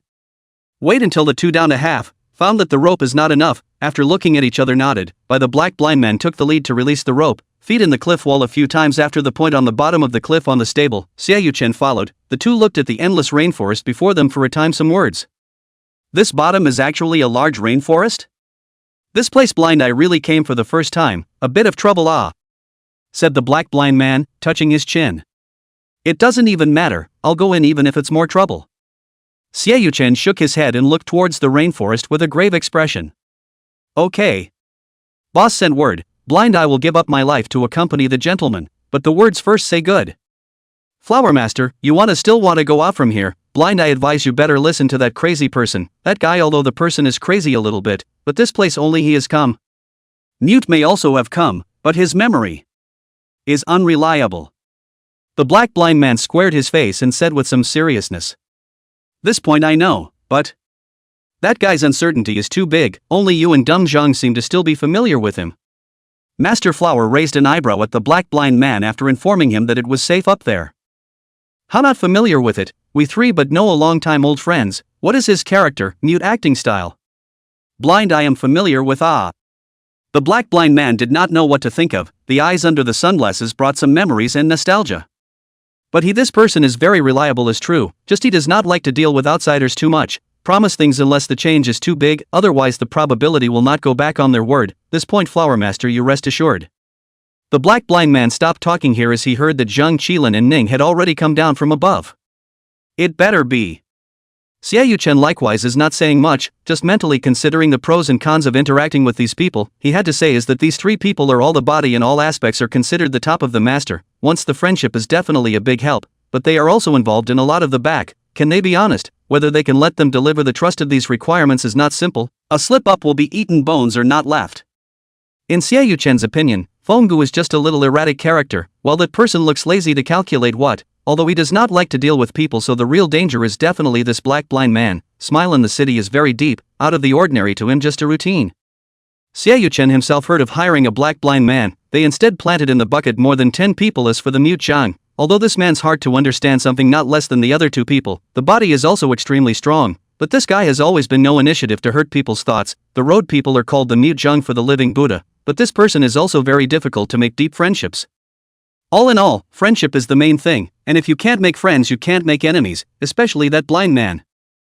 Just at this time, the last down the innocent and the fat man, but something went wrong, only to see the two hands do not know when the replacement of the entire vine break. The two have fallen down, which makes the bottom of the cliff. A few people cannot help but tighten their hearts. Fenggu. Zhang Qilin let out a low shout, and his figure used several borrowed forces to directly scramble into mid-air, and landed firmly on the ground with a handful of innocent in his arms. On the other side of Fenggu also understand the meaning of Zhang Qilin. Put a hard stomp on the ground, the whole person rises up, a foot and heavy on the cliff wall to borrow strength, body shape a turn, one hand a strong range of hug will fall quickly. Fat man steadily catch, a spinning body landed on the ground steadily, stirred up a burst of dust. I didn't die. Fatty and Innocent were stunned, and they both touched their bodies with palpitations, and coincidentally looked at the person who had saved them from death. Little brother, thank you, otherwise I would have lost it. Innocent smiled gratefully at Zhang Qilin. So what, Master Feng? Can you put me down? We are a little bit not quite right like this. You also feel heavy, is not it? Fatty was a little embarrassed because he, a very strong and big man, was actually being held diagonally in Fenggu's arms with one hand, which left his arms and legs nowhere to rest. TSK.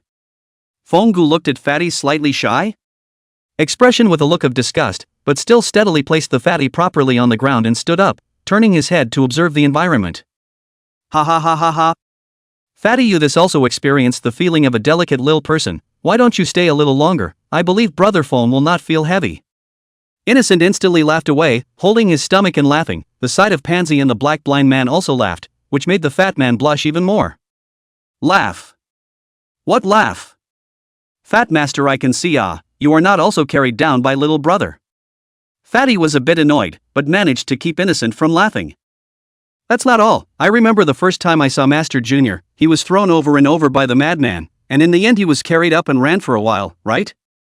The black blind man was watching the fun, and added a ghostly sentence from the side. But I say, little naive, just like this still dare to laugh at Fat Master me? How is it good to be Fatty derisively glanced at Innocent, and this time it was replaced by him looking at Innocent's shy face hilariously laughing. Black glasses. Innocent bared his teeth and glared at the black blind man, but did not dare to say anything, otherwise the gang would probably laugh even harder. The sight of the Xiaoyu also cannot help but guffaw, just called standing behind the crowd of Zhang Qilin's mouth corners also upward at some angle, of course. In addition to the black blind man and Fenggu, no one to see. Well, get ready to get going, keep your pant legs and cuffs tucked in tight, there are a lot of bugs and snakes around here, and I won't ask you if something goes wrong. Fonggu of course also smiled faintly, but this one smile but let innocent their hearts relieved a lot. After all, this person is fierce as fierce, but also with the sunglasses like the black blind man, but it has to be said that this person smiles is also really good looking. The group then stepped into the endless rainforest under the guidance of a few experienced people and a relaxed atmosphere along the way. Chapter 17, Minor Extra. It's rare to hear that nothing is going on with the guys lately, so Innocent, who is retired in the rainy village, has a little more to think about. He wanted to give the guys who had been missing all day a little break, here specifically referring to Xieyuchen, Fonggu, and the black blind man. So Innocent, you want everyone to get together at the rain village and have a meal together? Fatty inquired out loud after hearing Innocent's proposal after thinking about it a little. Of course, it's been how long since I've seen any of them, besides, isn't it almost the holiday season? Let's have a reunion dinner together, and also let Little Flower, who's been busy non-stop, slow down, and by the way, let's check on Feng's recent status. Little brother said that he wasn't too stable before, and he needs to take another look. Innocent seemed to be very much on board as he planned out his holiday plans on paper while his mouth blathered on and on. Okay. All according to you, really, since picking up little brother back, you are the first time you are so excited about a thing. Although the fat man had some headaches, he still agreed in one mouth and turned around to make preparations. Isn't it just for a few days? Have you thought about how to inform them? First of all, I am only responsible for carrying Pansy with a wheelchair at most, and you can do the rest by yourself, even though I know it is nothing, but... Fat Master, I don't want to see the tragic face of the crazy man and the blind man jerking at the same time. And when that time comes, no one can pull an addition to little brother. The fat man shivered fiercely as if he had thought of some scene so hot that it was unbearable. Hiss. How crazy, not crazy after instead in black blind man is nerve. Fatty shook his head and walked into the kitchen to prepare lunch. I'll come just me. Innocent was reminded by the fat man's words, and his face stiffened a bit, but he still saved the idea of pulling those people back, so he turned around and went to inform. Waiting for the day of the festival, the fat man learned the news that all the people had come back, and fried a lot of dishes according to everyone's taste, and even played an extra kind of soup. A table was set up full, and it looked very sumptuous. Yo! Rare Fat Master so enthusiastic, even blind I like the green pepper fried meat have. Hiss, how there is still crazy raw beef, spoil the fun. As soon as he entered the door, the black blind man began to grin, nothing wrong with a few words, but it just sounded like it made your fists harden. Dead blind man. Do you want to be another dish like raw beef? Responding to the black blind man was the sound of Fonggu speaking as if he were gritting his back teeth and the sound of a wrist blade coming out of its edge. Fenggu, blind. Zhang Qilin saw that the situation was not right and called out to stop. He remembered what Innocent said about keeping a firm eye on these two people, lest a group of people be influenced to lift the table. The two were called by Zhang Qilin at the same time. Glancing at Zhang Qilin's already prepared hair-mound finger, the two did not squeak again and honestly took their places at the table. Only then did Zhang Qilin retract his double fingers and turn around to make room for Xieyuchen, who was blocked behind him. I thought you, the black-faced god, was going to mess with them today on a rare occasion, but... They're really listening to you. Xieyuchen glanced at the two nerves that were already seated with a look that was unexpected to the point of complexity, and then glanced at Zhang Qilin with rare satisfaction. Zhang Qilin. Zhang Qilin did not know what to say, and did not want to say. He also did not understand why the black blind man and Fonggu, after solving the physical problems, why the more and more let fly, he did not understand. And did not want to understand, but... he had to watch them. Okay. Little Flower, come and sit down, little brother, you too. Innocent pushed Pansy, who was sitting happily in a wheelchair, from the inner room and greeted a few people who hurriedly took their seats. Today we have a group of born to die guys rarely get together, all honest. Fat people do a lot of food, after eating don't rush to go, live for 2 days and then say, rest assured. There are rooms. It was also rare for Innocent to smile so cheerfully, and this smile even brought all the others to smile unanimously, as the group of people found the nearest seats to their favorite dishes. After a push of cups and a feast, everyone ate a belly, all paralyzed in the chair or sofa, cannot move, of course. Except for the not-so-usual trio, that is, 3 centenarians. Fonggu pulled the black blind man to go to eat fight, Zhang Qilin uneasy to follow pulling the fight, the blind man passed but Fonggu's enthusiasm strange power, smiling hard cursing to follow, but halfway was annoyed. Zhang Qilin finally decided to eat together, beat them both a meal, really good not happy, all 3 people hanging color. After returning trembling with pain, Innocent happily gritting teeth greets the 3 eliminating brawling old men, old undead, Fatty gladly hating the iron sends snacks and tea a one-stop shop for bruising and toning. Seiyuchen also nods, forehead veins bursting over to help locking cards. Pansy laughs gloating at the side of the flowery branches, can't help it. One happy evening passed. Chapter 18 or Transition. The group rushed through the rainforest with 1 foot deep and 1 foot shallow. Everyone else was fine. It was just that Fonggu once again knew how bad Innocent's stamina was. Even without mentioning South Blind and North Dumb, as well as Fonggu himself, Seiyuchen also, because he grew up worshipping 9-sex February Red, and thus his physical strength and hands are good. Even Pansy and Fatty are also, because they have been in the military or have been on the road for many years, and their hands and physical strength, not to say how good, is also enough to support them to travel in the rainforest. Only Innocent, he is the worst physical strength and hands in the crowd. Fonggu does not understand why the Wu dog, who was quite famous in the 9 doors in the beginning, has such a ordinary descendant who has not been exercised in the slightest. Are they really not responsible at all, and they just throw people to the mute them? Kid, you better be sharp and follow through, unless you want to be left here to fend for yourself. Fonggu stopped and turned to look at Innocent, who had fallen at the end and was panting from being tended by Fatty and Pansy. Hoo. Sorry, I can't hold out. Wuxi words have not finished, the whole person on his back to fall backwards. He felt everyone began to rush over. Of course, the first to scurry over to pick up the person is still Zhang Qilin. This is really...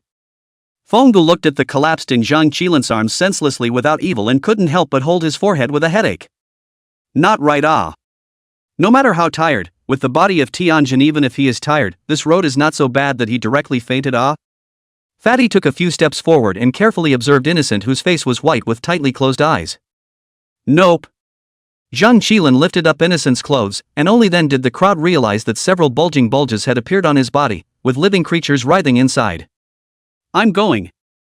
Tianjin, this is. When did you mess up? Fatty was clearly stunned as he scrambled to check Innocent's vital signs. It has to be taken out of him. Seiyuchen frowned. TSK. Little 3 masters, this can be really many disasters. The black blind man is also a little surprised. Honestly, this way to cover really experienced, quite rich. It always feels like this brat is a bit evil. Fonggu couldn't help but mutter as he looked at the miserable Innocent. Ever since he met and got to know Innocent, the man was in a constant state of condition, and honestly he always felt that this state of Innocent was not right. Hey! That's not, since with the Tianjin, the next bucket to see the dumplings than my first few years plus together to see more. Every time can not fish Mingchi, fat masters, I am fast becoming upside down. Fatty also came to his senses at this time and spouted off with Fonggu about Innocent's evil ways. Fatty, the youngest 3 masters are not so evil. Pansy was a little reluctant, originally wanted to retort, but he suddenly realized that this seems to be the truth. Yo! Little 3 masters still have the word evil? The black blind man came to interest, reaching out to the fat man to ask for details of the experience. Seeing that several people were interested, and seeing that Innocence was no longer in any trouble after being handled by Zhang Qilin's system, Fatty began to open his box and talk at length. A group of people listened to the fat man that with a little exaggerated narrative, cannot help but nodded to agree with the evil thing of the evil, after all. Which someone can see the dumplings as soon as the bucket, not to mention that the evil this is since the beginning of the next bucket, since the next time to see the state of the world. Hiss. So, Fat Master, I think the Queen Mother of the West this time, Fatty said, and thought of the situation of the Queen Mother of the West Palace. And what? Master Fong? You've been here before, so is there anything about this place? Fatty tentatively asked Fonggu about the situation here, but because of the previous unpleasantness, he felt that Fonggu would not necessarily tell him, so he could not help but feel a little weak. There is something. Fonggu didn't care about the fat man's change in attitude and just answered truthfully. Ha? There is something again? Will not again be dumplings or something, right? Luang Palace of Blood, Corpses and Corpses, Turtle King, Shipwrecks in the Sea, Monkeys forbidding Grandmother, Old Dumplings, the Qiling Candle, 9 Shanghai Mountains, Human Face, Birds in the Mouth of Monkeys and Centipede, Sinuosine Soldier Borrowing, this Queen Mother of the West, and what strange and bizarre things to come? The fat man muttered and began to complain. He has really seen too many disgusting things when he went down to fight with Innocent, although this is also quite exciting, but Wang Fatty still wants to be bored and honest to make a big fortune, and does not need to come to such a fleeing and killing shock every time. Fonggu sniffed with some complexity as he looked towards Innocent, who was beginning to wake up in a ghostly manner, and shook his head slightly, still prepared to explain the situation here in advance. There are highly poisonous pheasant necks, also known as cockle snakes, here and in large numbers, and they are also very spooky. If you hear someone calling you here, unless you see the living one in person, be sure not to say yes or approach. Fonggu had a grave look on his face. As well as the snakes here are not only the pheasant neck kind, there is also a particularly large size python. The number is not clear, but there is definitely more than one, and the most dangerous. There is also a snake mother that has been kept in captivity in the dungeon, and it is already going to be transformed into a jiao. Fonggu thought of the previous incident where he was almost buried in the snake's belly. His face was a bit gloomy, and his tone couldn't help but be annoyed. No, is this place so dangerous? A mouthful of deadly bizarre pheasant neck, a giant python that can swallow a living person alive, this is even so. There is also a snake mother that transforms into a jiao? Fatty was somewhat unable to accept it. Seriously. Since following the No 3 provinces in Shaotianjin down the fight, this experience is really getting more and more outrageous. The money did not see, but these monsters saw a bunch of them, and this time there are also transformed jiao of the snake. Fatty was a bit dumbfounded. He was willing to let him come to look for treasures or follow Innocent, that was his little brother, but to come here to look for the 3 provinces of Innocent, then he was really a bit unhappy. Since you know the situation here so well, Master Fonggu, I'm sure you've prepared for this? Ning was a bit uneasy hearing the back and forth exchanges between a few people. She interjected, wanting to test if Fonggu had any more important information that she didn't say. You don't need to know, leave the snake mother and the python to me, the blind and the mute, just take care of yourselves when the time comes and don't give us any trouble.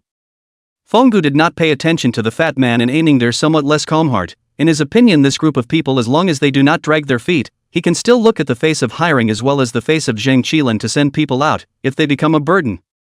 He does not care whether the mute is willing to do it or not. Whoever is a burden, he throws whoever is a burden out of the cushion. Boss Ning and Master Flower don't need to worry, mute and crazy, even blind, since I've taken your payment. How can I say that the personal safety of the 2 bosses has to be guaranteed, right? As long as the money is in place, just leave everything to us. The black blind man will chest beat the real, have as long as the boss a word. Knife Mountain Fire Sea are not afraid of look, but familiar with his style of behavior. No, this person is not reliable. You see how many times he got the final payment? Alright blind, I'll put the words in front. Fonggu impatiently pressed down. The black blind man still wanted to say something, while a few people sweeping once again opened his mouth. No matter who is dragging their feet or giving us trouble, I won't stay my hand. Come. And don't go out.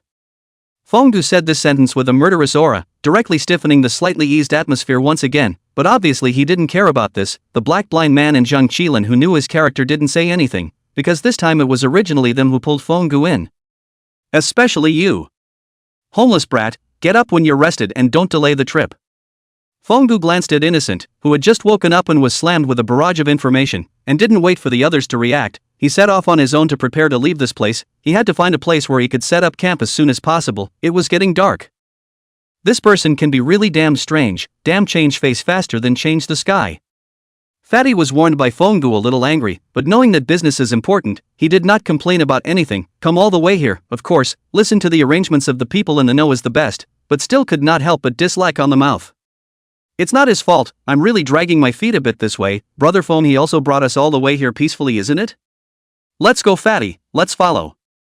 Innocent didn't care about Fonggu's unkind words. He knew deep down that what Fonggu said wasn't wrong, and he did bring trouble to many people, so Innocent, who was overjoyed in his heart, braced himself and stood up, ready to follow. Indeed, Fonggu is not wrong, he is not speeding up now, there is still thinking about our physical condition.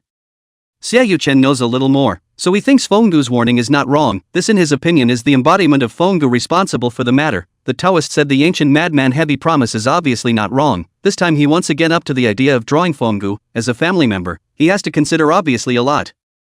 Let us go, Master Flower. If we don't go, the madman is estimated to really make a move. He has always had little patience. The black blind man shook his head, got up and followed. Zheng Qilin didn't say anything. He glanced at Innocent and confirmed that he could move on his own, then he also started to follow, but still detached a part of his mind to observe Innocent and Fatty's condition. Fatty heard the words of a few people also no longer say anything. He is not an ill-informed muddle-headed, at the sight of the care of Innocent will honestly and pansy to follow the pace of a few people. A group of people once again began to move in the rainforest, Fenggu in the front to explore the road to open the way, the black blind man followed closely behind to take care of, Xiaoyuchen followed the black blind man to draw the dragon stick to be vigilant, behind him the fat man and Pan Zi will be innocent sandwiched in the middle to take care of, Zheng Qilin breaks the back.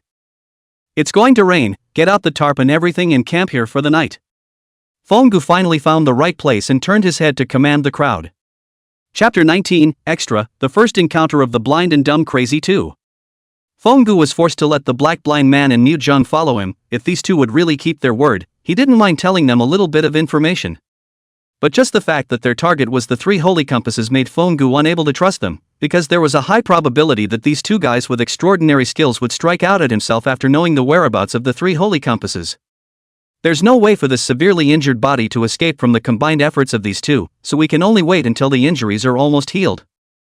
Fenggu was annoyed, but forced by the situation he had to take the 2 men to the place he had hidden before to settle down first in order to stabilize them. So, we live in this little broken cabin? The black blind man was a little hesitant as he looked at the dilapidated old cabin in front of him. After all, this cabin is too shabby, the roof a few big holes not to mention, this house is even only half of the door, not to mention the windows, the whole cabin leaks on all sides, the wind is blown by the wind began to shake, and even creaking, the black blind man is afraid that he has not yet found the information was first buried by this broken cabin. Not. Brother you sure this place can live? The black blind man froze to look at the face does not show, in fact, has begun to miss Fenggu, but before Fenggu replied, he slapped his head with a face of remorse. The black blind man seems to have some regrets, but the action of making up his mind to come over here to explore is also finalized by him. As for the mute Zhang, is also pulled over by him. Fenggu looked at the man in front of him with a disgusted face, without the slightest idea of hitching a ride on him, he just walked towards the wooden house on his own. Blind. Mute Zhang took a step ahead to follow Fenggu, and he called back to the black blind man, signaling him to follow as soon as possible. I know. Now I just hope this broken wooden house won't collapse in the middle of the night, really. If I had known that the Feng clan had gone into hiding, I wouldn't have come, blind I even turned down a big fat bill for this operation, if there is no gain this time. The black blind man's expression is a little gloomy, he originally held some hope here before coming over, he even pulled on the mute Zhang for this, if he returned empty-handed. The black blind man grimaced and looked at Fenggu who was walking at the front without any trace, the eyes covered by the sunglasses were repressed coldness. Then this kid is useless too. 3 people one after another into the rickety dilapidated wooden house, Fenggu picked up some discarded planks, sharp rise a campfire, and from the pocket out of dry food ready to fill the stomach a little, the black blind man and the mute Zhang see the situation is also sitting next to the campfire to pull out their own food. For a while the original tit-for-tat trio, surprisingly appeared to have some harmony and tacit understanding, the 3 seemed as if they had known each other for a long time, and when looked at closely it seemed as if they were the same kind of people who came together across thousands of mountains and thousands of waters. In the black blind man's opinion, Fenggu was even if he is seriously injured in the body, his hands are comparable to his hard stubble, with himself as an example, this kind of person is definitely the most difficult to deal with the object, unsupported unattached outlaws as an enemy, is the most terrifying. So the black blind man chose to never make an enemy of Fenggu unless he had to, plus they still kept him useful, at least as far as it seemed, Fenggu was the only one who knew the whereabouts of the Feng clan that used to live here, so he could wait until Fenggu recovered from his injuries. And mute Zhang. This person has always been indifferent to this kind of thing, non-essential circumstances he usually will not easily kill, originally this action is to follow the black blind man, invited by him to come, so the black blind man decided not to move Fenggu, he will not move, and they have already determined that Fenggu will not be at people, as long as to confirm that this person will not do it to them is enough. In fact, for dumb Zhang, there was another reason why he could wait for Fenggu to be healed, but since this idea was too vain, he didn't take it seriously. As for what this reason is, as far as the dumb Zhang's feeling is concerned, this person gives him a familiar and strange feeling, his instinct makes him feel that the two of them will not be enemies, but the dumb Zhang's retained memories absolutely do not have the figure of Fenggu, and the contradiction between reason and sensibility makes the dumb Zhang not want to make a move against this person in his heart. This side of the black blind man and mute Zhang's intentions do not know for the moment, at least Fenggu in the injury before getting better is not ready to leave this place, or continue their own previous things, after all, in the outside struggling for too long, spare Fenggu himself feel a little overwhelmed.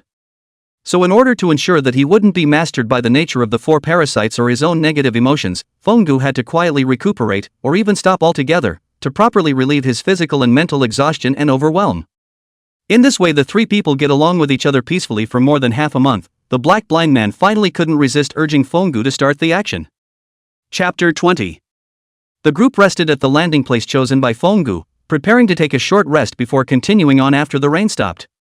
The crowd took out their dry food and water and started to replenish their energy. Only Fonggu, because he had eaten enough before, just sat in the corner and hugged his arms and closed his eyes, at the same time separating a little bit of his mind to be alert to the outside world's movements. The good thing is that there is a crowd shift watch this night and nothing happened. At dawn the rain has also stopped for a long time. The crowd also pack up their own things, while Zhang Qilin went to one side to explore what he found last night. Only the fat man is still sleeping soundly. So, Pansy, you didn't get fatty up? Innocent looked at the dead sleeping fatty with some helplessness. It can't be helped, Junior Master San, I've just been calling him, but as a result, this dead fat man froze and didn't wake up, sleeping like a dead pig. Pansy some crying and laughing, he is really cannot understand. Obviously everyone is already in the dangerous rainforest. This is supposed to go out to pour the fatal errand. How did the fat man here seems to be almost the same as a vacation, sleep earlier than anyone else, wake up later than anyone else. Just when Innocent still wanted to continue to tell Fatty to get up, Pansy's original somewhat relaxed expression suddenly became serious and abnormal, along the line of sight of Pansy and little brother in their line of sight, which made Innocent instantly understand that he and Fatty were afraid that there was some kind of a big guy coming behind them. As for why it is a big guy, Innocent very much does not want to admit it, but the huge fishy smell from the top down has already told him that the thing behind himself and the fat man can definitely take a bite of a fat man without a neck. A group of people staring at the golden scale python hovering in the tree behind Fatty. Innocent hate to even breathe unconsciously light. Innocent is also similarly sweating. He only dared to touch the sleeping fat man with the most gentle force, for fear that the action is too big to attract. The python pounced over to let the two lead a box lunch. But no accident is going to be an accident.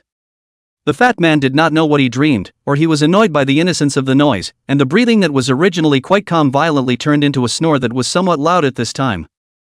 Fatty's this snore let the crowd suddenly feel bad. A line of people have gone forward, want to do the fastest speed will be Innocent and fat people to save. Even Zhang Qilin and Black Blind Man is also rushed out with all their strength, but the speed of the two people cannot catch up with that from the tree burst out of the golden scale boa constrictor. Just as that golden scaled python was about to open its mouth and devour Innocent into its stomach, Fonggu suddenly pulled down his sunglasses, his bones emitted a burst of sound in an instant, and his entire body catapulted and flew out like a humanoid giant snake, directly crossing over Zhang Qilin and the Black Blind Man as they rushed to the very front. Under the sunglasses, the pair of gray and human vertical pupils were exposed by Fonggu for the first time under the sunlight on his own initiative. His gaze viciously looked towards the snake eyes of the golden-scaled python. The breath belonging to the dragon compulsion was completely released by Fonggu, even letting people feel that he had turned into a terrifying monster with horns and hideous face at this instant. Get thee out of my way! At this baleful roar from Fonggu, the sharp edge of the wrist blade instantly popped out and viciously stabbed at the golden-scaled python that had instinctively retreated a bit due to Fonggu's aura. With a snort, facing Fonggu who possessed appalling chi strength and sharp wrist blades, one of the golden-scaled python's eyes was seriously injured and blinded in an instant, and even two deep visible wounds appeared on the huge head, and the fishy snake blood that gushed out splattered Fonggu and Fatty Innocent all over his face. The golden-scaled python was crippled by Fonggu's blow. The whole snake ate pain and retreated for some distance, while behind Fonggu's Innocent and the fat man who woke up violently also disregarded their own mess, and have used their best efforts to exit the field in a sharp manner, and did their best to stay away from the python, to avoid inconveniencing the other people who were responding to the battle. Especially Innocent, he knew that his hands were not able to do so, so he rolled behind the crowd in a series of several lie donkey rolls before finally crawling up in a sorry state, mainlining and not dragging his feet and not making trouble, always ready to give support to the crowd within his reach.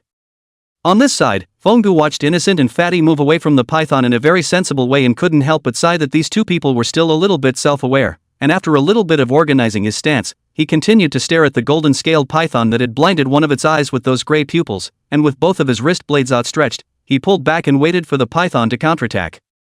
The python was shocked by Fonggu's breath. For a moment of inadvertence was Fonggu ruined an eye, although Fonggu's breath made it a little hesitant, but the severe pain on its face still let it ignore the instinctive scruples. Wrapped in the fishy breath hissed and rushed towards Fonggu. Fonggu once again mobilized his entire body's skeletal muscles at the moment the python rushed over. The whole person flew up like a spring, one hand raised the wrist knife and then swiftly plunged it into the python's other eye. The python's instincts allowed it to subconsciously deflect its head, but the terrifying kinetic energy originating from its huge body still allowed it to slam headlong into Fonggu's body, sending Fonggu's entire body flying backward by dozens of meters. And Fonggu himself was inevitably brought to fly by this force, knocked down many trees along the way, but his inhuman physique hard led him with the help of many trees to deadlock the python's head clamped in his arms, despite the entire upper body by the python bite a large part of his body, but still a hand wearing a wrist knife in the python's one-eye dead center of the vicious depth of the fixed body, the other hand constantly vigorously stabbed at the python's intact that one eye, until stopped by a much thicker tree. Fongdu's back slammed hard against the tree, the powerful recoil made him unable to hold back a muffled grunt, finally letting go of the python's head, and the python, whose eyes were both blinded, also let go of its mouth in pain, and the whole snake couldn't help but howl in pain up to the sky. Ahem! It's not over yet. Fongdu coughed out a mouthful of blood mixed with fragments of flesh and blood, and after he stood up without caring, he slashed again fiercely at the golden-scaled python that exposed its abdomen, and while he succeeded in breaking through the python's scales, he slashed again fiercely with a few more slashes alternately at its abdomen, continually expanding the wound.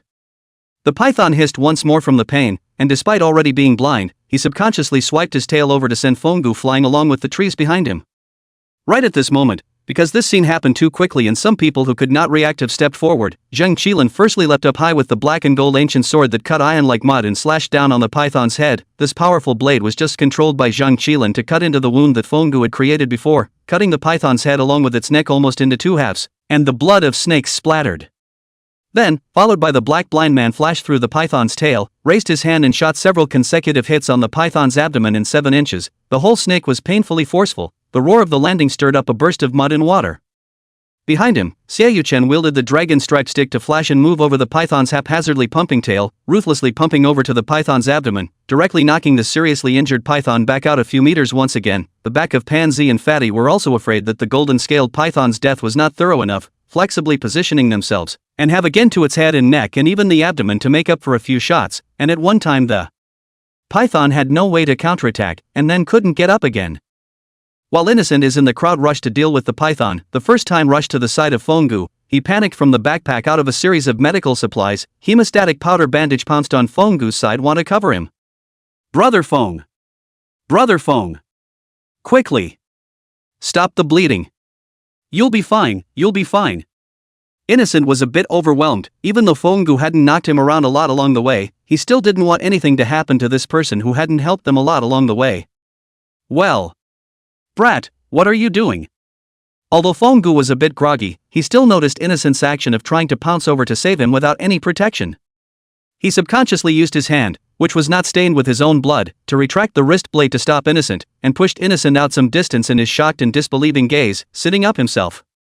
Innocent did not react to be Fongdu pushed down, but sitting on the ground, the hands of the bandages scattered all over the place, but he had no way to care about those bandages at this time, because he saw from Fongdu's body blood drops on the ground actually corroded out of a few holes. These holes are still constantly rising smoke. What is this all about? Innocent's voice trembled a little. Who has nothing to do with you and doesn't need your help. Fongdu was a little out of breath from the fractured rib bones. He reached through the hole that the python had bitten through to break the broken and twisted ribs straight with a few clicks. In Innocent's horrified gaze, Fongdu corrected his somewhat twisted arms and shoulders again. With just a few slight movements, Fongdu was able to endure the pain he had long been accustomed to move his somewhat stiff body around. Even the rows of teeth marks on his chest began to stop the bleeding and close the wounds. You this. Innocent was a little jaw-dropped. He did not know what was going on with Fongdu, and he was not curious why Fongdu's blood was corrosive anymore. Phew. Much more comfortable. Don't get in the way, hide away. Fongdu stood up, not caring at all about the dumbfounded Innocence, and his attempt to block the movement, pushing Innocence behind him. Your injuries. For some reason this sentence came out of Innocence's mouth without a clue. TSK. You don't have eyes? Get out of here. Fongdu no longer paid attention to Innocence as he rushed straight towards the returning golden-scaled python and an even bigger python than the one from earlier that had appeared at some point. Amidst Zhang Qilin's rare somewhat gloomy eyes as well as the corners of the black blind man's mouth gradually flattening out and tensing up, Fongdu's face flared with madness as he rushed towards the much larger python that had only been injured by the crowd's all-out efforts without looking back. With his back to the crowd, Fongdu's face had exploded with silver-gray scales, black veins coiled recklessly on Fongdu's sturdy body, and his 5 fingers extended sharp claws, and like a wild beast pouncing on this giant python's head, Fongdu preemptively plucked out the python's eye in a single glance. Suddenly, the fongu hanging at the python's eye socket appeared to change. Those scales and black blood vessels spread all over his body. Just after quietly twisting his body, fongu drilled into the python's eye socket like a big flexible snake. The sharp pain that penetrated into the bone marrow made the python struggle crazily, but the fongu that had already penetrated into its eye socket and even its head was completely unaffected. He wandered through the python's skull and even blood and flesh, constantly tearing and devouring the python's blood and brains, while Zhang Qilin and the black blind man retracted their movements of wanting to go up and help, and instead eagerly pulled the others away from the area of the python and fongu. Go! Zhang Qilin pulled over Fatty and rushed towards Innocent. Panzi saw this and followed closely with the python to pull away, while the black blind man pushed Xiaoyuchen away and ran wildly towards the forest. Go go go! Master Flower, retreat quickly! That dead maniac is on top. Little life is important, said the black blind man directly over the crowd rushed to the front. SH. Damn it! Damn blind man! Turn around and you'd better make it clear to me. Although Xiaoyuchen was a little confused, but long time in high position, he is the best at judging the situation, and no longer asked the black blind man to give an explanation, fully utilize his speed to keep up with the pace of the line of people. Tianjin, run quickly! That big snake went crazy. Fatty was staggered by Zhang Qilin's pull, but still quickly reacted to follow. He saw that Innocent was still frozen in place and couldn't help but hurriedly yell for Innocent to run, and every now and then he also looked back at the python behind him, running as fast as he could. Innocent clearly saw the movements of Zhang Qilin and the black blind man moving away without looking back after fongu rushed towards the giant python, which made him very puzzled. Shouldn't everyone have helped? Why did they run away? However, when he saw fongu's action of cutting the python with a ferocious slash and then drilling in sharply, combined with what Zhang Qilin and Fatty and the others had said, he suddenly understood Zhang Qilin's action of pulling away from them. Is Brother Feng really crazy? He actually wants to eat this snake? Innocent woke up as if in a dream. He turned around with unprecedentedly agile movements, used his fastest speed at that moment to step away and rushed out backwards. Run for it! Chapter 21 Post-War. The crowd was horrified, and they all moved away from the main battlefield between fongu and the python. The furthest away were Innocent and the others, while South Blind and North Dumb were guarding the neighborhood, always ready to cooperate with fongu at the first opportunity. As for fongu, who had already burrowed into the body of the python, he now only felt an unprecedented relaxation, all along, whether it was for the sake of his ability to exist for more time or to accompany the black blind man and the mute Zhang for a longer period of time. He had always been suppressed. Suppressing the bloodthirsty instincts of the parasites, suppressing the crazy thoughts in his head that were getting more and more dangerous, suppressing the parasites that kept clamoring to devour him.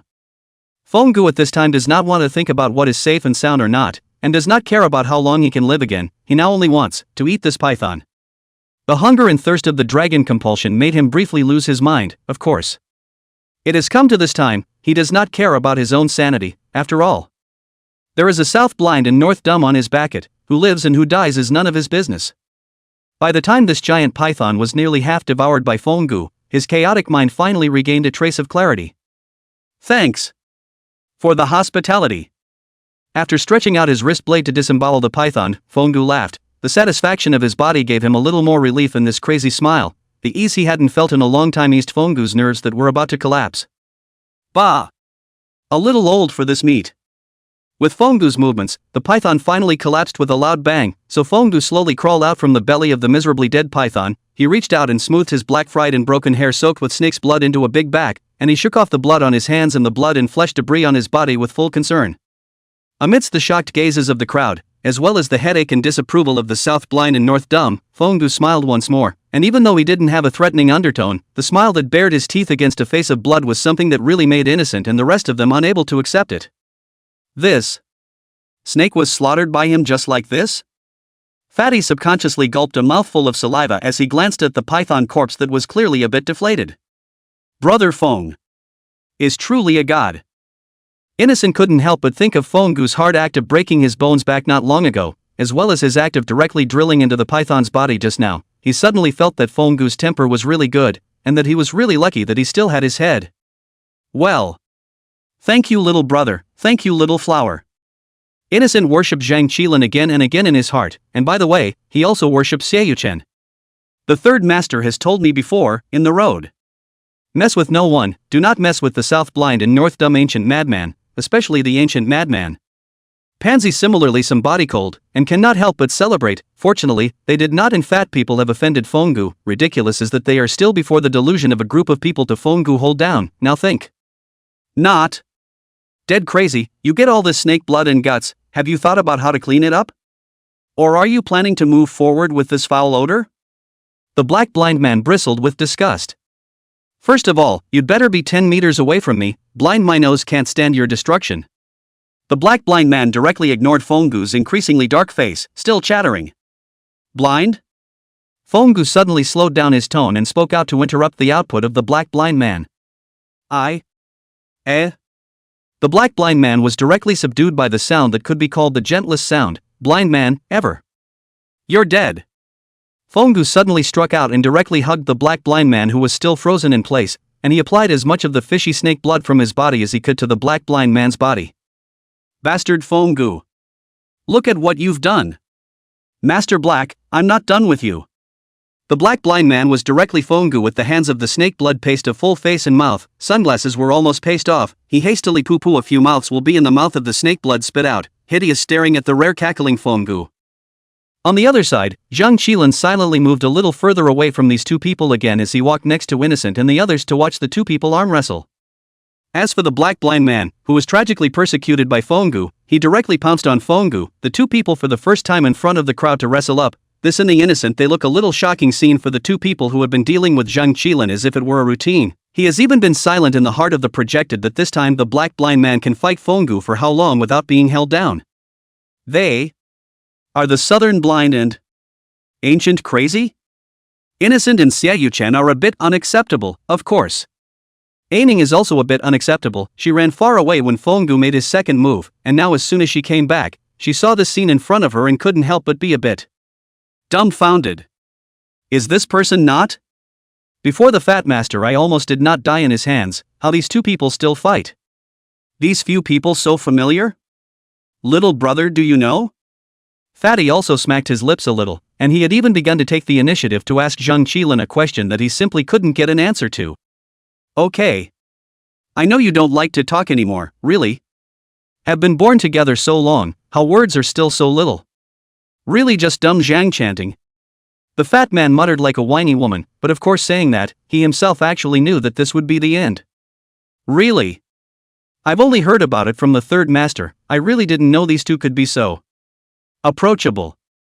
Pansy also had some broken ideals, but he also knew that he was in no position to say anything to the black blind man and the others.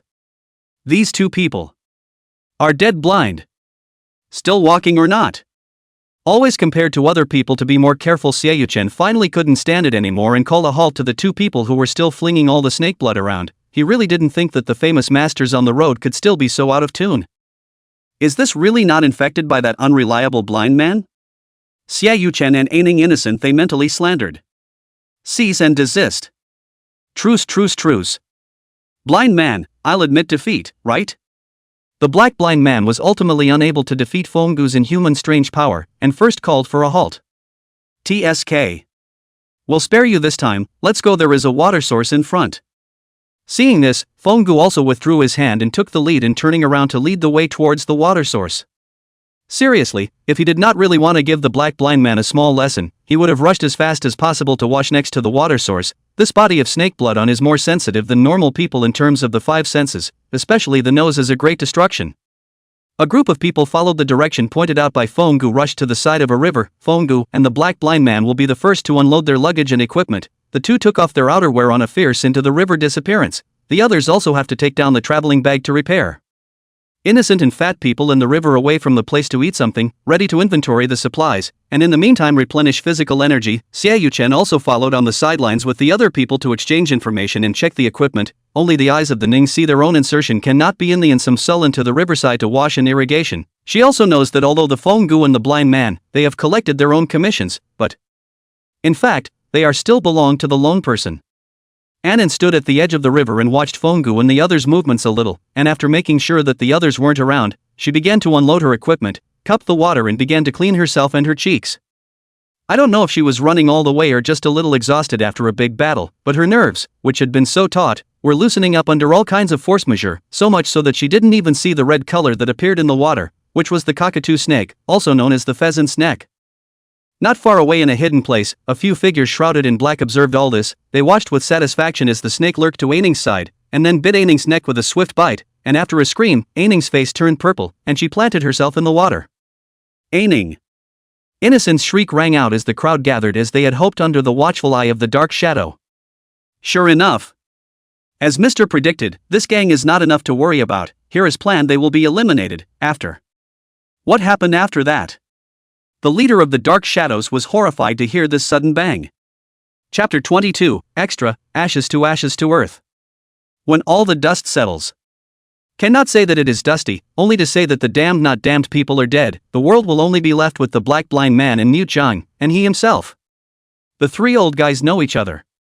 In order to avoid trouble, the three of them began to close their hands very early not to get involved in the matter of the road, and even the intersection with the outside world are slowly less and less, until after the death of Innocent, they are even more completely do not set foot in the outside world, just in the rainy village of the back of the mountain hut to stay.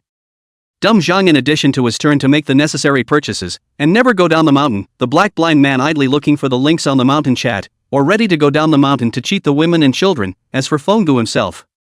In addition to the mountains around is to do handicrafts, from time to time activity to find the muscles and bones of the South Blind North Dumb practice. To be honest, after living for so many years, the three of them were really a bit tired of dealing with the outside world.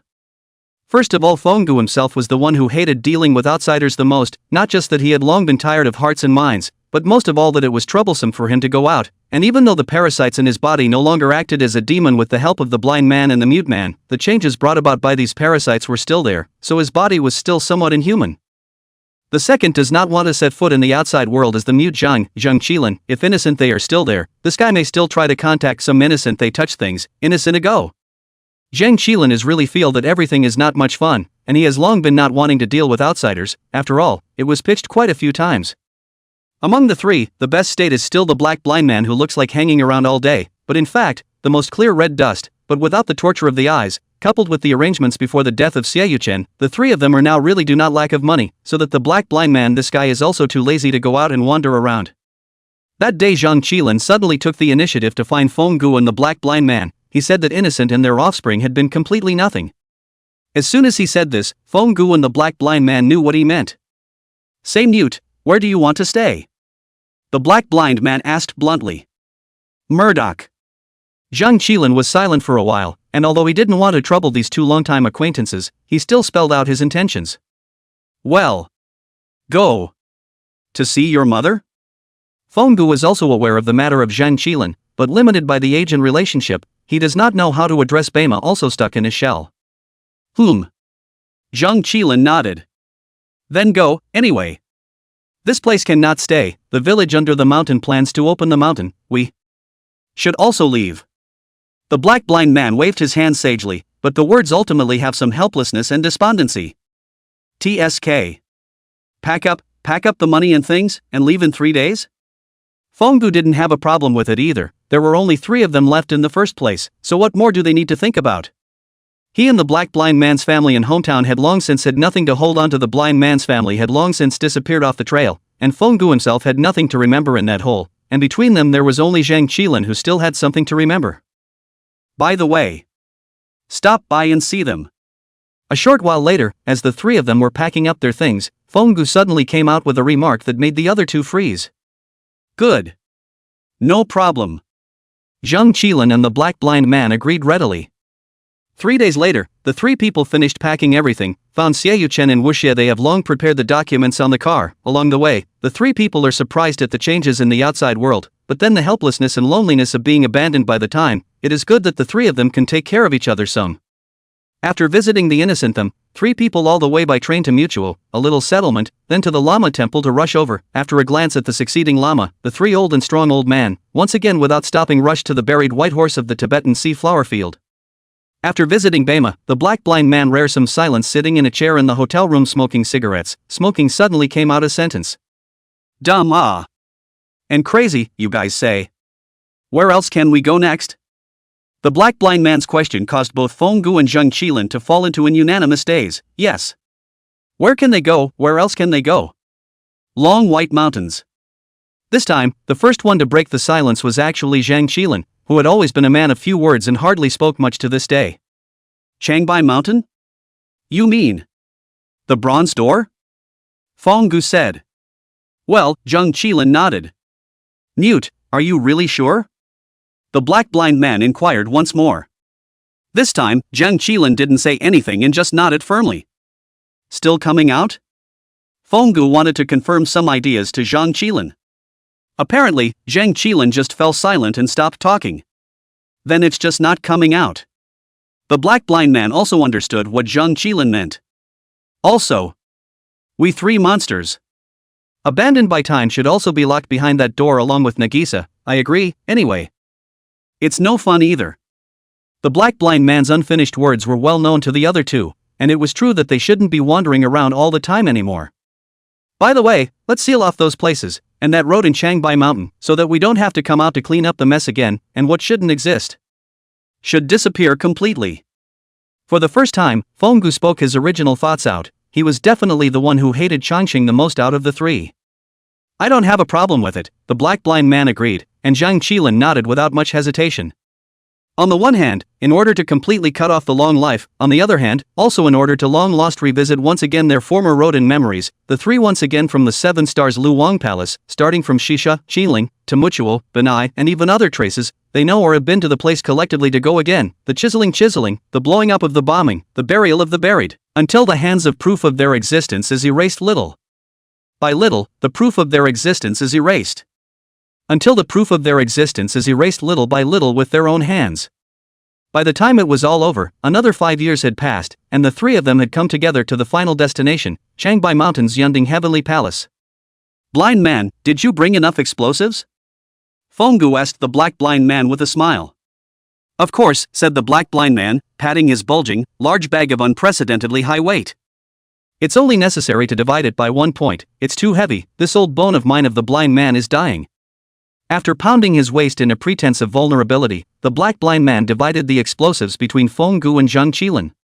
Come on, don't think we don't know that we covered for you with this, you felt your way into that drug dealer's base camp all by yourself and carried it out, there weren't many people alive in that neighborhood when we went in. Feng Gu skimmed his mouth and made it clear that he didn't believe in the words of the black blind man, although his body was old bones. Yes, it was by no means really old bones. Let's go. Zhang Qilin took the lead in packing up his things completely and walked into the crevice. Hey! It's coming! Don't rush, wait for me to install the explosives. The black blind man rushed to complete a series of preparations and trotted to follow Feng Gu and Zhang Qilin. Hurry up or you'll be buried in the mountains. Feng Gu disliked him unhurriedly. 3 people clear division of labor, Zhang Qilin is the most familiar with the road here, and memory intact is responsible for leading the way and open the way. Feng Gu physique can kill the strongest, responsible for cleaning up the garbage and take care of the 2 black blind man is the most good at guns and ammunition, responsible for installing bombs and deal with the leakage of fish. Due to their superior skill and experience, coupled with their cooperation, the 3 of them arrived at the bronze door in front of the bronze door in no time, covered in dust and ashes. Really not going out? The black blind man asked with some emotion as he looked at the towering giant gate that had a profound effect on them. No. Zhang Qilin responded in a rare moment. I don't want to have contact with other humans anyway. Feng Gu also spread his hands. Okay, you all have no problem with it, blind me of course, I am money enough, people have lived enough, seen enough, experienced enough. Wonderful. The black blind man reached up and took off his sunglasses, turning his head to look at the 2 old buddies beside him, even old friends. Then, open the door. Mute. The black blind man said with a straight face, a pair of overly dark eyes looking towards Zhang Qilin, who took out the ghost seal. Well, Zhang Qilin took a few steps forward and placed the last ghost seal on the door. Buzz. Along with the heavy humming of the huge bronze door, the huge door opened in response, and the melodious horn sounded. Phew. Let's go, old friends. The black blind man greeted, casually throwing his sunglasses on the ground and walking over. Feng Gu followed similarly, with Zhang Qilin leading the way into the door. So, goodbye, world. Click.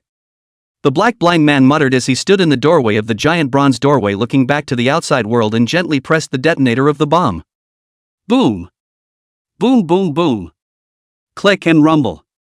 As the first bomb was detonated, the bombs that had been placed all over the Heavenly Palace exploded, and a series of chain reactions caused the entire magnificent Heavenly Palace to crumble until the mountains and rocks overwhelmed everything. At the same time, the backs of the three men walked farther and farther into the gradually closing bronze door until they completely disappeared into the door. Boom! The huge heavy bronze door closed once more, and the next time it opened could be forever after all. The ghostly seals, or even people, who could open it no longer existed in the world. Chapter 23, The Looming Shadow. Fonggu was now behind this gang of black shadows, looking at them with a smirk on his face. Behind him stood the black blind man, and the smile on his face became even wider. Yo! The gutter rats and ditch-tide worms finally willing to come out? The black blind man reached out with one hand to hold up his sunglasses, the other hand on the pistol at his waist, looking ready to strike? So, that message was put out by you guys, right? As he spoke, the smile on Fonggu's face grew even wider and appeared even more dangerous as he lifted one of his hands to extend the blade of his wrist sword as if he were admiring the hideously cold alien blade. How can it be? Weren't they still over there just now? One of the Black Shadows men shouted in shock. But this is from where to come out of the rash, just a little faster. You guys are so surprised, is not at all did not understand our information or you. Black blind man's originally frivolous tone gradually and dangerously lowered. Didn't give a damn about us? The smile on the black blind man's face disappeared, and for the first time the features without the smile to do the softening showed its original austerity, making it look like the owner of this face was extremely threatening. There's no need to bull with them, think and know what they are, besides. Your flavor, I remember it clearly, both in the sanatorium before, and now. Fonggu bent down, double wrist blade completely outstretched, a pair of gray snake eyes without the slightest emotion staring at a few black shadows. Anyway, it never treated us like human beings. However, in the space of a breath, the one who had just made a sound was slit by Fonggu with a knife, and the two deputies behind the leader were also solved by the black blind man with 2 shots at the first time, removing the leader. The rest were also solved by Fonggu's quick 1-by-1 slash. In the leader's increasingly panicked eyes, it was the black blind man's smirking look as he raised his gun to his head in Fonggu's ghost-like figure. Every time Fonggu's figure flashed by, one of his men died, which made him doubt the orders from the top for the first time. Is this really not sending us to our deaths? The leader froze. In that case, what's the point of surviving that brutal training that we worked so hard for? The leader was confused as the black blind man quickly removed his jaw to prevent him from taking the poison, and by the time the pain at his jaw reached his brain, he realized he had no heat to go back. Crazy bastard, why are you killing so fast? We haven't even asked what they're up to yet. After the black blind man quickly removed the leader's jaw, he looked in shock at Fonggu who was already cleaning the blood from his blade. No, next time can we start slower, in case this one doesn't pay off? Complaining on one side, the black blind man who reached out and knocked down the leader stared helplessly and grudgingly at Fonggu who was still slowly and methodically cleaning his blade. TSK. What if they want to run? Besides, if they're the cooperative kind, wouldn't it be futile to keep these guys around? Fonggu replied to the black blind man's words with slight impatience, while staring at the unconscious leader who fell on the ground with an unkind face, waiting for the black blind man who was examining the leader's body and ruling out the threat. Line. You do the right line, right? Dead crazy. Trouble is me, you and mute and do not care about the interrogation of the matter, all put down to the blind man me. Black blind man while one by one will lie on the ground of all the people all check once, while constantly muttering in a small voice. Of course, Fonggu, who had a keen sense of hearing, listened to the black blind man's complaint word for word, and although he heard it, he wasn't prepared to pay attention to this old man who had been drilling into the eye of money all day long like a grumbling woman. Well, isn't it, man? After Fonggu saw that the black blind man had finished his examination, and then made sure that the line of people who had disappeared with him and the black blind man in the distance under the immovable guidance of Zhang Qilin did not notice him, he only then raised his voice to inquire. You tell me, look at the phoenix tattoo, it's that gang again. The black blind man skimmed. Sure enough. This fishy and disgusting smell is only on their people. Fonggu wrinkled his nose in disgust with a look of annoyance. This left behind should be this wave of people leading the one, he is also on the body of the things I have unloaded, is now waking up to ask, or. Black blind man squatting beside the unconscious leader looked up to stand aside Fonggu. Hoof. Ask directly. I'd like to see what kind of demons they've started doing again. Fonggu snorted coldly and controlled the force to kick the unconscious leader awake. Being Fongu kicked the corner of the mouth overflowed with blood of the leader ate the pain to wake up, just opened his eyes, into the eyes of the black blind man obviously unsuspecting big face, and holding his arms leaning against the tree stood to the side of the face of the annoyed Fongu. The leader was a little panicked, subconsciously trying to escape but realizing that all the joints of his limbs had been dismantled by the black blind man and Fongu.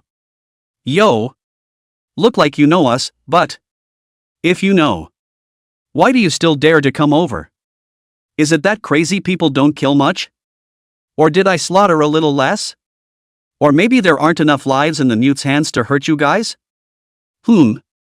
The black blind man raised an eyebrow at the sight of the man's horrified and remorseful abba, but still smiled and questioned the leader, who was ashen from the pain in his limbs and jaw. Oops. Blind man, I forgot, I haven't pressed your jaw back yet. The black blind man tapped his head, said the words sharply reached out and secretly under the ruthless jaw of the leader clicked back, the force of this so that the leader experienced pain training cannot help but twitch in pain. I won't say anything. Sooner or later, all of you will become our defeat. Despite the trembling in his heart, even his speech wasn't really clear, the leader still had a righteous face. TSK TSK TSK. Really strange, obviously honestly say out on the line? But every time I have to blind me to move my hand you people are willing to tell everything you know originally, this makes blind me very difficult. The black blind man moved his wrists with a regretful look, shook his head inside as he picked up the leader and walked to a hidden place. Not far away one suppressed hiss of pain after another came over, Fongu was still probing the sky by himself, glancing at Zhang Qilin's side of the movement every now and then. It wasn't long before the black blind man came over shaking a handful of blood, occasionally unethically smearing it on his hand on a tree and hanging on for dear life. The person is dealt with, that guy doesn't know much, and I guess his position in that organization isn't that high, but they did figure out their purpose, I really don't know where they get their confidence. The black blind man said as he tried to wipe the blood from his hand onto Fongu, trying many times to no avail before giving up. TSK. I guess it's trying to pull that civet thing again, right? Fongu was obviously well aware of some of its tactics, with a look of disdain and disgust. Bingo, no shame, and they deal with the most crazy, honestly the three of us, on you kill it, the most people, I am the next, the least or mute guy, in this person's mouth your image is simply to be demonized, although not demonized is not how is it? The black blind man obviously thought of something, expression somewhat complex. That's what they asked for. Fongu laughed without a care in the world. TSK TSK. You were really killing them before, there is actually a saying among them that they have to take a detour to hide far away when they encounter you, how come the blind man I don't have this treatment? The black blind man had a face of regret, as if this was something good. Cut the crap, pack up and go over, if you don't go over soon those guys are going to get suspicious. With those words Fongu took the lead in throwing off his steps and walked over. Hey! Wait for me, seriously? I always feel that those guys are starting to be stupid again, it's better to talk to the mute as well, don't get pitched to a sanatorium kind of place again, one more time and he'll really be dead, just that one time his body is not as good as it used to be, all the dark wounds. Fongu walked in front to do the camouflage, and the black blind man followed behind chattering and following the camouflage. Wait until the two and the evil they converge, is it just cleaned up and washed all messy look, as for what happened in the forest. Aside from the mute being specifically told about it, it was only Xieyuchen who felt something slightly wrong, not to mention Innocent and the others. Chapter 24 Confluence I. Fongu and the black blind man, one after the other, with the group of people who were still grieving over the death of Aining. In fact, it should only be Innocent, just arrived at the place to find Innocent is holding Aining's body back to the body. Hey! Homeless brat, can you tell me what you're doing? Fongu's voice full of coldness startled Innocent, who was lowly trying to take Aining's body away, and the fat man next to him took the opportunity to snatch Aining's body out of Innocent's hands and put it aside. Innocent gulped, but still, the obsession in his heart rose to the surface and he gathered his courage to say. I want to take Neen out, I can't have her here as a ration for those pheasant necks, she. Who will bring it? Innocent was interrupted in mid-sentence by Fongu's impatient interruption. I'll do it myself? After a moment's reprieve, Innocent replied. You? What can you do? Fongu laughed back in anger, yet the coldness around him grew heavier. You carry her on your back, and then halfway there your crippled physique goes on strike, and after that someone else has to carry you, and then a stinking, rotting, non-relative corpse, just because you can't bear it? Fongu's series of unforgiving words smashed Innocent's brain a little bit. But? No buts. Fonggu subdued Innocent with a furious cry, and his grey lurid snake eyes, not yet covered by sunglasses, scanned the crowd, causing all of them to fall silent and not say anything. Do you want to die here? Oh, you don't just want to die here yourself, you want them to be buried with you. Fonggu once again aggravated his unkind tone. I didn't. Gu. Didn't. Wuxi was a little fired up by Fonggu's words, but seeing Fonggu's increasingly dark face and the coldness around him, he quickly reacted to the fact that he had said the wrong thing again, and after he subconsciously swallowed a mouthful of saliva, he began to gulp a little. Ha! You didn't? Fonggu sneered, and this time there was no one to stop him from moving. Fonggu grabbed Innocent's collar and directly picked him up, his feet off the ground. You are in this tropical rainforest of a bunch of poisonous insects and beasts, topping a waste body that will fall to the ground after a few steps, and you have to carry a easily rotting corpse that may be parasitized by poisonous insects and snake eggs on your back to make the journey, and you have to delay all the people in the journey to collect the corpse, and the owner of the corpse is still related to you guys or not relatives? How dare you? Fonggu's loud roar shook Innocent's brain and ears, and he unconsciously lowered his head when he came back to his senses and realized that it was indeed his own capriciousness that he was unaware of. But I know, but Ning's body can be dealt with, right? Innocent was about to say something, but once again recalling his physical situation and the purpose of the crowd, he changed the words. TSK. Obsessed. Fonggu put Innocent on the ground as soon as he saw the rare fatty who kept silent, and they took a few steps forward to help Innocent up. He grimaced and skimmed his lips. Looking at the unconsciously tense bodies of the line of people because of his words, Fonggu's heart inevitably felt a little amused. But, while also a little self-awareness, I received her money, I will take her out, whether dead or alive is better, dead is not bad. Blind. Fonggu's words turned, put away the body's killing gas, turned his head and called the black blind man who had been watching the show from the side. Eh? What for? You don't want me to do it. First say I don't do it.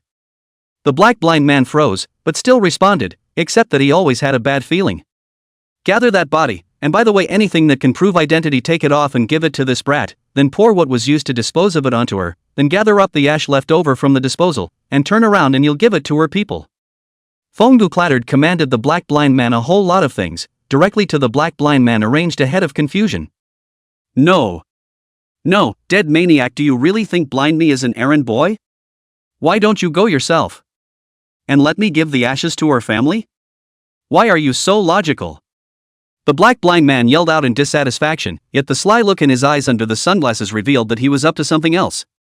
The others were a little bit confused by the exchange between Fonggu and the black blind man, especially Innocent, who had experienced a big ups and downs in a short period of time. The whole person was a little bit dumbfounded, and only Zhang Qilin rolled his eyes in the corner of the subtle and invisible that others could not see, although he probably didn't even know that he would roll his eyes himself anymore, asking is just being messed with by the two people too many times. Annans, ashes? Innocent froze for a moment before finally responding. No way. Can you be cremated even in this rainforest? Fatty, also a little puzzled, couldn't help but ask out. Of course the side of the Xiaoyuchen and Pan Zi is also a little puzzled, only to see more they can probably guess. Fonggu and Black Blind Man 80% have their own way. Then please Master Phone, Pan Zi, I'm here to thank you. Pan Zi gave a hug. Well, ashes are good, at least they're easy to carry, please Master Phone. Xiaoyuchen echoed. I'm the one who's blind and I'm running errands, right? How can you all just thank this lunatic and not me? Am I not a human being? The Black Blind Man was a little crying and laughing. How can he say that he is also a famous South Blind? How is it that this group of people are more afraid of Fonggu than he is afraid of him? Of course I also thanked Master Black. Pan Zi, I will definitely return to pay my respects at the door. Pan Zi quickly responded, also clasped a fist at the Black Blind Man. Xiaoyuchen also followed with a thank you. But in the opinion of the two people, somehow they always feel that Fonggu, when he is not crazy, is more reliable than this Nan Blind, and of course the most reliable is still Zhang Qilin, provided that Zhang Qilin who is not missing. That's more like it. Slightly satisfied, the Black Blind Man turned his head and shouldered Annan's body and walked out, while the rest of the people once again took a short break to check on what had been left out in the meantime. Not long after, the Black Blind Man walked out from the forest, and in his hand also held a jar that he didn't know where to feel out, and the lid on it was covered to death, and the mouth of the jar was wrapped with several layers of cloth rope. Done, this point of ash I turned back to her family, okay? Really? Know how to make the blind man eye. Black blind man muttered and came over, throwing the can in his hand one up and one down. Dead blind man. Turn around and I'll give you what you want. Fongu glanced obliquely at the disgruntled fame dangling black blind man and skimmed his lips. What? Seriously? You're going to give me that thing? The black blind man clutched the jar, surprised. If not for his quick reflexes, sunglasses would have shaken off. TSK. Said to give it to you is to give it to you, you straight say you want it or not. Fongu frowned and rubbed his ears that were shocked by the black blind man's voice. Two. How not to, you talk ah. The black blind man is a little eager to know that thing, but he Fongu demanded many times or refused to give. This time Fongu can loosen the mouth so that he is very excited, after all. That's worth a fortune. Tisk, cut the crap, let's go.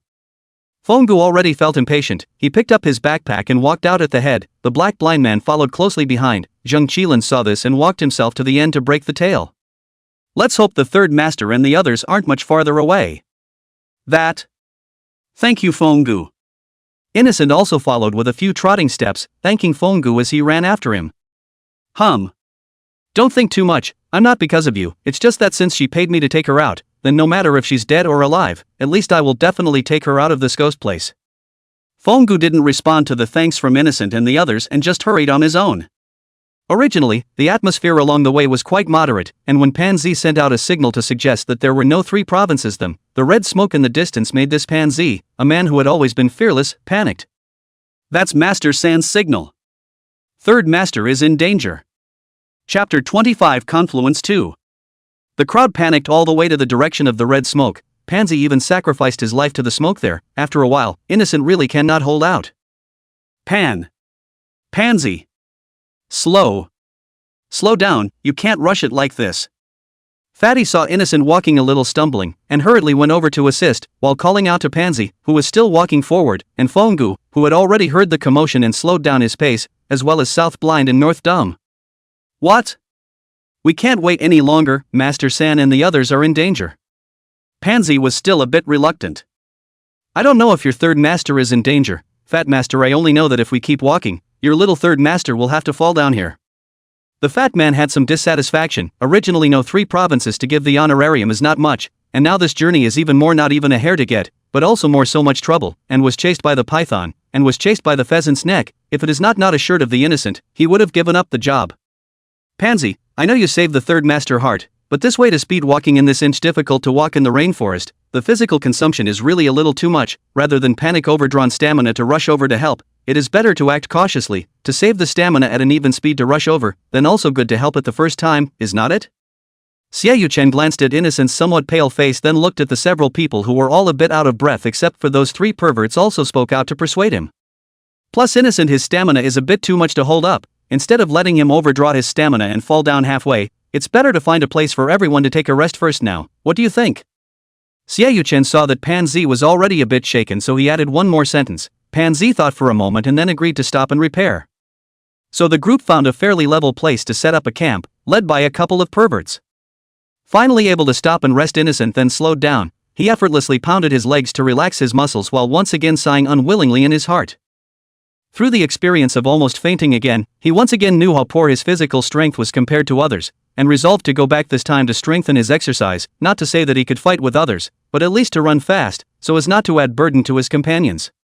While resting, the group found strange stone pillars and ruins nearby, and after a flurry of observation and analysis by Innocent, it was determined that this place was probably close to the palace of the Queen Mother of the West, and the group was slightly motivated by the discovery, and after packing up, they continued to rush in the direction of the No 3 provinces. Crazy man, what do you think? The black blind man took a few steps forward to Fongu's side to poke him with his elbow and said without a clue. TCH. What else can I think? Help the mute bring these to the place and bring them out again. The mute is expected to leave. Fongu pretended to be inadvertently swept a glance not far away, and the three of them seemed to call it a strutting, stalking, all muddy figure. Looking at the figure is estimated to be a female. The black blind man followed with a glance at the figure, and his mind was made up. Looks like another old acquaintance of the mutes. You know him too, don't you? Crazy? The smile on the black blind man's face grew even wider. Well, Chen one only, as well as. She can't hold out much longer. Fenggu frowned. The scent of forbidden granny bones that was extraordinarily noticeable to his sense of smell was making his nose a little uncomfortable. Sure enough, she also ate that thing. The black blind man heard Fenggu's answer also did not show anything, after all. The death of other people he does not care, the big deal is to cut more than one forbidden woman thing. Humph. Was originally self-inflicted, the 9 gates. All deserve to die. Fenggu's aura once again became somewhat unstable, like a powder keg about to explode. But they're pretty much dead too. Suddenly the aura around Fenggu violently calmed down and disappeared, followed by a smile filled with morose coldness appearing on his face that had been gloomy. TSK TSK TSK. Whoever offends you can really fall into 8 lifetimes of bad luck, because you are really able to hunt down and kill them for 8 lifetimes, and I don't know how many dark losses Zheng de Fuzhuang ended up eating in your hands. Black blind man, a burst of smacking, at the same time cannot help but sigh. Nine Door once messed with such a god of death after the tragic situation. Originally, people have been gripped by its descendants, coupled with the Fenggu from time to move to solve. Part of the guys do not know how to run into him. It is estimated that this is the reason why there are not a few of them left in the 9 doors today. Ha! Do you think you are much better than me again?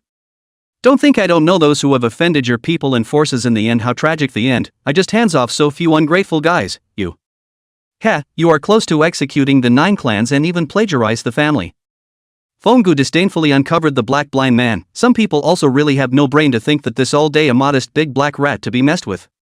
Knew that really messed with the black blind man. Not a few good end. Fenggu himself is not excessive at best to collect a life, excessive slaughter at door by the way to collect a little gold and silver fine soft. Black blind man is not spared all, killing is not enough, but also have to copy a home. Did not see the man's wanted notice is still hanging it? Dumb this guy, and threw a bunch of messes. To the blind me, black blind man saw Fenggu to strip down his bottom pants, and then change the topic without any trace. So? Do you lose out when the dumb guy lets you clean up? Fenggu once again asked rhetorically. Don't think he didn't know that this dead blind man wanted to change the topic. I mute before the money and things can be taken by you. He does not remember. I remember. Fenggu said, halfway to the satisfaction of seeing the black blind man as constipated as an abrupt end to the laughter. Okay. I help is not okay? Really? Just no to the dumb guy, do not care about the blind me. At all, said the black blind man with a ghostly face. Ha! Don't think I forgot, at first it was you who hit the hardest. Fenggu put down such a sentence on a few steps forward, walking in the lead position to open the road to go. Not really, so hold a grudge, not just the first time we met a little heavy-handed? As for remembering the grudge remembered for decades? The black blind man some helpless and crazy, when he did not let Fenggu's counterattack up. I don't know how a seriously injured guy can still fight with him and the mute back and forth for so many rounds. Can't he not put down some heavy blows? This guy fights to the death. Let's go, what are you still standing here for, feeding the snake? Xie Yuchen walked over and unceremoniously opened his mouth to dislike the black blind man, then without looking back, he followed Fenggu's pace with them. How can even you do this to the blind me? It really hurts the blind man's heart too much. So said, the black blind man's face but still hangs a careless smile, easy to follow the pace of a few people, who take his words seriously. Who is the little cute? Up ahead, the group finally saw the abandoned campsite of Muosan province and the others, and Pan Zi and the others made a new discovery. How come there's no one? Chapter 26, The First Encounter of the Blind and Dumb Crazy 3. The next day, Fenggu and the black blind man as well as the mute Zheng finished packing their bags in the morning to prepare to go deeper into the clan lands of the Feng clan to look for clues to the 3 sacred compulsions, and of course, Fenggu led the way. The group made their way to the center of the clan land in the beginning, but the 3 people couldn't help but mutter in their hearts as they looked at the desolate and dilapidated place in front of them. No, I say, little brother, are you sure that this ruin is the location of the Feng clan's clan land? The black blind man was a little disappointed, but did not show it on his face, just looked at Fenggu with a slightly threatening tone, wanting him to give a reasonable explanation.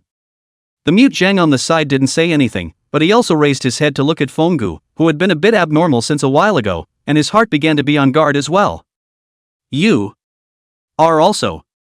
The vocal cords that had not opened their mouths to vibrate and vocalize for a long time came with a tearing pain, but Fenggu did not care about it, because he knew that the injury to his throat had already healed, and now all he had to do was to recover as quickly as possible and remove the thick scabs that would prevent his vocal cords from functioning, and, after all, he himself didn't know any sign language either. What? You The black blind man was surprised by this hoarse and unpleasant voice, but the most surprised him nothing more than the scar that should have made Fonggu lose his voice for life can actually be restored in just a few days to the extent that he can once again make a sound, and this self-healing ability. When it comes to a sentence of horror. Blind. Niu Chang's expression became even more gloomy. He called out to the black blind man, signaling him to strengthen his guard. Niu Chang's intuition after several lives and deaths over the years told him that this man called Fonggu was very special, as well as this man who was seriously injured a few days ago, now wants to leave them all here. This kind of physical called on the sentence monster is not too much, right? Black blind man face smile gradually disappeared, the body gradually tense up, dark alert, completely cold face. He looked actually have a few points of danger. You are also for compulsion. Fongdu some stumbling words, the words just fell, only to see his feet of force on the ground. The whole person directly rushed to the front of the black blind man, has not yet stretched out the blade of the wrist blade. Hand armor is the most hard and heavy gloves, a heavy fist wrapped in a huge force against the black blind man when the head smashed down. The black blind man is also an extraordinary hand, and his arms are crossed and across to steadily catch Fonggu this incoming heavy fist, but it is obvious that he is not too clear about Fonggu's full strength after healing.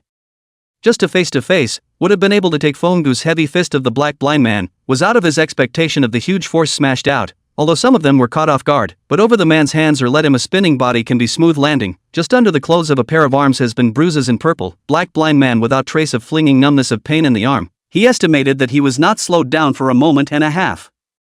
TCH. Careless, dumb, this point is a bit solid. Too much force, you come? Said the words. Black blind man is also completely no longer cover, vigorously flung his arm, hoping to let it quickly slow down. Niu Chang nodded and casually drew out a long knife just to match the black blind man who retreated in defense, a stride topped Fonggu's attempt to pursue. Dang! The blade of the longsword steadily blocked Fonggu's heavy punch. Fonggu saw this and just wanted to continue to apply force, trying to continue to break through Deng Zhang's defense by force alone with his unique strength. But not for long, from the blade of the resistance is still steady as a mountain, although the other side cannot be said to be easy, but obviously Fonggu's strength and Deng Zhang is not comparable. The two people are just purely jousting words, it can only be the strength of the tie. So Fonggu could only spread his hands and retreated a few steps back, stabilizing his figure and stance, and then began to observe the two enemies more carefully. Niu Chang wasn't destabilized by Fonggu's sudden unloading of power, he simply lowered his sword with an air of calmness at least as far as the others could see, and similarly took a few steps back to assume a defensive stance. This guy, it's not easy to deal with. The hearts of Fonggu and Deng Zhang rose with the same thought at this moment. But whether it's Fonggu or the black blind man and the Niu Chang, they all have things they must accomplish here, and problems to solve, and unless the interests are suddenly aligned, none of the three will stop there. Seriously, this brother, I don't think I've offended you, right? Is it necessary to lay down a deadly hand? Or is it? Once again, the black blind man had a somewhat dangling-looking smile on his face, but hidden in his eyes under the sunglasses was a lurid coldness. Niu Chang was worthy of being Niu Chang. He still didn't say anything, he just looked up at Fonggu, a pair of bland and calm deep eyes were hidden, measuring and observing. You are also here to find the three holy compasses. Where did you learn that the three holy compasses are here? Who told you? Meow. Or black? Or maybe white? Fonggu's face became even more gloomy with the words, even his sharp-looking teeth were crunched by him, and the veins at the corners of his forehead rose, so he thought that he was extremely angry and hostile. Ha? What? Meow, black, white? These several black masters I do not recognize, how? Have a grudge? Although the black blind man is a little puzzled, but this does not prevent his face that kind of owes a beating smile more obvious. It seems that this little brother is thinking that we are here to find trouble and rob the holy compulsion. Then this guy, although it is not known whether his surname is Fong, but this kind of performance estimates that he is the descendant of the Fong clan. When the black blind man had a conclusion in his heart, he found a response, and in fact, he still did not want to make an enemy with Fonggu if he could not have a conflict with Fonggu. After all, that kind of vitality and physique is troublesome. This brother, blind me, purely from the outside heard there is about the Seal clan 3 saint compulsion thing. I heard that it is said that these 3 saint compulsion can imperialize 100 poisons, deter poisonous insects and fierce beasts, and even the ghosts and gods are all avoided, and the Seal clan that refines these 3 saint compulsion is also capable of great ability, so it has specially come here.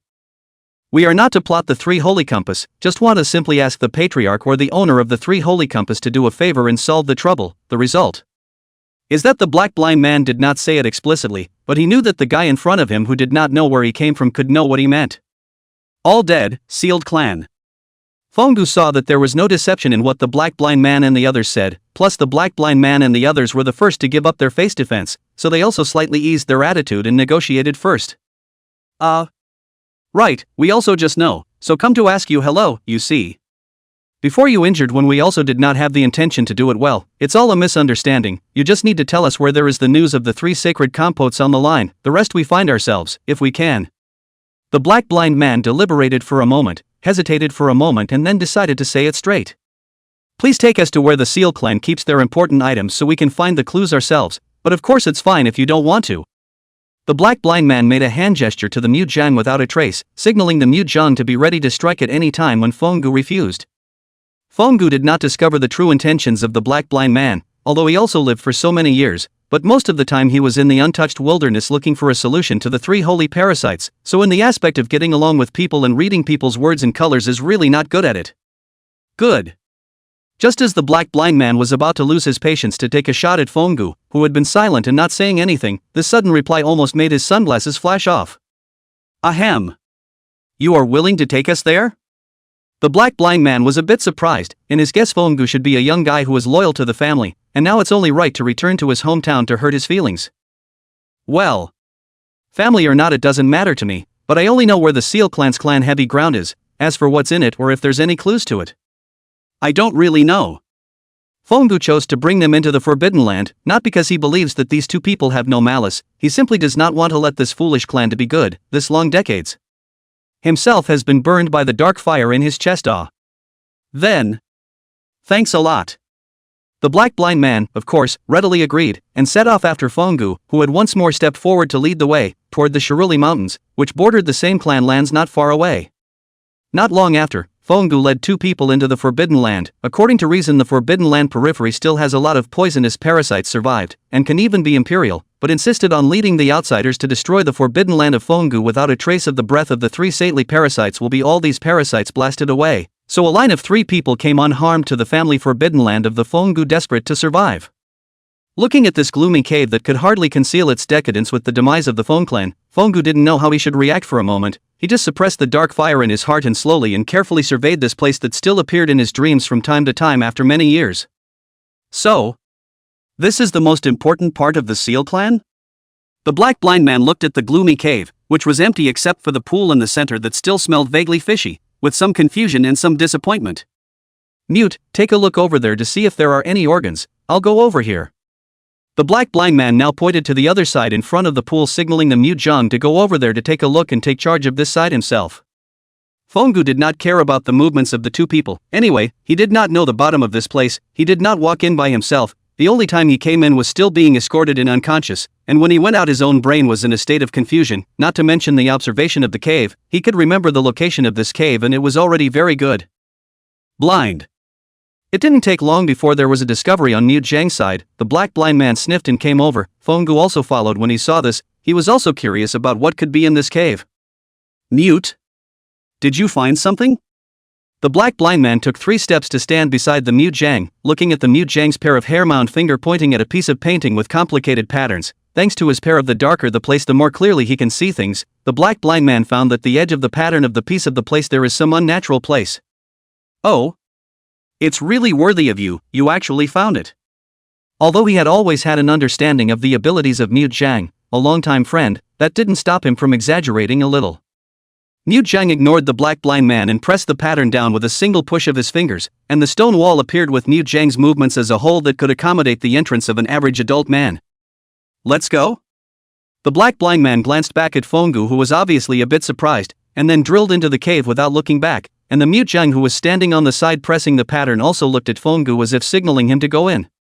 So Fonggu also no longer pushed back. He is also very surprised that this cave in the cave can actually lead to other places, so he went forward a few steps to follow the black blind man's pace. Mute Zhang followed closely to loosen the pattern. Just after the mute Zhang also entered the cave, the stone wall once again violently closed.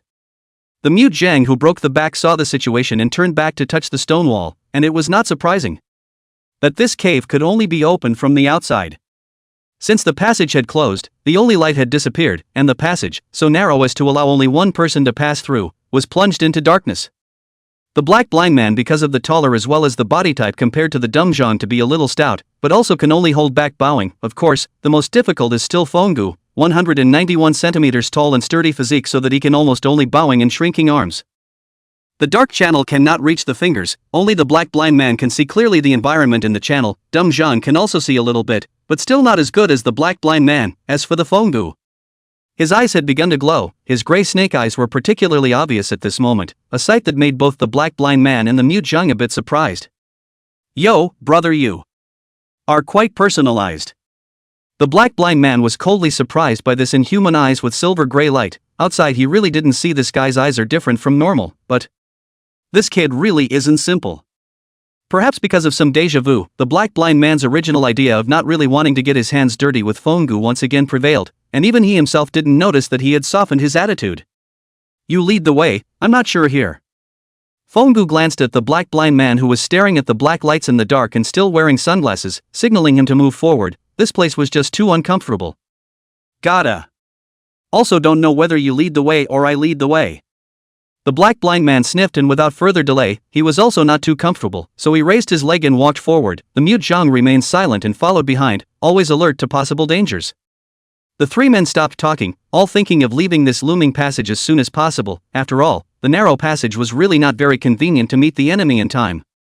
It didn't take long for the three to finally reach the end of the passage, but it was still dark, and it was good that it had allowed the three to stand up straight. Hiss. This place is not small. The black blind man looked up at the deep cave. The big cave was empty, only the stone wall opposite the exit of the passage had a huge grotesque stone statue.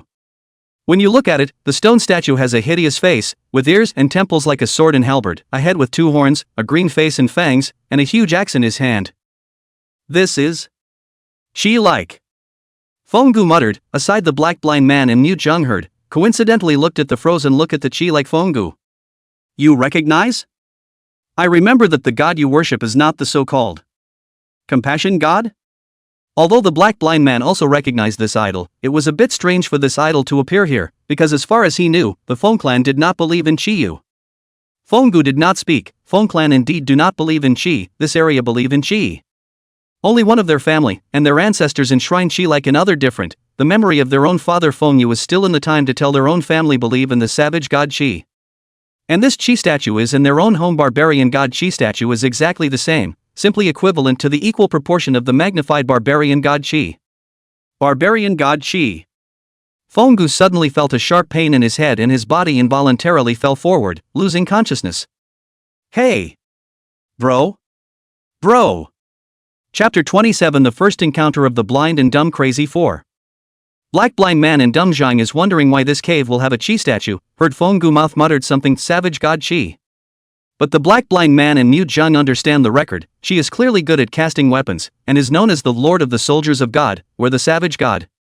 The black blind man just wanted to turn back to ask Fenggu when he saw Fenggu figure shaking forward leaning body. The black blind man also do not know which tendon wrong. From Fenggu the nearest, he rushed over to Fenggu, was about to fall to the ground in the arms of Fenggu steadily, but this catch almost let him flash waist. I go. Why is this brother so heavy? This unsteady black blind man was almost Fenggu's weight together pulled to the ground. Good, and the chassis is stable enough, plus mute Zhang came over in time to pick up a hand. This is not so that he flashed waist also cannot catch a person. Hey, brother? The black blind man reached out and patted Fenggu's face, only to realize that the man had completely lost consciousness and fallen into a coma. Not. Aren't you here to lead the way? How come you still fainted first? The black blind man was a little depressed, but soon he reacted and greeted the mute Zhang, who was beside him, to find the road that could leave this cave and go forward as soon as possible. So mute Zhang in this cave looking around to explore. Good, in this cave setup the organs are not complicated. Soon he was in the Chi statue of the right back side to find an organ. Blind. Found it? Well, lo. This is coming. The black blind man's nerves that had been taut since Fenggu fell unconscious finally relaxed for a moment, and he once again reached out to place one of Fenggu's arms on his shoulder, while the other hand forcefully lifted Fenggu's body and slowly transported the person towards the mute Zhang side. Phew! This kid can be really heavy. Tired blind me, turn around and absolutely have to charge him some payment. The black blind man's breathing was slightly unstable, although his strength was not small, but Fenggu was really not light, so it still made the black blind man a bit of a struggle. Drive on, I'm racking the kid, and when he wakes up, he'd better have an explanation for blind me. By the mute Zhang to take the lead, the black blind man framed Fenggu, the three people walked into this dark door. So, there are clues here about the three holy compasses? The black blind man set Fenggu down on the floor to one side and looked at the stone room with almost nothing but a stone shelf. Mute Zhang walked to the stone shelf, stretching out a pair of hairy mound fingers to feel for the existence of other organs, but it was obvious that there was none, only a tile jar and a scroll made of the skin of an unknown animal on the shelf. The black blind man also walked to the front of the shelf after confirming that Fenggu wasn't in any serious trouble for the time being. He looked at the things on the shelf at a glance, even he was a bit irritated. So, this place is so sturdily hidden, but there is only a broken tile jar that doesn't know what it has been filled with and a scroll with a bunch of ghostly symbols written on it? After holding the tile jar and scroll and looking up and down for a long time, the black blind man could only come to such a conclusion. Mute Zhang looked around this stone room again, but in the end, he could only shake his head, stating that he hadn't found anything else. Ahem. What's in your hand, what is it? The silence was broken by Fenggu's sudden outburst in the stone room. Yo! Awake? Sleeping Beauty? The blind man casually placed the tiles back on the shelf and turned back to Fenggu, who had just woken up from his coma, while the mute Zhang on the side similarly turned his head to look over. Well. That scroll, let me see. Fenggu got up sharply and walked to the side of the black blind man and the mute Zhang. Here. You see if you can read anything. Anyway, the blind man I cannot read. The black blind man did not hesitate, casually handing the scroll to Fenggu. After Fenggu received the scroll, he opened the scroll rope with some urgency. He frowned and stared at what the black blind man called ghost drawing symbol on the scroll for a long time, but his face became more and more gloomy. How? Brother, can you read this? What's written on it make you look so bad? The black blind man pretended to ask Fenggu without thinking. To this point, if he could not see that Fenggu knew this kind of word, then he would have lived in vain for so many years. Mute Zhang also looked up at Fenggu, whose face was becoming more and more gloomy, and waited for an answer. Well, there is no mention of the three holy parasites on this. There is only one thing called Barbarian, which is said to be the companion of the barbarian god Chiyu, but it is already no more. Fenggu's face changed, or opened his mouth to say out his own discovery. Barbarian? The black blind man was a bit surprised. He hadn't heard of this thing. If you come here just to find the whereabouts of the three sacred compasses, I advise you to leave, because the Feng clan has been extinguished for many years, and as for the three sacred compasses, Fenggu was a little hesitant. It's in my body, but I don't have a solution to anything, not to mention the fact that I came back here this time to find a way to be able to strip this disgusting parasite out of my body. Fenggu took a deep breath and still decided to reveal something. How do you know that the Feng clan has been extinguished for many years? You said that the three sacred compasses are in your possession? How could they be fine and give such an important thing to you? The black blind man's face changed, the thoughts in his heart turned, but he decided to pursue the question. Because I'm the one who did it, and as for why it was given to me. Fenggu laughed out, but this smile was filled with a morose murderous intent and hatred. Of course it's because they have obsessions they shouldn't have. Fenggu couldn't help but shout out angrily, which caused Black Blind Man and Mute Zhang to be a bit surprised. So Master Black, I've been running for nothing this time? There was some annoyance on the Black Blind Man's face, and although Mute Zhang still had that calm look, the color of his eyes deepened a little.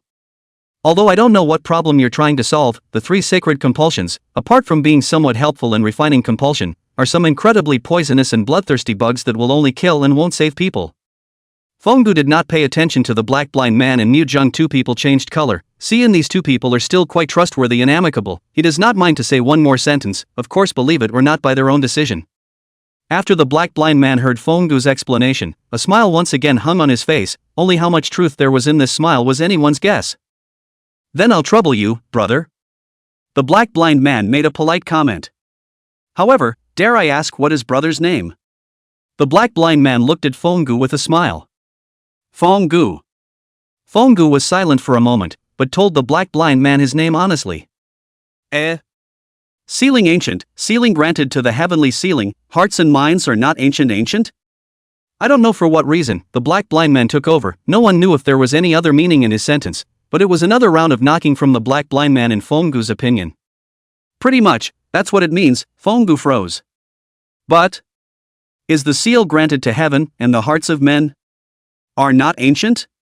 This last self-talking black blind man and Mu Jiang did not hear. They see that their meaning has been conveyed. They began to look for a way out. Fenggu saw this also followed. He already had some guesses in his heart, but the experiment of this guess is estimated to need the help of the two. After all, he really does not understand the organs.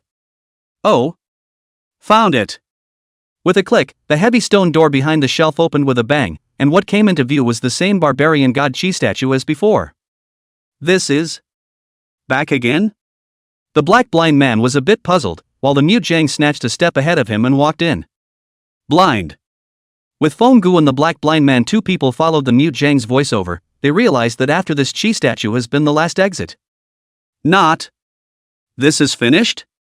Black blind man froze for a moment, walked into the Qi like a hidden behind a hint of light through the cave, did not go for long as a horizontal array of several huge stone statues of the vast valley. The bottom of the valley is not know the depth of the deep stream, and at this time the sky is still slightly bright. Even the stone statue of the hideous face of the mouth is also clear to see. Fenggu and the black blind man wearing sunglasses unconsciously squinted his eyes. The sudden light made it a little difficult for his eyes to get used to. His eyes were even aching, and this scene certainly didn't escape from the eyes of the Mu Jiang who had been observing Fenggu on the road. Take the top, there's something in the water. Fenggu sensed uncountable parasites in the water, basically either with severe poison or cannibalism. Out of moral righteousness he reminded Nan blind North dumb. It's really... Blind black man with a knife into the water stirred, not a child to take out the tip of the knife is inserted in a strange shape. Long jagged worm appeared in front of the crowd. Compassion. Dumb Zhang saw where the bug came from. Right. Snorting compulsion. The black blind man glanced at Fenggu with a slightly deeper meaning, and casually dropped the bug on the ground and stomped it to death. Go. From the stone statue, said Fenggu, and then leaped on the nearest fallen stone statue, and looked up to see that the two men had long since run ahead. Are you guys this fast? Fenggu secretly cursed, and with another push of his feet he jumped onto the stone statue next to him. On the other hand, the one who ran to the front was Mu Jiang, whose figure was as agile as a spirit monkey, only to see that he grabbed the stone statue with a spin, and flew to another stone statue with a swing, and scurried out tens of meters away between the up and down flight of his figure. Behind him for some distance is the black blind man who does not know where to feel out a chain bolted to the black gold short sword. He only need to clutch the short sword every time to the distant stone statues or mountains to throw, can pull the rope to swing there, so that shows the strength of his arm. The speed is also very considerable. 1-2 like monkeys. Fenggu cursed and flashed around the stone statue. Although his agility and speed was not as good as the other two, he was also very fast, basically scurrying out a dozen meters or so in a few breaths. It wasn't long before the trio reached the edge of the valley, and these three people finally stepped onto the ground. This location is the Shaluli Mountain on the bank of the Jinsha River, right? The black blind man observed the surroundings and made a judgment. Well, that's right, a short walk out is the hut from before. Go there and fix it up first. If there's anything else you want to know, I'll tell you all I know. Fenggu said as he straightened his face. Alright, then blind man, I'll thank you in advance. Fenggu. Right? The black blind man arched his hand and made a salute, and the group once again returned to that hut. It's also the place where Fenggu used to call home. Chapter 28, Camp, Gossip? The group looked at the empty campsite and puzzled for a moment. So Tianjin, where is your third uncle? The fat man sat down on the rock with some panting. Master San, he must have gone into the underground palace first. Pansy was a little disturbed by the sight of the messy camp, but calmed down to speculate. Snakes have been here. Fenggu observed his surroundings and shrugged his nose twice. The smell of snakes surging into his nostrils and the vague stray crawling marks on the ground told him the answer. Snake? Is it a pheasant's neck? Decipher responded speculatively. Or what? Master Flower, is there any chance of any other snakes existing here besides pheasant necks? The black blind man made a few off-key jokes. Then will my third uncle and the others be in danger? Innocent was a bit uneasy. Third Master and the others will be fine. As far as I know, Third Master brought quite a few people and things with him this time. They must have gone down first. Pansy wandered through each of the camp's several tents and dropped his heart when he realized that things were still relatively neat.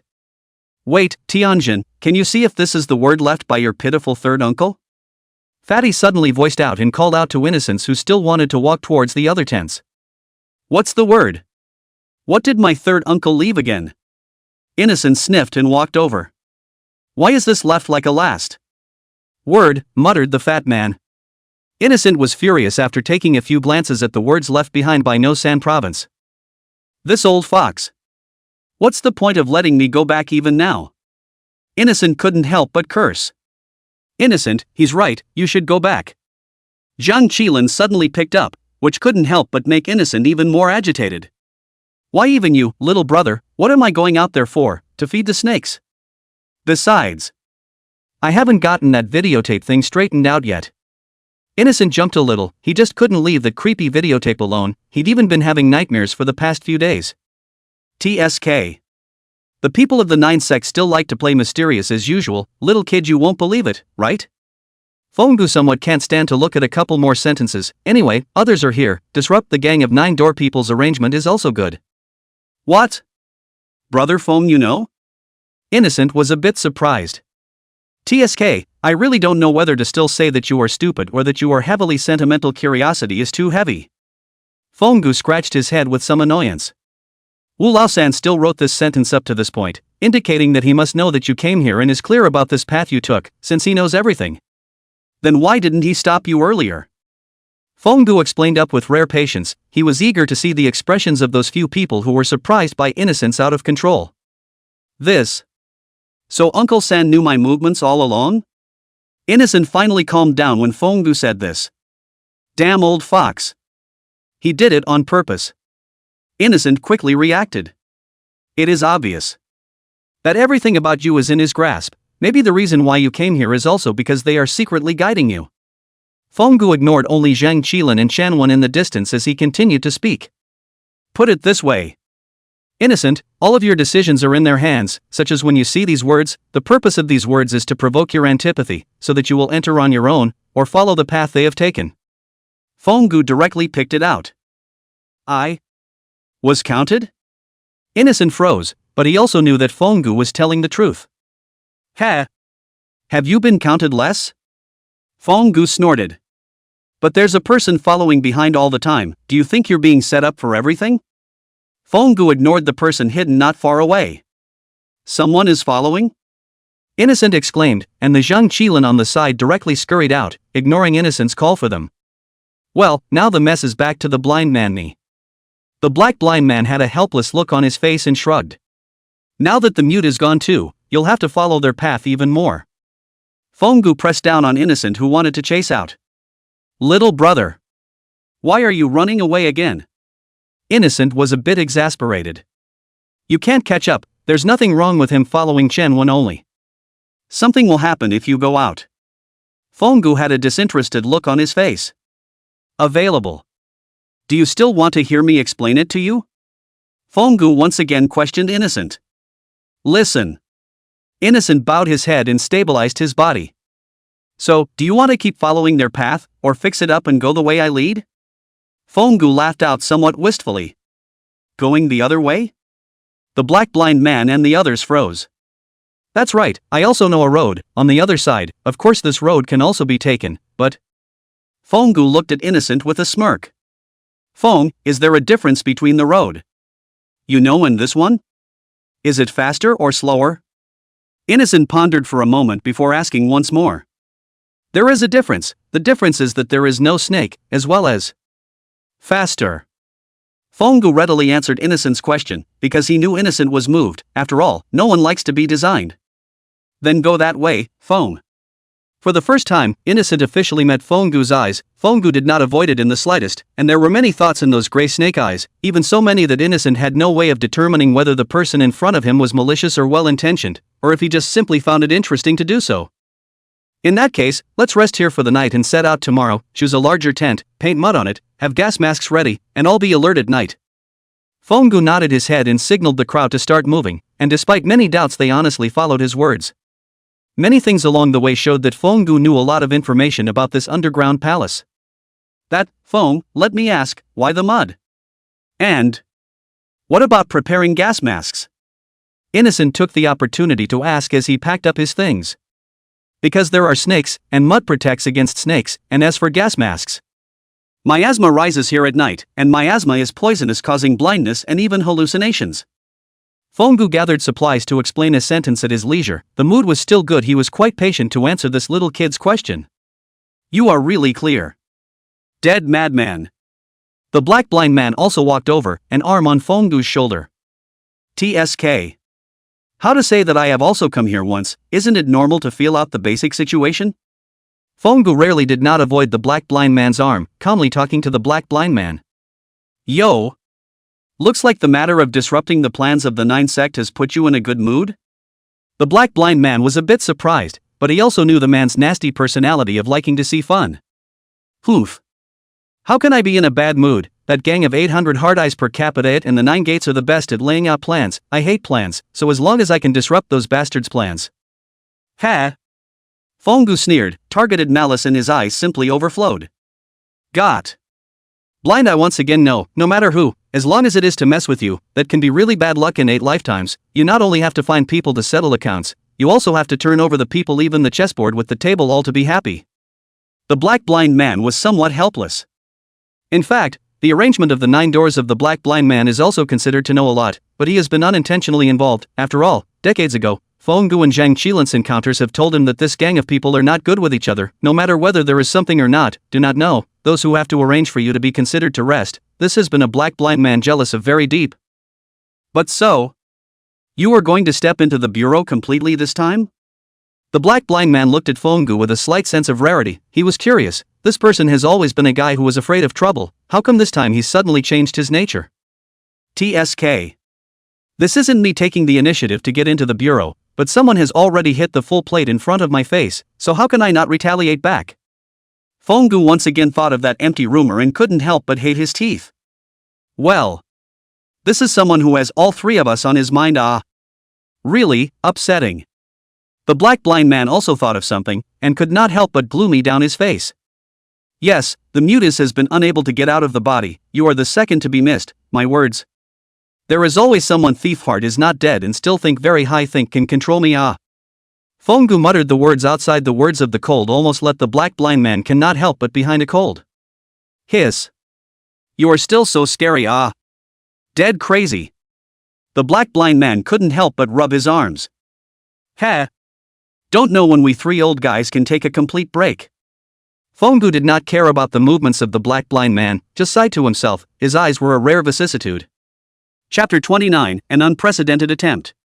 The people set up the camp at Fonggu's request, selecting a relatively large tent and moving everything they needed into it, while at the same time coating this tent with heavy mud, before they went in to fix it without worry. However, when a few people had finished all this, it was also dusk, and Fonggu and the black blind man followed into the tent after conducting a final perimeter patrol and confirming that there were no problems for the time being. The black blind man walked straight to the innermost part of the tent and sat down, while Fonggu took his things and then sat down on his end at the entrance of the tent and began to polish his blade once again. That. Fonggu, there's nothing wrong out there, right? After hearing that Fonggu had said that there were snakes all around here, Innocent, who had been a bit jittery, was the first to ask. Junior Master San, you're getting scared at this point? Then why didn't you leave before? The black blind man laughed. Perhaps it was the reason that no one of the few people present could beat him except Fonggu. His tone was much more beat up. I can be here still not to figure out some of the things? Uncle San, that old fox. Innocent, some at a loss for words, also some angry words, before the several times drag already let him a little guilty. Black blind man so asked, even if it is known that this guy is watching, the scene is not too big, but Innocent still angry at their own powerlessness. Seeing that Wuxi was asked by his own words to no longer make a sound, the black blind man was a little surprised, and next to him, Xiaoyuchen could not see past calling out to stop. Dead blind. Stop it, you. Xiaoyuchen crossed his eyebrows, while the black blind man, perhaps for the sake of his own precarious tail payment, also snapped and stopped talking. TSK. As long as you guys don't add to the chaos, it's enough. Fonggu lowered the wrist blade in his hand and glanced at the few people in the tent. Blind man, watch the back. Fonggu once again spoke out and called out to the black blind man who had started gagging with Xiaoyuchen again at some point. Gotta be, it's blind me's job again. The black blind man shrugged, finally stopping his chattering mouth and casually drew his weapon, twirling it around and closing his mouth as he began to fill it with bullets, cock it, and polish the short blade. The others saw this and began to pack their weapons and organize their equipment, filling bullets where they should, maintaining their guns where they should, and organizing their tools where they should. It wasn't long before it was getting late, and except for Fonggu and the black blind man on watch, the rest of them went to sleep. And Fongu listening to the tent outside the sizzling movement understand, the snakes have begun to move, eyes signaling the black blind man. The other party successfully received the meaning, the two coincidentally took out a weapon. Blind. Get ready to put masks on them. Fongu commanded in a low voice, extending the blade of his wrist sword while spreading his aura out without a trace, controlling it to the point of shocking but not provoking. It was only with a small sigh of relief that he heard the sibilant movements circling a little further away, before sticking his head out to look out of the tent. Little Master San. Little Master San. The snakes began to vibrate their cockles in an attempt to lure a few people out. Fongu didn't pay any attention to it, he just stared at the silhouettes on the trees in the distance. He guessed that it should be the people in the group of the Three-less Provinces. TSK. These ghosts actually learned to bait the enemy. Fongu looked at the distant silhouettes, somewhat annoyed. Dumb smack. What did that group of snakes get up to again? The black blind man inquired curiously after properly placing several people. It's nothing, it's just that they are trampling on the corpses again. Fongu was a bit disdainful. These tricks, he only needed to watch the people in the tent not to go out. All right. You suffer. The black blind man's end of a sentence is almost a wave, so that Fongu cannot help but be another blank stare.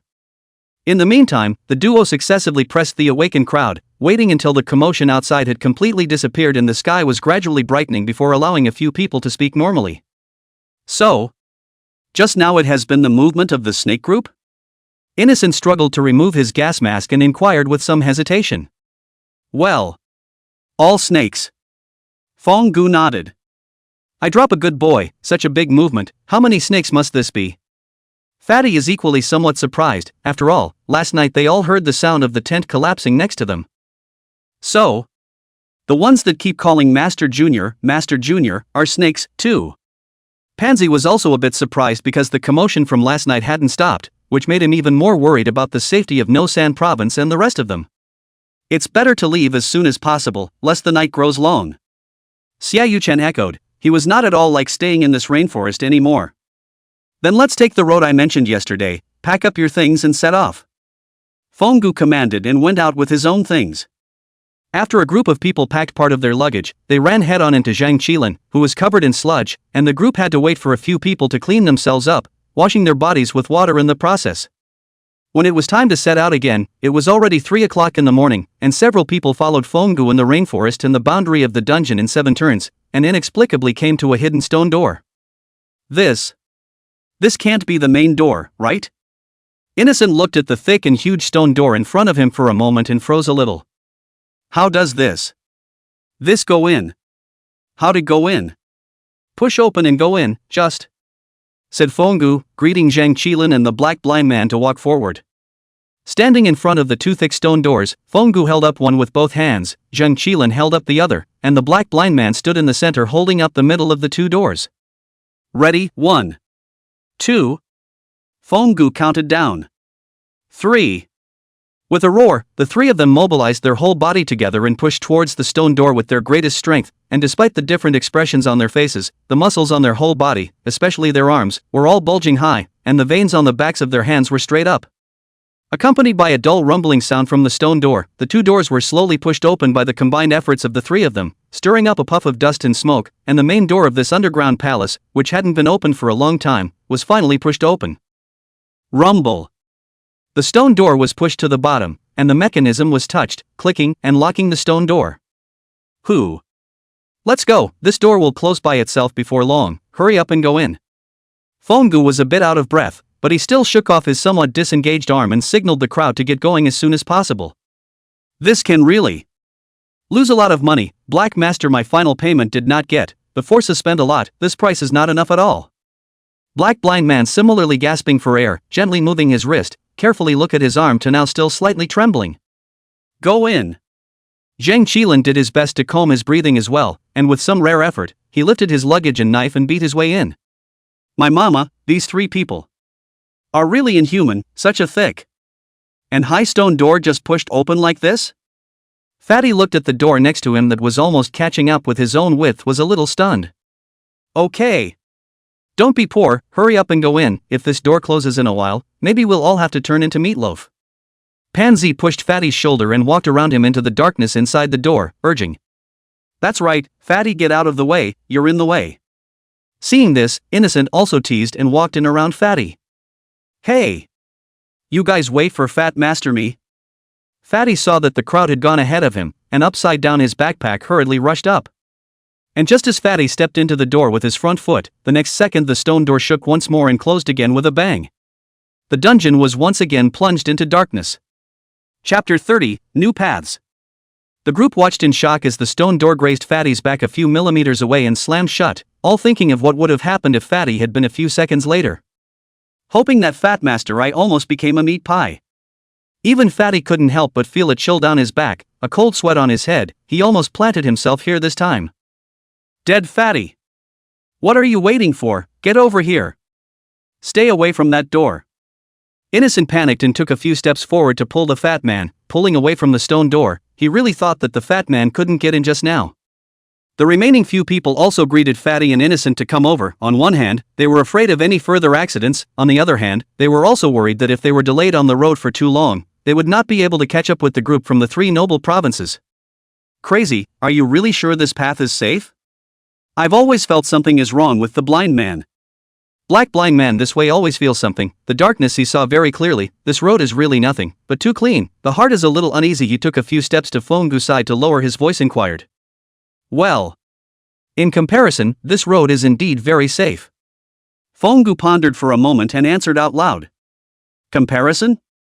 Compared to what? The black blind man was a bit puzzled, while his heart became more uneasy. And the serpent mother, who grew dragon horns, Fongu did not hide, frankly said. And what? The mother of all snakes? Or a 1,000-year-old dragon with horns? The black blind man's eyes widened behind his sunglasses. Don't worry, it usually doesn't come out. Fongu walked at the front to open the way with a face as if nothing had happened. It better be, blind, I don't want to do some losing business. The group fell silent once again, rushing in silence through this darkened Shinto path, relying on the faint light of their flashlights. Just when a few people were already somewhat unable to hold on, an exit finally appeared in the divine path that could not be seen to its end, and Fongu also finally spoke out to break the silence. Here we are, get ready, there's probably going to be something here. Fongu looked at the exit that was close at hand, and the tip of his nose once again smelled the unique fishy odor of a pheasant's neck.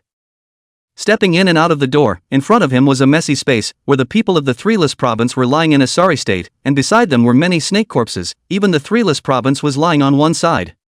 Uncle Sam! Innocent followed the crowd out of the darkness of the divine path, and before his eyes could adjust to the light, he was shocked and lunged towards Wusan province, who was lying on the ground, and it was rare that he didn't fall on his head this time, and very accurately smashed on Wusan province. Wusan province stifled a grunt and woke up quietly. Stinky! Brat, are you? You can't wait to send me away? Coughing. Wusan province is as breathless as a swimmer, but being angry is just a breath away. Ha! How could it be? I guess before you leave, third uncle, your poor nephew is going to leave first. Wuxi realized that Wusan province was still in a good state, so he secretly breathed a sigh of relief and began to sneer. Brat! How are you talking to your third uncle? I haven't even asked you why you're still here. Wusan province reached out and knocked Innocent's head with a look of hatred. Why am I here? It's not because of the passage you left for Uncle San. Third uncle is going to be gone, shall I not come down to collect the corpse? Innocent's eyes rolled with a righteous face. You really can't wait for me to die. Bastard! Wusan province was furious. You have left your last words, can I not think you have an accident? Besides, Uncle San, you guys, aren't you also anxious for me to come? Innocent's face changed, expressionless, he looked at the still feigning exasperation of the three provinces. You? Wusan province was stunned by Innocent's words and froze for a moment. Looks like I got it right. Innocent continued to apply pressure as he began to learn how he could get around his Uncle Sam's set. Who did you hear that from? Wusan province quickly gathered the expression on his face and looked at Innocent with a puzzled expression. It's nothing, third uncle, where are we going next? Innocent changed his expression again to reveal a smile once more, a smile that made the third province of Innocence a little puzzled. What you go back. Master Black, I'll pay. You take Wuxi out safely. Wusan province voiced out to call out to the black blind man who was watching the show not far away. Third master, you can say this late, black master, I have already collected money, bring the little third master. This task conflict cannot be good. The black blind man watching the scene is not suspected to be a big smile back. What? Who paid to bring innocent in?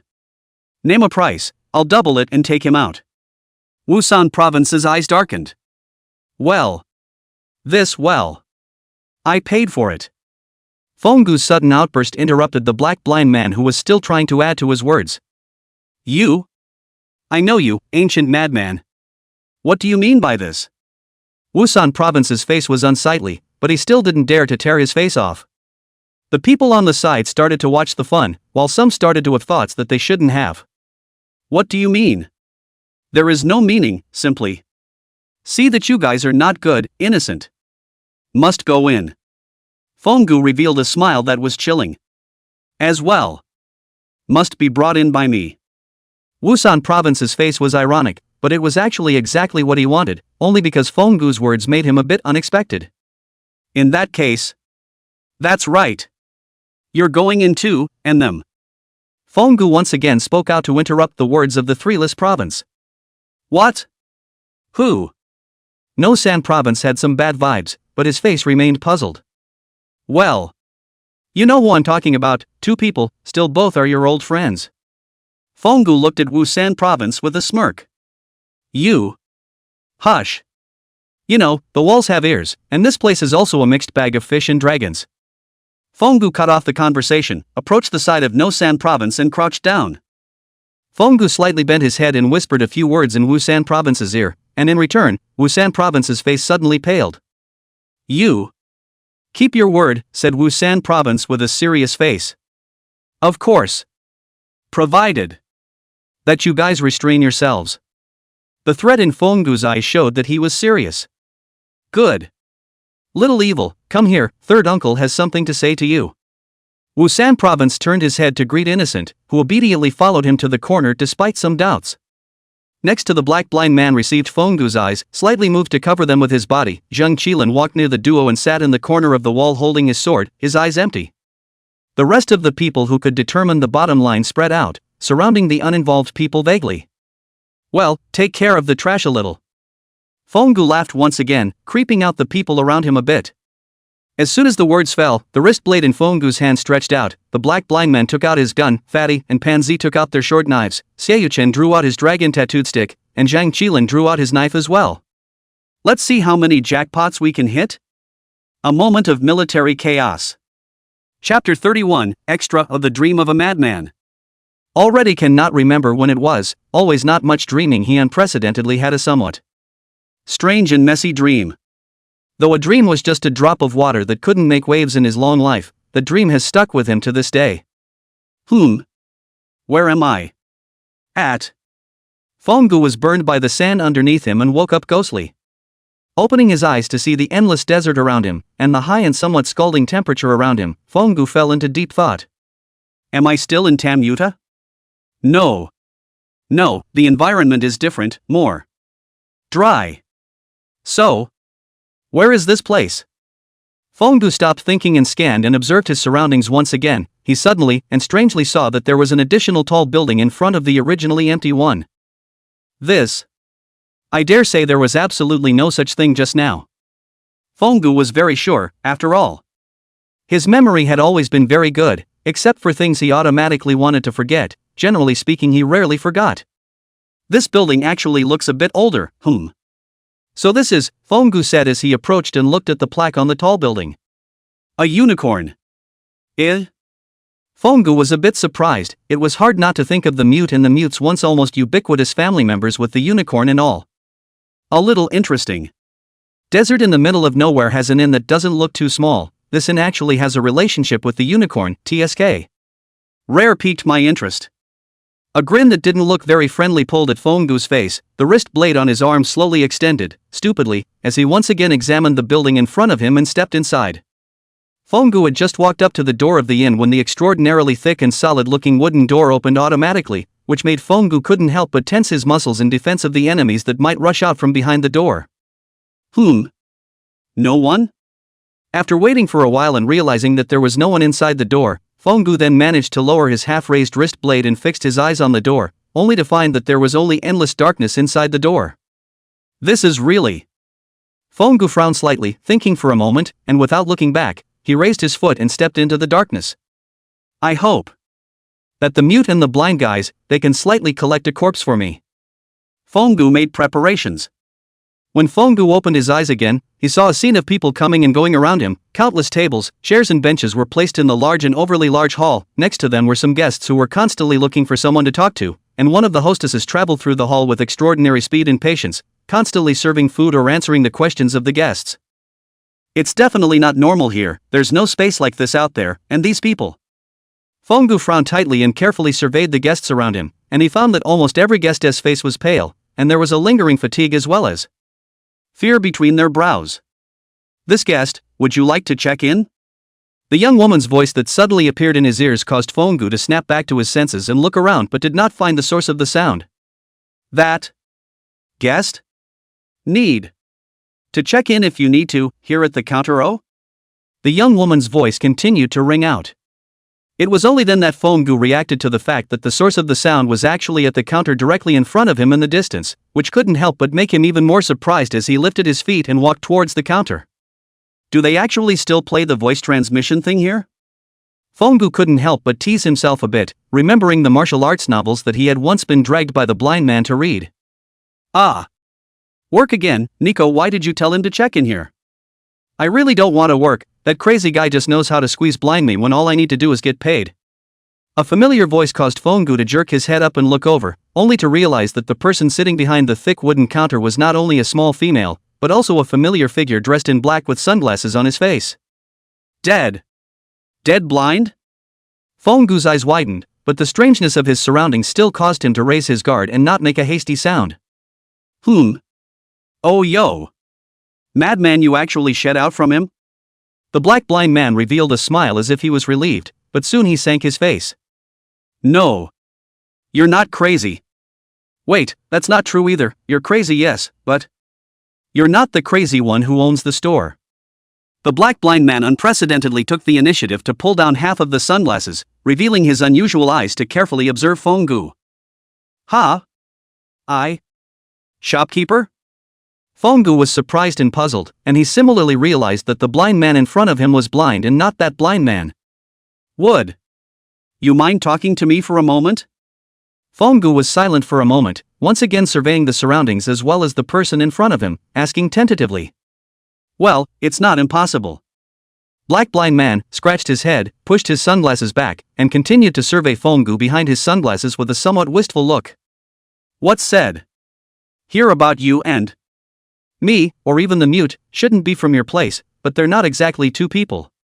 The black blind man waved his hand to signal the girl next to him named Nico to leave, and waited until the girl was far away before speaking. What do you mean? Where exactly is this place? Fenggu was even more puzzled and couldn't help but feel a little anxious. Didn't you see it? This is the Kirin Inn. The black blind man was somewhat helpless. Something to do with the mute? Fenggu guessed. Well, yes and no, that would be just a name, and as for the mute, he's here too. As he spoke, a figure that was also incomparably familiar to Fenggu walked down the stairs not far away. Mute. Mute? Fenggu looked to Zhang Qilin, who had noticed the commotion and looked over when he got downstairs, and saw the mute walking over with a rare expression of surprise on his face. Yo! Speak of the devil, mute. This guy is crazy, but not the owner of the store. The black blind man smiled and waved his hand in greeting to the visitor. Blind? Him? Dumb Zhang reacted, frowning slightly and pointing at Fenggu. Yes. It's crazy, but not as crazy as the shopkeeper. The black blind man stopped talking and once again looked at Fenggu. Crazy?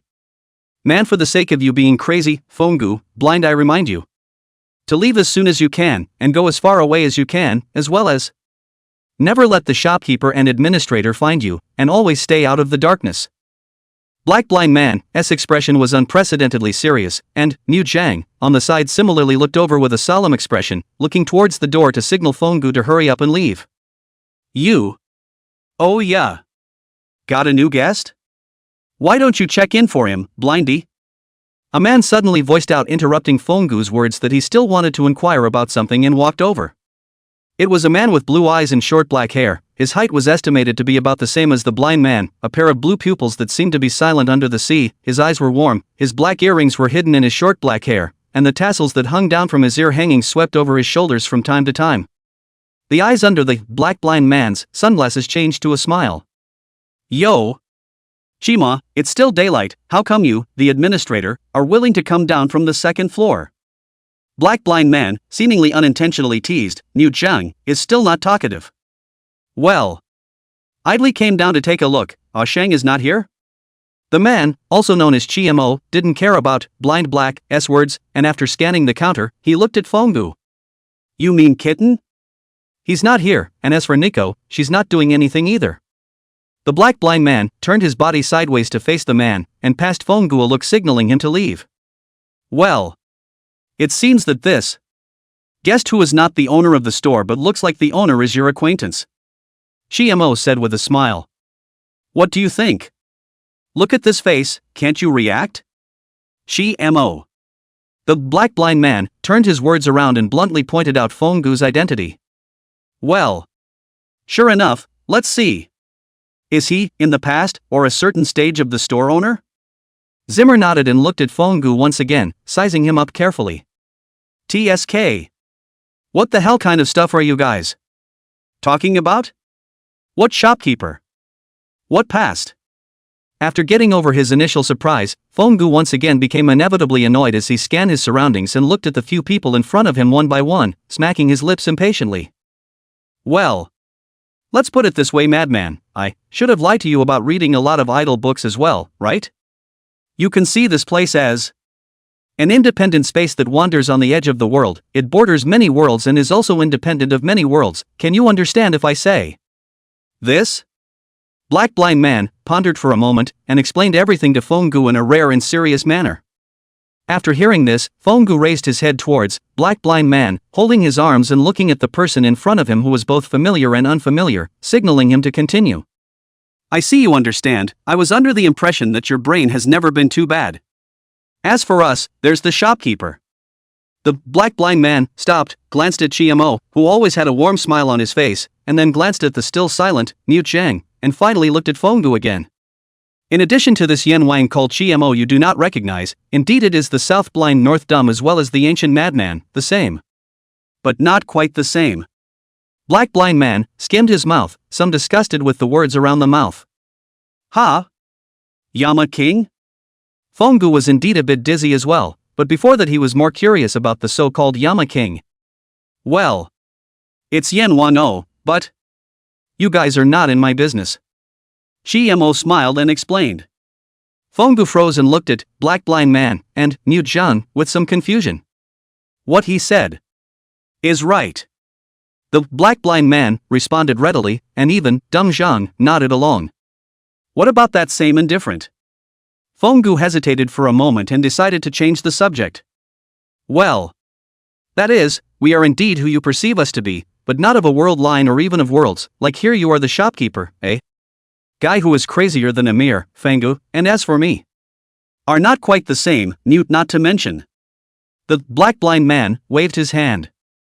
It's dangerous here, not only because we're not sure if your presence here will affect one another, but also because your world needs you, madman, but we also sincerely hope you won't be the shopkeeper's predecessor. The smile on the black blind man's face disappeared and he looked at Fonggu very seriously. Fonggu, take care and be well. Niu Zhang also looked over with a serious face and said, well. Shopkeeper is very good, but it's still not the same to become a shopkeeper again. Chimo, the man who still made Fonggu strange, also opened his mouth and said words with almost the same meaning. Do you know something about me as well as the store owner? Fonggu looked at the trio suspiciously. Crazy people ah. We have said enough. As to why we say so? Because I really do not know, in the absence of me and the mute, the crazy people here exactly went through what to suddenly build this in, as well as become the kind of very complicated and contradictory. I can't describe it. The black blind man held up his sunglasses, his expression seemed to be somewhat remorseful. Though I'm not quite sure, Fongu. The black blind man squared his face and called out Fongu's full name for the first time. Stay away from the darkness as well as. Something must find more help from me and the mute, don't say nothing and carry it yourself. The black blind man walked over and gently patted Fongu's shoulder. Fongu, somewhat unable to adapt, lowered his head, but unexpectedly found himself, as well as this black blind man in front of him seemed to have something moving in his shadow. Heads up! A soft shout from black blind man pulled Fongu's attention back. It's okay, don't stare at my shadow and gawk, now. Go! The black blind man softened his tone, tapped Fongu's shoulder with a little force, pressed it to turn him around, and pushed him forward with a smooth slap on his back. Fongu suspiciously looked at the three people behind him, but found that they were all smiling and looking over. Even Mute Jiang. Go away. Madman, this is not the place for you, and this is not the time for you to be here. The black blind man smiled and waved his hand. As if sensing something, Fongu suddenly couldn't say a single word, and could only nod his head in silence as he walked towards the gate. Suddenly noticing something, he turned back again, only to find that behind him stood not only those three people, but also a lot of people he didn't recognize, and the bustling voices of the hall had stopped at some point, and even the tenants who had been discussing in a heated manner had disappeared without a trace. Let's go, the farther away the better. Black blind man waved his hand again. Beside him were still Mute Jiang and Chiamo, but many people appeared on both sides of them as well as behind them, appearing to be the staff of the inn. Looking up, behind them were the people standing on the second and third floor balconies. The second floor balcony was mostly filled with people they were both familiar and unfamiliar with, including Innocent, Fatty, Xiaoyuchen, and two people who looked a lot like Innocent, and Mute Jiang, who in turn each had an unfamiliar person standing beside them. In the corner, he even saw himself, an extraordinarily dangerous, grim-faced man who was covered in a grim aura, and only after noticing his sight did the man ease his face, revealing a stiff smile as the man slowly opened his mouth. Don't make the same mistakes, Fongu, stay away from the darkness. And visit them more often. The man's voice sounded like it appeared in his ears, and Fongu's eyes widened. Subconsciously looking upward again, the people on the third floor similarly appeared on the balcony there, all of them with an air of danger, tough, fierce, crazy, dark, and uncontrollable. Fongu frowned slightly and looked behind him again. Those people were still smiling and eyeing themselves. Turning, taking another step, he finally approached the gate, one step away from leaving. Fongu turned back again, looked behind him at his friend, and then at himself, nodded vigorously, and stepped out the door, instantly covered in gentle light. Hiss! Taking a sharp breath, he woke up again in his familiar surroundings. Sweating profusely, Fongu sat up from the bed and opened his eyes to look around dully. This is for me. Everything he experienced in the inn was still vivid in his mind, and he couldn't even tell the difference a little bit. Is it a warning? Fongu tried his best to cover his eyes and fell heavily asleep on the bed, muttering. Chapter 32. Changes are beginning to materialize. A group of men grabbed their weapons and surrounded the unknowing man, and the surrounded man sensed something was wrong. What are you doing, Third Master? Is it hard to believe that you're going to lift the pot now, Third Master? Among the people surrounded, there was a very unassuming-looking person who raised his voice slightly. How can I say it is lifting the pot, just like what the ancient madman said, it is just a clean up before entering the main topic. We can't let some rats spoil the pot of soup, right? No three provinces had a face of righteousness. Third Master. You're being a bit unkind. Obviously you promised. Bang! Caught off guard, before the man could finish his sentence, he was shot through the head by a sudden shot from the black blind man, and in the process splattered the person next to him with a face full of blood and fell to the ground. Really troublesome, Black Master. I get this time the money and do the work is not at all proportional, but also to listen to you guys here jabbering. Black blind man pretended to blow the muzzle of the gun. Does not exist nitrous smoke, a face of carelessness. Blind black man. You actually. The man's questioning as well as cursing that was about to come out of his mouth was brought to an abrupt end by the sharp edge of the wrist blade running through it. Dead blind. Nonsense, what? Do it.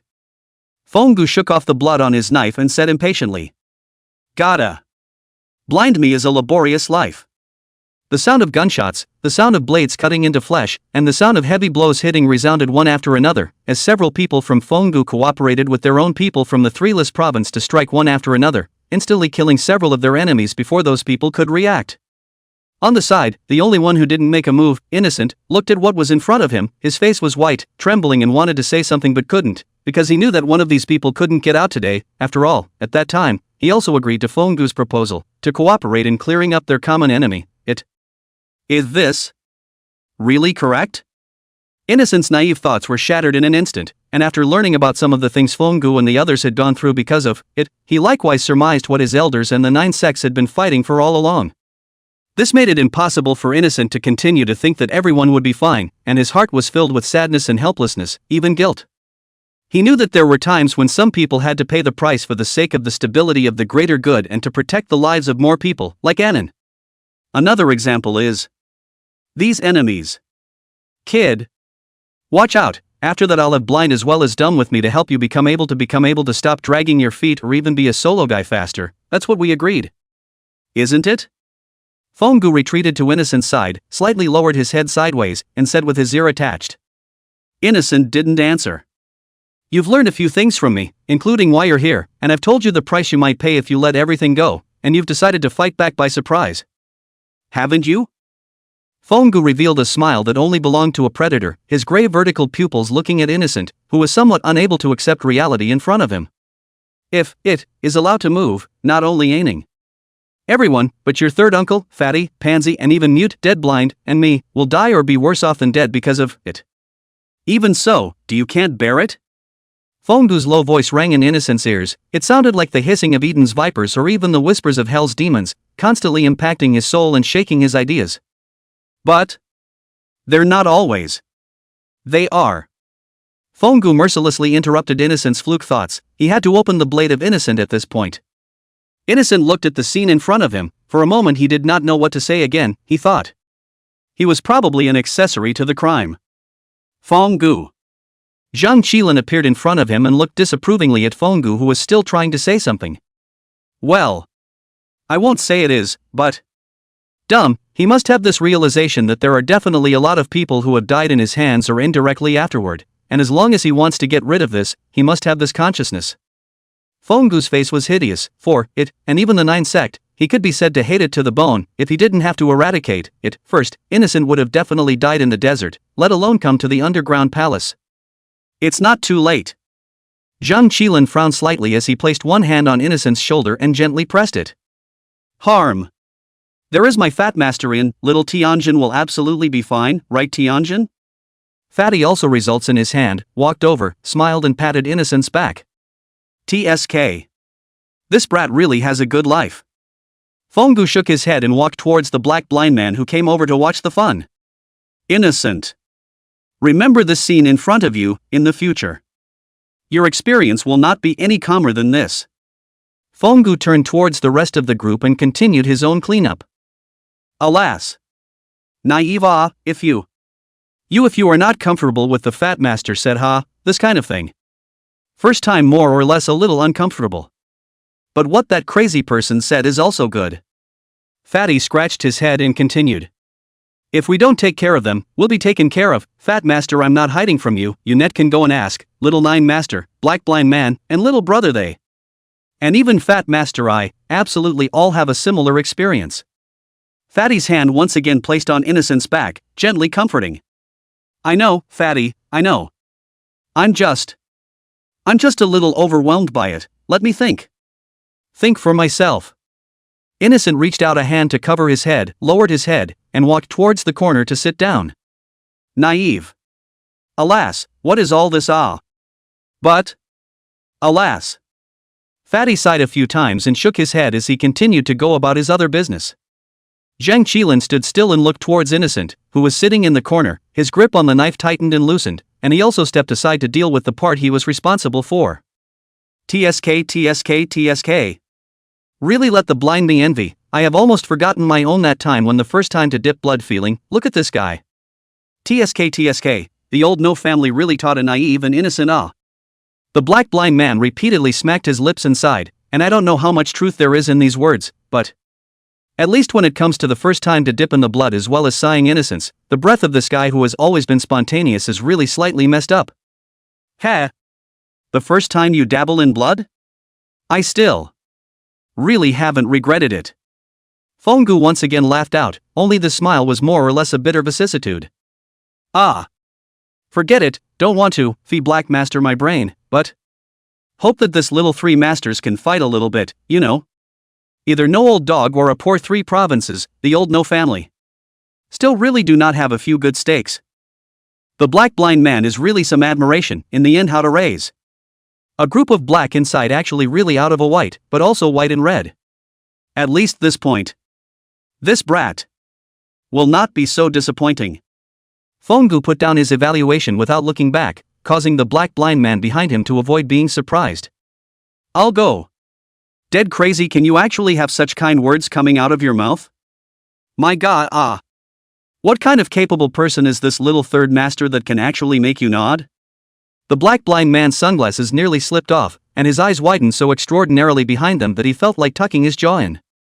We'll see what happens. It will pay sooner or later, whispered Fenggu.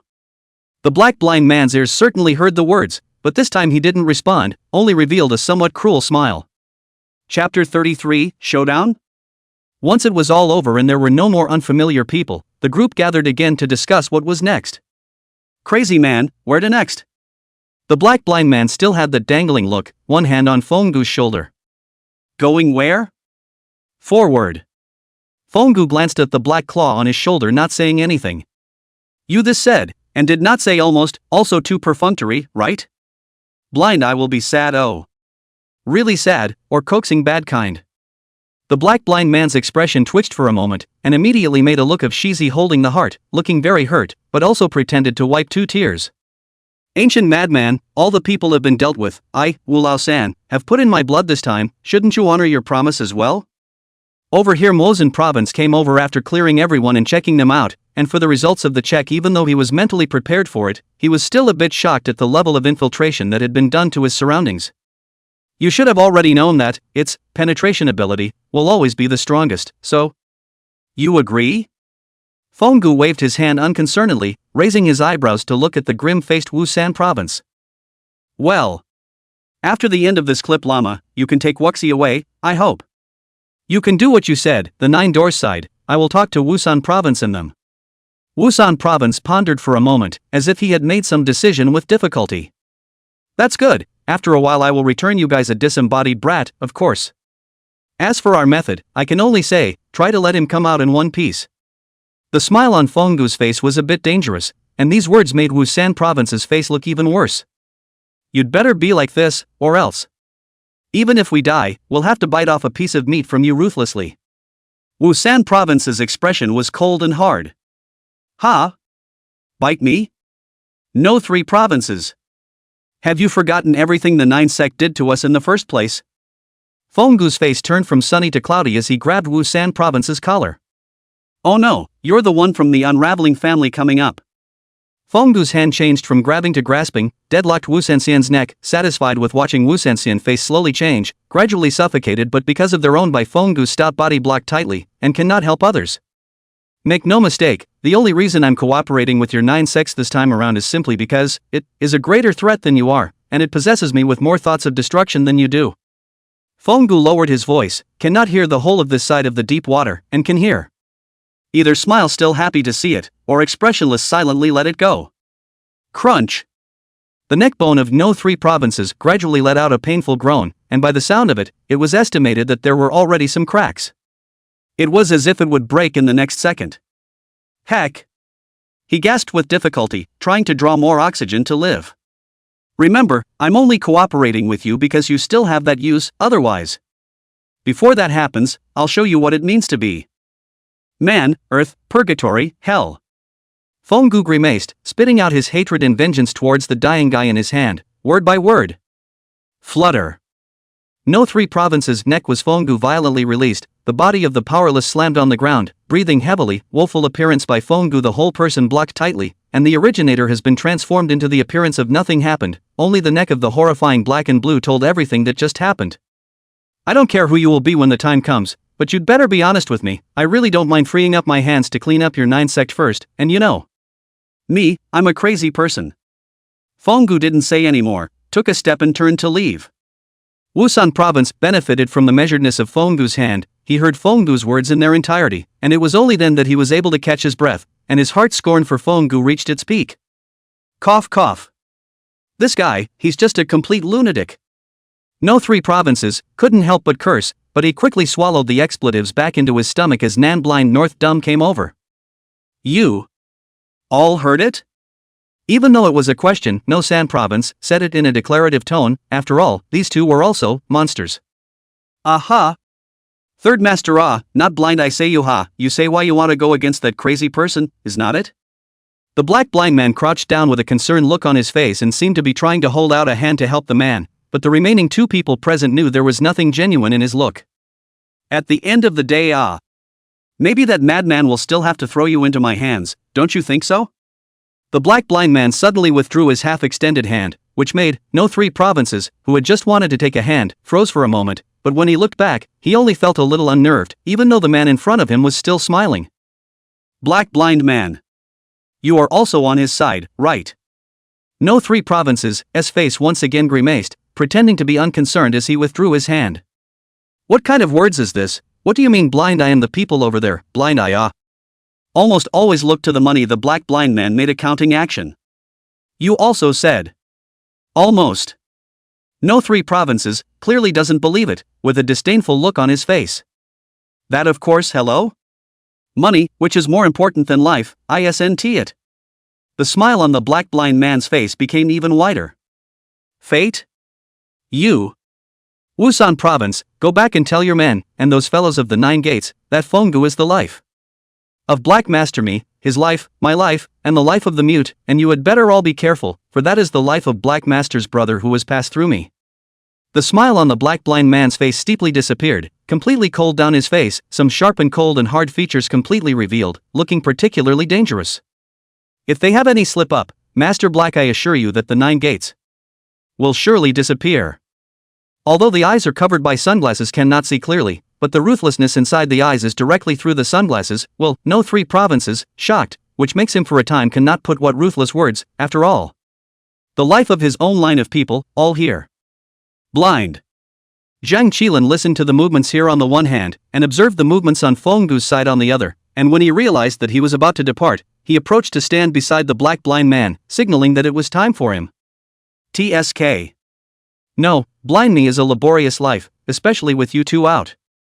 The black blind man's complexion eased in an instant, and with a warning glance at no three provinces, he turned to leave. Ahem, little brother. Made you laugh.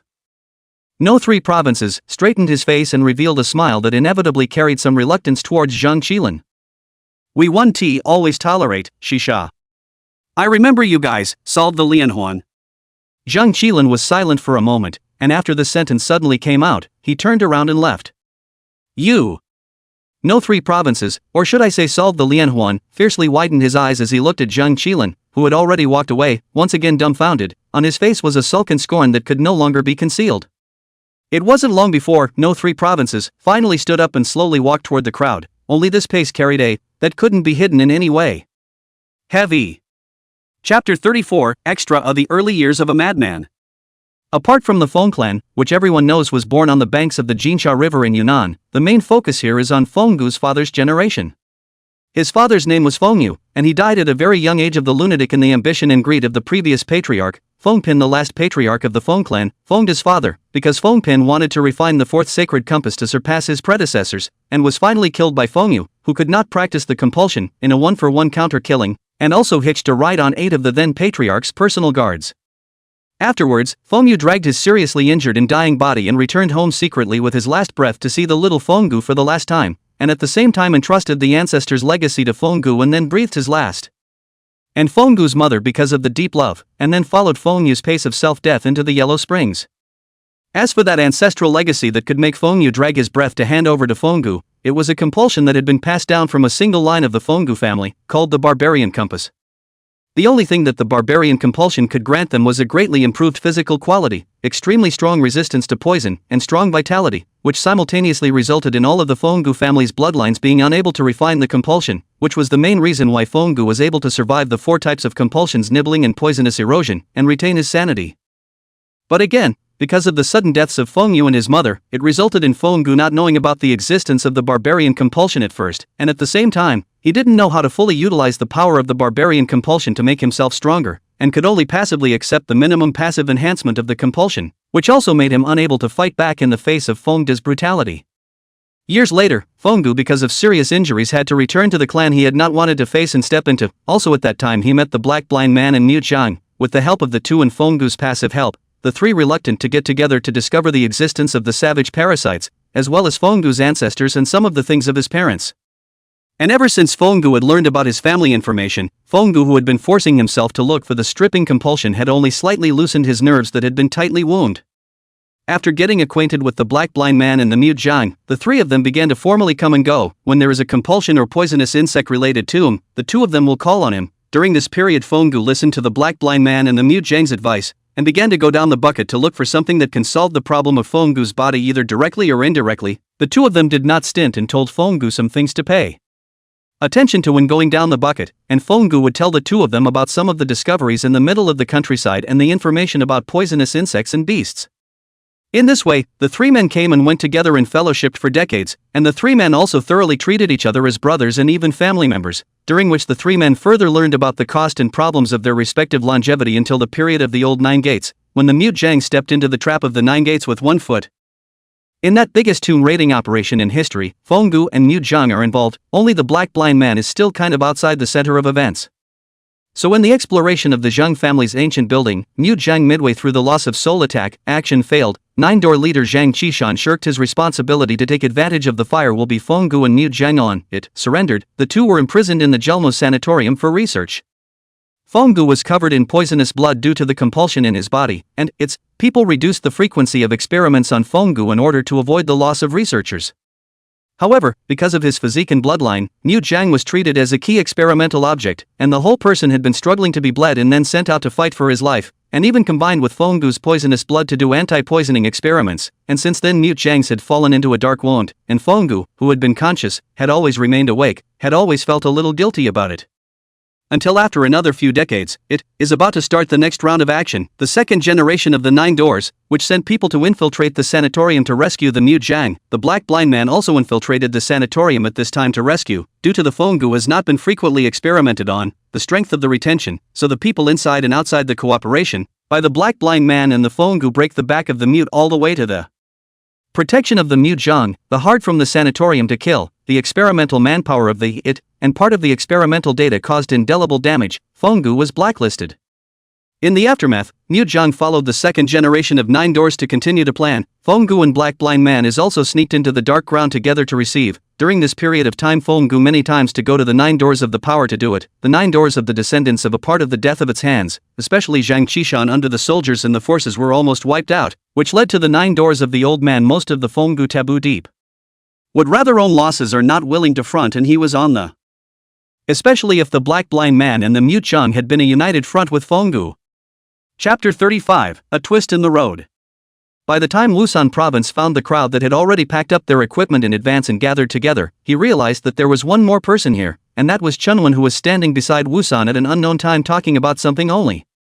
This surprised him. It was reasonable to say that in the absence of his notification, Chunwen should only remain hidden in the shadows, luring innocent without a trace.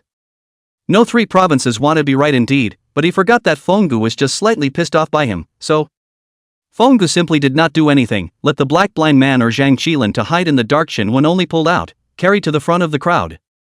Are you one only? Despite being a bit puzzled, this old fox quickly reacted as he should have, and for a moment looked like he actually had some old tears in his eyes. Serial, Chunwen was only slightly tangled, but still acted according to the original script, a sentence that made the Xiaoyu on the side change her face. What did you call him? Who is he? It was rare for Xiaoyu to lose some of his composure, but with it came the mawkishness of the many mysteries before him. So, you're unchained? Since you've been around the whole time, what does that make me? Xiaoyu couldn't help but try to question, but the so-called Xia Lianhuan obviously wouldn't make any reply and just had a guilty look on his face. However, the guilt at this time did allow Fengdu and the others to see a few rare moments of true meaning, making them unable to help but TSK. This time is to bring a few points of heart, a group of 800 holes, mouth a word of truth is not a bastard, but this time is not so easy to let you muddle through. Fonggu snorted and murmured in a low voice, his eyes once again more than a few points of sinister and calculating. Yu Chen. I am sorry. Xia Lianhuan had a guilty look on his face, and his mouth moved as if he had a lot of difficult things to say. Sorry? What's the use of being sorry? Xia Yuchen obviously didn't buy it very much, but he didn't plan to say anything else because of the crowd. Thumbing. Sorry, you have to be sorry can not only this point, is not it to count this solution family brat? This has what? Is not pulling all the second generation and third generation of the 9 doors and the people, to the innocence of this kid as the main let go of the fight? Fonggu hugged his arms and leaned in the corner to watch the show with a disdainful face. Oh. And us 3 old men, I count. The dumb, the blind, and myself. The smile on Fonggu's face never went down, it was just that this smile couldn't really be called kind, it was chilling. That's right, your third uncle and this Xia Lianhuan, and even the other 9 sect people, counted themselves as well as us all in, well.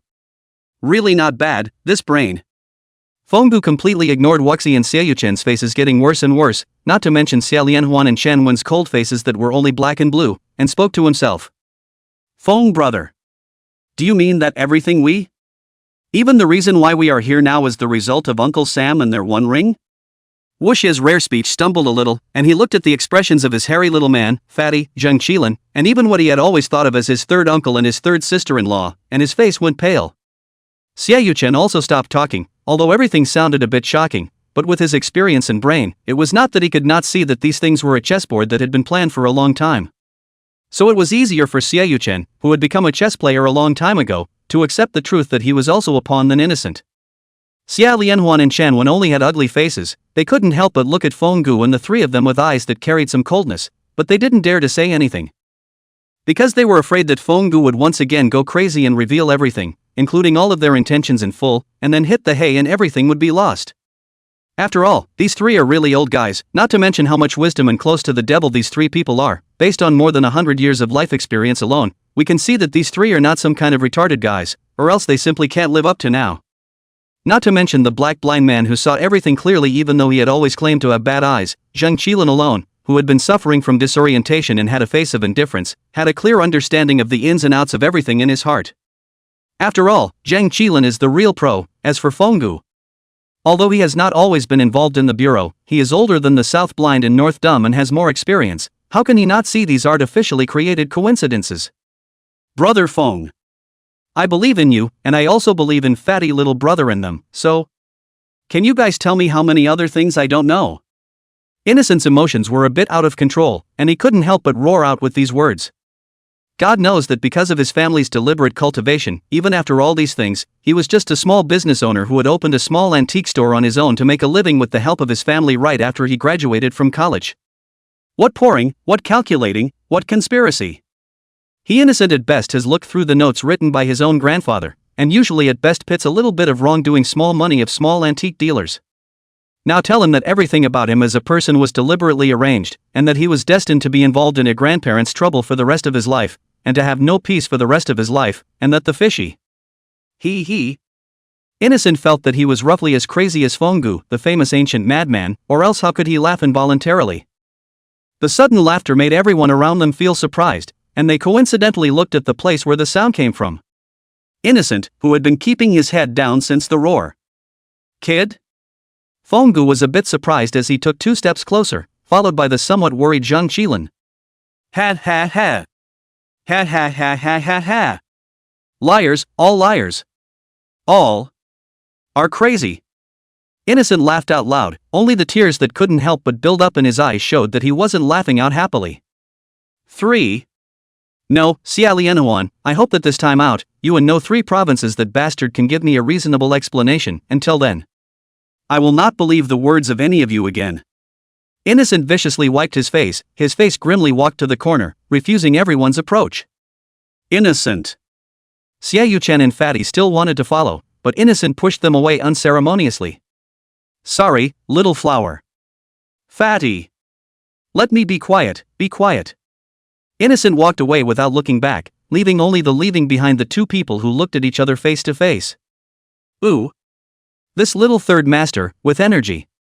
The black blind man reached out to hold up his sunglasses, sidling up to Fonggu and striking up a conversation. TSK. What? You're interested? Fonggu raised an eyebrow, but stared at Innocence back without saying anything else, some intentions hovering in his eyes. Is that all? Zheng Qilin also walked over and asked. Yes. That's it, blind, dumb, what kind of monster do you think can be taught by pouring out the three of us? Fonggu laughed once more as a bold idea bubbled up in him. Ha! What kind of demon are you going to make again, dead madman? The black blind man was obviously startled by Fonggu's words, and he had a vague sense of foreboding. Make what demon? I can make what demon, nothing more than wanting to take this little guy from the hands of that group of 9 sect people to snatch over, just. Fonggu spread his hands, a look of innocence. This action makes the black blind man cannot help but fiercely clenched his back teeth. You are good, you are really good. Are you really not afraid that the madman of the 9 gates will lift the table to find you trouble? The black blind man was obviously very helpless, grudgingly glanced at Fonggu, who was obviously in a clearer mood. After all, if he really wanted to cause trouble, the one who cleaned up the mess would still have to be him. Ha! The madman of the 9 gates? Blind. You have to know one thing, no one is crazier than me? Fonggu had a disdainful face, and took a step towards Innocent, who was crouching in the corner. He was going to start planning. Yes. Who can be crazy over you, this ancient madman, Fonggu? Crazy compulsion, is really crazy, alas. This immediately estimated to emerge again a small crazy, blind me, laboring life, The black blind man sighed and resignedly followed, and the mute man who had been silent on the other side shook his head and followed. Despite the words, who can guarantee that the seemingly more normal South blind and North dumb bones don't have that bit of madness in them? All are monsters killed from a mountain of corpses and a sea of blood, who can be all light and fast, half a bit of fishy wind does not stain. Emergency declaration and a short story. I'm posting a special chapter statement because crazy me, I need to prepare for a very important exam recently, which concerns crazy me future plans. The book is on hiatus for a while, about a month or so, and will resume updating after that if nothing happens. On the other hand, those who are urging for more work, give it a rest, and those who are messing with it, give it a rest too. It was supposed to be busy lately. Of course, for all the other lovelies out there who genuinely love the book Crazy, sorry for having to pause the updates, and sorry for this announcement coming a little late. I've been busy and forgot about it lately. Finally, those looking for trouble, get the hell out of here. Don't go crazy on my bottom line. Whether it's a review or a rating or a fan base, be honest with me. Crazy, I welcome discussion, but not looking for trouble. Why does this thing have to be 1,000 words? It's numb. Never mind, post a short story that I feel like so many people haven't read. Should? The One Time a Madman Goes Mad? The name is Villa. A villa, which looked exceptionally grand on the forward-looking map, was sited in a place with beautiful scenery and pleasant surroundings, with excellent terrain, but for no reason at all. It was only constructed roughly before construction was halted and a large family was moved in. This large family was prosperous and had chickens and cats and dogs, which was great at first, but the original old man couldn't withstand time and passed away, and even these animals have been replaced generation after generation. The ultimate. The blind hyena still didn't dutifully look after the yard and kept blazing away, and the friendly, honest, and capable members couldn't stand it and chose to move out of the cottage and find another way to make a living, and are now doing quite well. The perceptive cat still wants to contribute to the household, but now he can only watch helplessly and exasperatedly as the mice scurry around the house, as he has long since been put on a leash.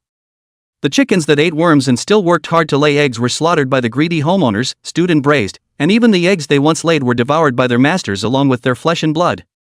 As a result, swarms of mice finished eating the finest grains and began to poop and pee in the granary, and termites rapidly multiplied to empty the beams and furniture and began to turn their attention to the load-bearing walls.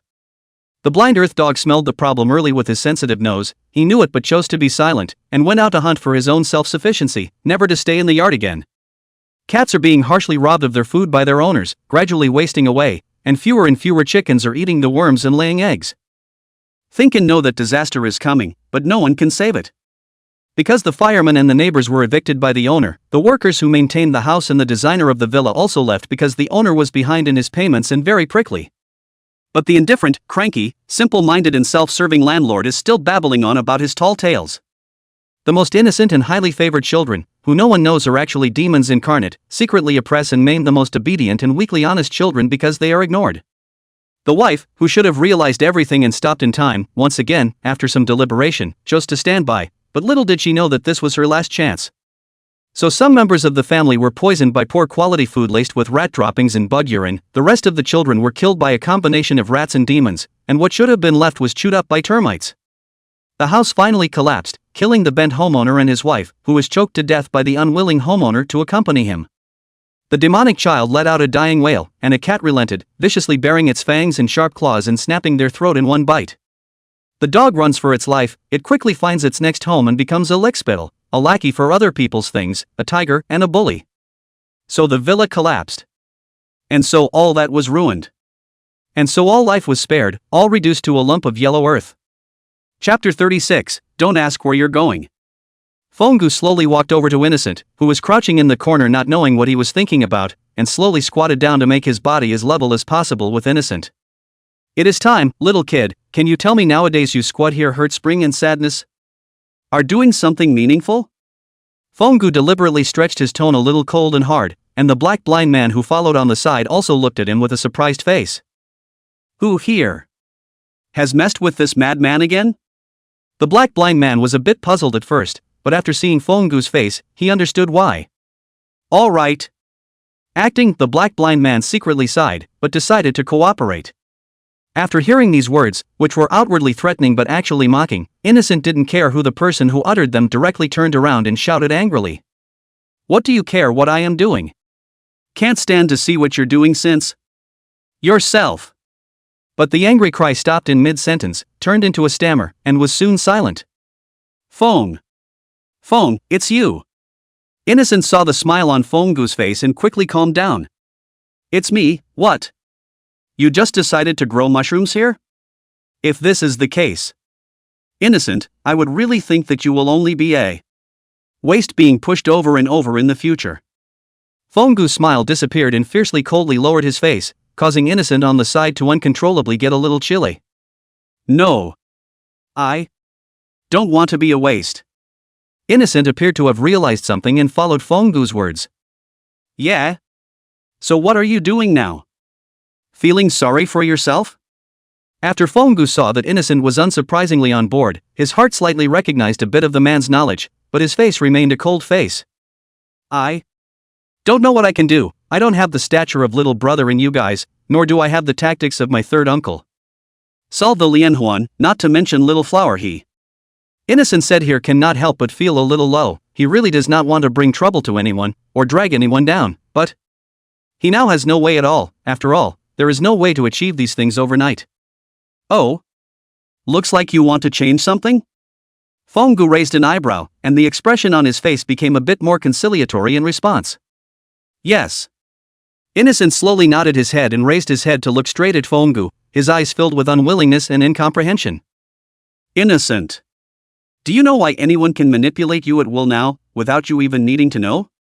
Once again, Fongu pulled the conversation back to the beginning. Because I am naive, because I have no influence on anything? The bottom of Innocent's eyes were a little moist, but it was not so useless that tears came out. That's not true, but you are indeed naive and weak. Fongu shook his head, refuting some of Innocent's somewhat negative thoughts and stating his opinion bluntly.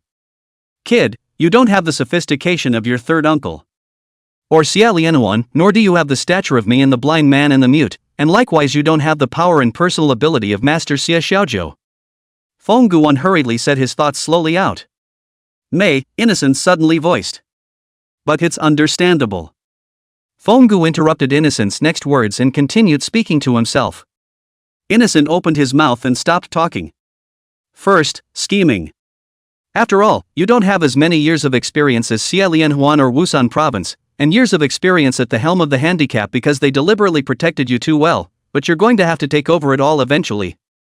Fongu succinctly stated the first point. Then the second point, the body hand. This kind of thing is even more need time. The dumb man's body hand is cultivated from childhood, the blind man is also after many hours of study and experience. They all have their own self-contained set. As for me, you 1T want to know how I did it, and you 1T be able to replicate it. When Fonggu said this, as if he had remembered something, the tyranny and anger on his face flickered, but it was quickly hidden, only for his face to inevitably become a bit gloomy. As for the third solution to the experience of the little 9 masters, I think you just need to ask around to know, the same thing you have not experienced in the past 20 years, you do not have to hope. Fonggu paused and once again looked at Innocent, who had been scowling since just now.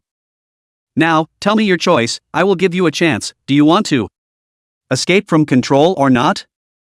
Fonggu laughed once more. He could guess Innocent's choice. I want to stop being arranged like this. Innocent snapped his head up, his face an unprecedented amount of determination and dissatisfaction. Very good. I'll ask you again, what level do you want to achieve? Fonggu continued to follow the good advice. I want to do it all. Innocent's face was a bit grim. Oh?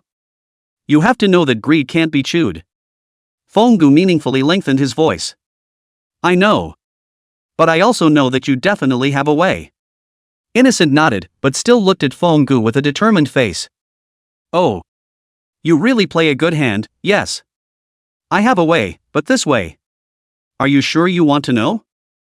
Fonggu just laughed but was not surprised in the slightest. He knew that this guy Innocent had a brain, he just habitually wouldn't think about it so much, but he still deliberately released a little bit of killing aura to try to suppress Innocent. I want to know. As long as it doesn't kill me, I'll last. Innocent did not waver in the slightest, and even though his face became a little pale to the naked eye, he still clenched his teeth and insisted on his idea. In that case, after going out from here, 3 days.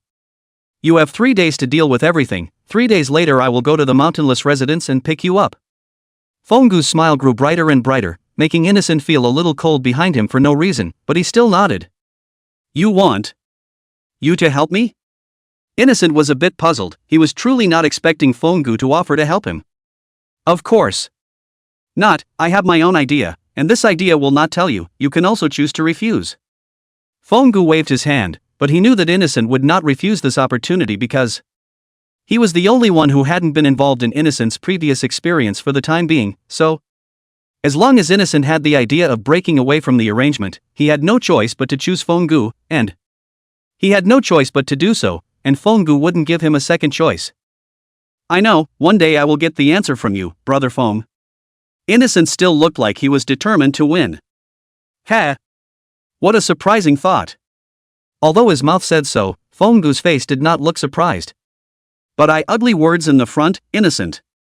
You want to obtain the corresponding body price cannot be small. You also know that I am not a philanthropist, I am a madman. Fonggu face of the smile bright some terrible. Dead crazy.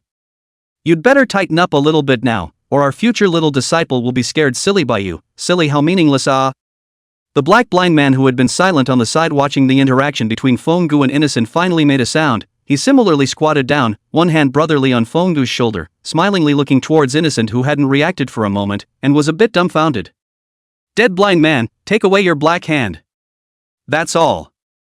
3 days after you go out, I'll come to you, and in the future you'll be taught everything by the 3 of us, the blind man, the dumb man, and I. Be thankful that I'm still a little interested in you. Fonggu slapped the black blind man's hand down, stood up and put down a sentence and left without looking back, leaving only the black blind man and the foot-squatting numb Innocents. Che. Really have no fellow love, but young third master, there is one thing that the madman is right, from now on you are the apprentice of the 3 of us, him and I and the mute, you better not give us shame-o. The black blind man smiled and waved his hand at Innocent, but the coldness in his words was not reduced in the slightest. He did not want to leave a stain on his perfect life. No. Innocent nodded heavily. He kind of knew why Fonggu would be so confident, because not reaching his goal, he and this dark glasses will absolutely have no mercy to break his neck and twist off its head as a ball. No on good, small 3 master in the future. Don't come to be safe and sound. The black blind man once again shook his hand, the same stood up. Do you need me to give you a hand? You look leg numb? The black blind man gloated a bit, but hung back and extended a hand. Oh. Looks like I don't need to be helped by the blind man. The black blind man quickly withdrew his hand, and Innocent's attempt to get a hand fell short, his body swaying as if he would be sitting on his but on the ground in the next second. Careful! The low voice of the ancient well rang out behind Innocent, and Innocent's softly falling body was caught by a hand of the person who appeared behind him at an unknown time, and with a slight force, he was lifted up, a hand holding him steady. Little brother? Innocent was a little surprised. Turning around, he saw that this person was still standing behind himself with a cold look, one hand steadily holding up his big man of more than 100 pounds. Well, slow down and get going right away. Zhang Qilin nodded, stretching out his other hand with hairy mound fingers, both fingers together pointing at an acupoint he didn't know where. An instant of unspeakable acidity carried through to his lower limbs, making Innocent unable to resist to sucking in a mouthful of cool air. Hiss! Innocent straightened up in pain, but his legs, which regained their senses in the next second, told him of Zhang Qilin's intentions. Phew! It's okay? Thanks, little brother, I thought it would be a while before I got over it. Innocent smiled and reached out to rub his thighs, and behind him, Zhang Qilin saw that he had slowed down and also loosened his grip, but still stood behind him if anything to protect him. No, pack up and go. Zhang Qilin thought about it and decided to add a little bit of what Fenggu just said. I'll also be in charge of a portion of your program, which is very painful. Zhang Qilin reached out and gently patted Innocent's shoulder, turning around to rejoin Fenggu, turning his head midway to look at Innocent, who was frozen by his words. Innocent, let's go.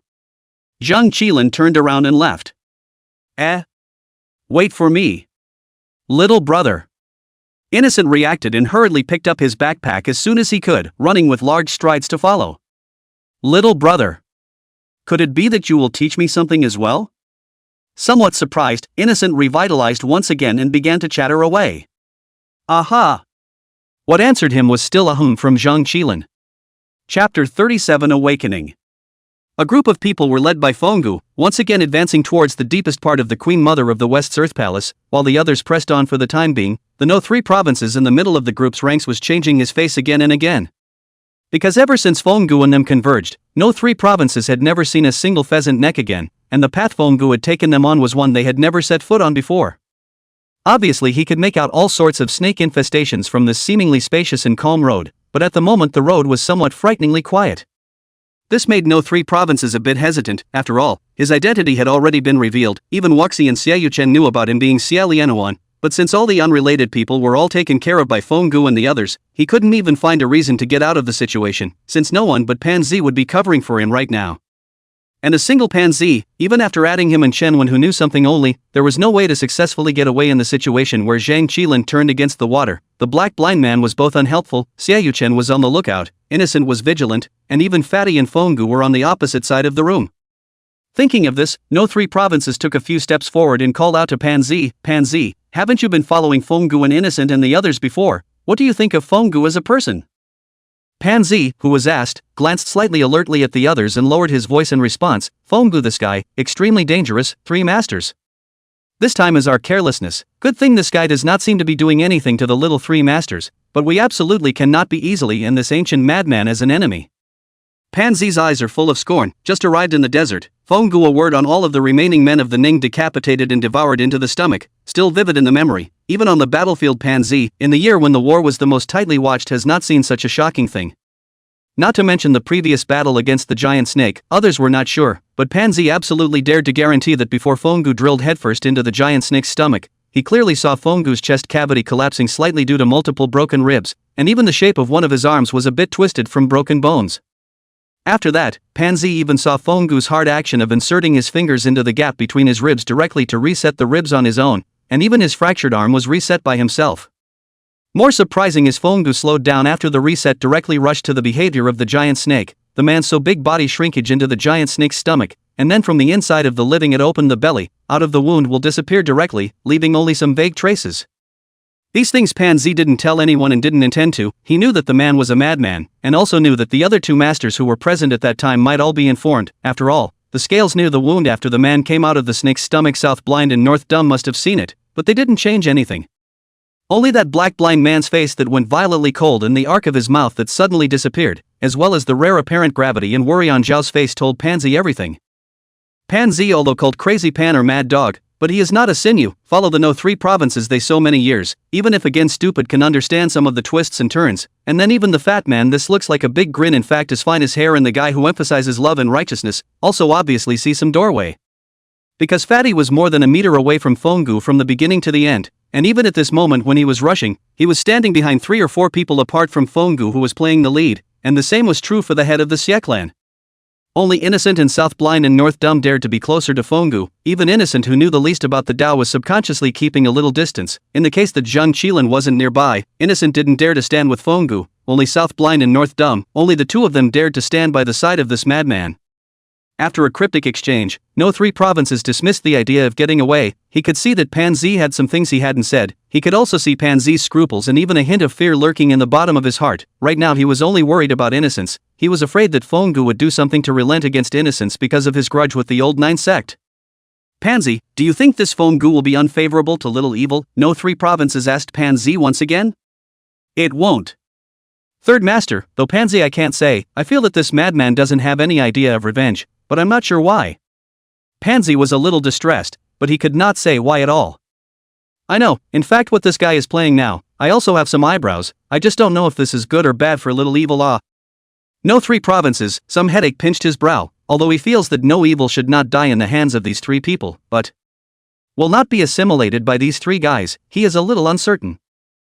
Forget it, let's take a step and see what happens, I can only pave the road here for him, the rest is up to him. Speaking here, no 3 provinces face inevitably with a bit of fatigue. He and it fight so many years, every step carefully, is the Iron Man should be tired, cannot succeed, can only look at the 9 doors of the last killer. Third Master.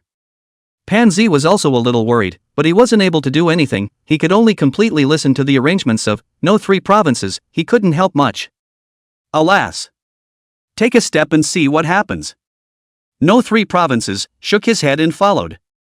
On the other side, Innocent and the others were rushing ahead in a brainstorm. Fongu and the others also began to teach Innocent something, from the general arrangement of the Western Queen Mother's underground palace, to the characteristics of this rainforest, to how they should better survive in this environment and maneuver with their enemies. Next to the Xiaoyu Chen and Fatty also added some from time to time, informing Wuxi in the outside the most terrible and most deadly in the end, but also told him the 2 sides of human nature. A few people gradually will be in the dark corners of their own image and identity means to account for little by little. At the same time, he was also gradually unveiling the losses he had suffered and the lessons he had learned, in order to make sure that Innocent would not repeat the same mistakes in the future, in order to be able to bite the enemy's throat viciously at the last chance, even if he still regretted it in the end. He wanted to make them suffer a heavy wound and near death, and to make his own endeavor their eternal nightmare in shadow. As long as this can be achieved, as long as the crowd can be completely relieved, as long as the others can be left in peace, even if they have to die. Especially for Fongu, the black blind man as well as Zhang Qilin, they had already lived long enough and had been tortured by it for a long time, and even if they gave up everything, they had to die squarely on the battlefield where they were strangling the enemy instead of the enemy's experimental platform. Even if it's a self-inflicted bombing, it's going to blow up all the enemies around it. Chapter 38, Extra, a letter from a madman. Dumb and blind. By the time you find this letter, I believe I will have disappeared from the world for some time, and I'm sure you've searched absolutely everywhere I could have been, or once we were together, or even everywhere I've been alone before then. I can be very relieved because with our nearly decades of friendship, you can definitely follow the clues as well as the traces that I have left in every place to find what I have left for you. Something that can more or less alleviate your problems. Eventually you will come to the place where we first met and find this letter, and in fact you know me well enough, and I know you well enough, and I know you well enough, and you know me well enough, that you can definitely guess what I left this letter for. There's no way I can walk you to the finish line. That's right, I'm in far worse shape than you can imagine. In fact, not long after our first meeting, when the 3 of us officially began to think of each other as brothers, I sensed that I wouldn't last much longer. Honestly, all these decades can be all my stolen time. Because of knowing you guys, I realized that I'm not the only monster left out of the world. There's no point in scolding you guys, you're not really monsters either, only I am. These 4 kinds of parasites to my body to bring more damage than I imagined. 10 years of blood pool has made my body almost eaten by the bugs 1,000 holes, when I could kill the whole clan in one breath, or these kinds of bugs perceive that my body cannot hold up to make deathbed counterattacks. Of course, for me is the near death of the return of light, only my return of light cycle is a little long, so I can barely last another 50 years, and then return to the clan to usher in death. After all, the leaves always return to their roots. I actually didn't want to live at that point. After all, the pain of being eaten by a million bugs was a bit hard to bear, and at the same time, I had to face endless betrayal and abuse. I really wasn't that strong, and that's when I admired you guys a bit.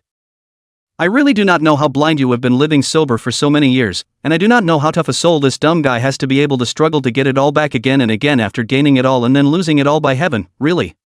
You guys are really so much better than me. When I returned to the clanland with all my injuries, I said I was recuperating from my injuries, but in reality I just wanted to figure out everything in the clanland, and then find a way to keep these bugs from going berserk after I died, or using my corpse for evil. But you guys came, and it was for the compulsion. So I will logically take you into the clan in the Forbidden Land, how to say it? To help you a hand, but also in the death of the former to ask for their own did. I suffered decades of suffering, don't want to go down after the hundreds of thousands of years of punishment, can be less is a little. After all, I know that whether voluntarily or forcibly, I'm this man all over the stink of human blood, those Yin Yen King can smell out, has long been pickled into the flavor. Now we're getting ahead of ourselves. Where were we? Oh. When we first met, I smelled the same then, the same bone-deep smell of decay as I did, but a little lighter than on me, maybe because none of you are as old as I am? But there was something wrong with all of them, the dirt on your back from the blind man and the strange smell from the mute man, so at that time I once again ignited a curiosity I hadn't seen in a long time. What were you guys left out of the world for again? Afterwards, I saw the idol in the Forbidden Land, and you probably didn't feel it, but I saw what I wanted to know, either a clean death or a depraved life. A clean death is simple, find a few people who can take me out head-on with a speedy attack that exceeds the speed of the compulsion to fix it, and then light a fierce, momentarily unextinguishable fire on my behalf to burn me clean, which you and the mute can do by teaming up, and which I can refrain from counterattacking, and maybe atone for some of my sins before I die. As for the depravity of living.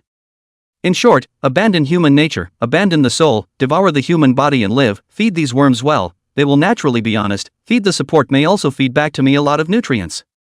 But at that time I had no intention of considering the second, and seeing how wantonly you lived, the thought of finding a third way came to me, and so I did not immediately choose the first, because I could not find anyone who could kill me either. Later and you guys get along for a long time, also found that you can do to send me on the road this thing, but this guy actually do not fight to shut up, it is rare to find two of a kind or even a brother, how can I bear to let you carry a body of trouble difficult to live it? What I don't have in my conscience, I give to you all ing.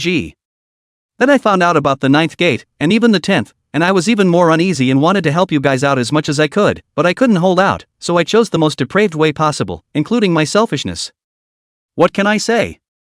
I want to live too, and not just for you guys, so don't think about it too much. So you also know, I am completely crazy, I thought you might not be able to see me, I even ready to prepare everything after the endurance of you in the logical first step, I am even ready to say that you let another fire will burn me clean.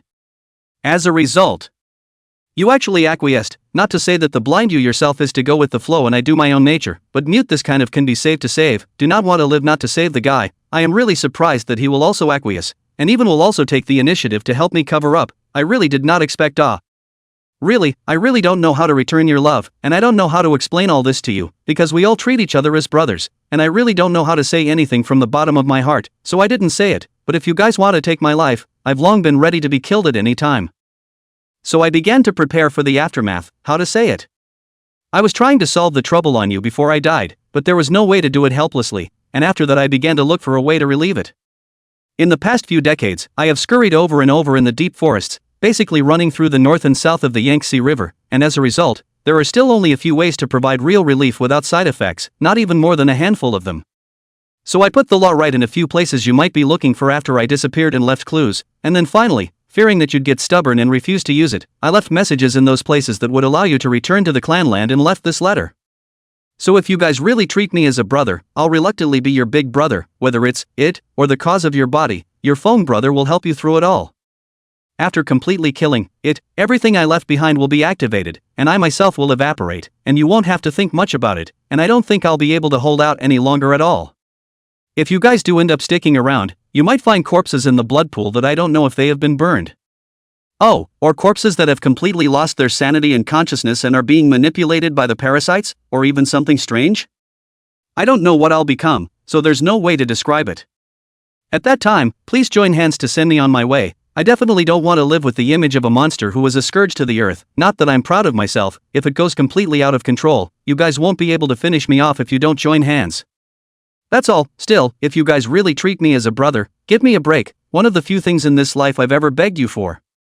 To my two most important friends and brothers. Koj u of Tsaj z brau Koj lub nij, dob. May you live the rest of your lives free and clear. Fong Chang In Fungu. Chapter 39 Extra, a note or a message? I don't have much of a habit of memorizing things, because my memory is okay and I have a count of what I should remember and what I shouldn't, but this is something I'd like to write down in notes anyhow, but I guess no one can see it. Except for the mute, he might be the longest living out of the three of us too, but this guy's memory isn't too good, so just think of it as a reminder for the mute young in the future. I'll go through the trouble of remembering it for you, blind man. To be honest, I can probably guess that the madman will not live long, because the compulsion on his body is too consuming vitality. Over the years I have more than once seen the madman. That guy was tortured by the compulsion that flares up from time to time and has no personal appearance. If you know that when we first met, the madman was not so crazy. He was a bit cranky even then, but in general he was still able to listen to people and have a good negotiating nature, and at best he was as uncommunicative as a mute person, or a bit hard-handed, and didn't eat dirty things. I didn't call him crazy in the beginning. As for what I called him then, I forgot, but this guy's real name is actually Fong Cheng-in? Damn crazy, hid it from me in the mute for so long. If it wasn't for this guy sneaking away, I would definitely want to beat him up with the mute. Unfortunately, it's just me and the dumb guy now. It is also counted that this guy has a conscience, leaving the money that he has saved for so many years. Black Master, I don't care about your money. Suspected pen broken, ink soaked through paper. You crazy bastard, you made me lose another pen, why don't you tell me? Can't you think of something? Traces of a long pause. It's just a matter of time. It's useless to talk about this when the person is gone. I was going to leave a message for you, the mute one, and as I was writing it, I was pissed off by the lunatic who stole it away. And where was it said? Oh, the death of a madman. Because the three of us knew each other well enough, the mute and I followed the clues left by the dead madman to find the clan land in the beginning, and unsurprisingly it was still deserted, and we found his letter in the deserted cabin where the madman's family was said to have lived. I was not expecting this crazy guy actually have Wenzuzu leave a letter of the day. As for the content, I directly clamped in the book, mute you can see by turning over. Through the contents of the letter, we find the madman who nailed the chains into his body, and locked it again, if the monster is still him, in the forbidden place of the Seal clan, the pool of blood in that cave. That's right, the monster. That thing was already completely unrecognizable from its human form. Its face was completely disfigured, its limbs were twisted. There was no way for me to describe the monster in words. It was simply the most twisted thing I've seen in all these years, not like a dragon, not like a unicorn, and even less like a golden silkworm. Head horns, full of scale armor, fangs hideous, bone spurs, only no hissing and biting, but the vitality is exceptionally tenacious and infinite strength. Mute and I do not know how many times to cut off its head. I do not know how many times to waste the monster's limbs, but it is still alive and kicking. It can be imagined that if the crazy man did not nail the chains beforehand to trap himself near the blood pool, and many times self-mutilation consumed the vitality of these parasites, I and the mute will definitely be seriously injured or even die. As for why we can know that he self-mutilated. Dried for many years in the blood pool of those who sprayed wherever in the recent past dark red bloodstains, and the body does not have any excess energy healed as new wounds is the evidence. This crazy bastard is ruthless to others, but even more so to himself. Suddenly heavier handwriting.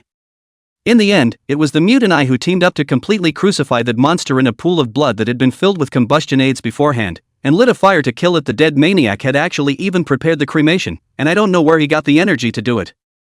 Then we had been watching the monster unable to move as it was reduced to ashes, and that's when we let go of the knives that we had been holding onto to secure its body, and the metal conducted heat ended up ruining both of our hands outright. After that, I even set off a bomb just to be on the safe side, which directly collapsed the whole cave, but afterwards, the mute and I still sat in silence for 3 days and 3 nights next to that cave. How to say it, spare me the blindness, I have a kind of dry just like this here waiting for death. Forget it. I don't know what the mute thought at that time, but he didn't get a drop of water or a grain of rice in that period of time, although I am also. Afterward, still unable to resist, the two of us dug up the cave again and picked out a few bones to take away, for we remembered him saying how much he hated the hometown where he had had everything and had lost it all. So the mute and I found a feng shui excellent resting place, looking for some good wood, teamed up to give the madman a coffin can be described as exquisite. I have to say that the mute carpentry is really good. Those complicated lines and inscriptions are basically a little bit of him with a knife carving. After that we sealed in all his wrist knives and a few things he had with him, and then nailed up the coffins. Oh, and by the way made ourselves each a coffin as well as a spirit sign, and placed them side by side next to the madman's coffin. As for carving the monument, We carved our own and ended up joining forces to carve the madman's. Dumb I didn't ask, but I was going to take care of the outside after I got the madman's grave, and when my body couldn't hold out I was going to go after the dead madman to settle the score. Pause marks again.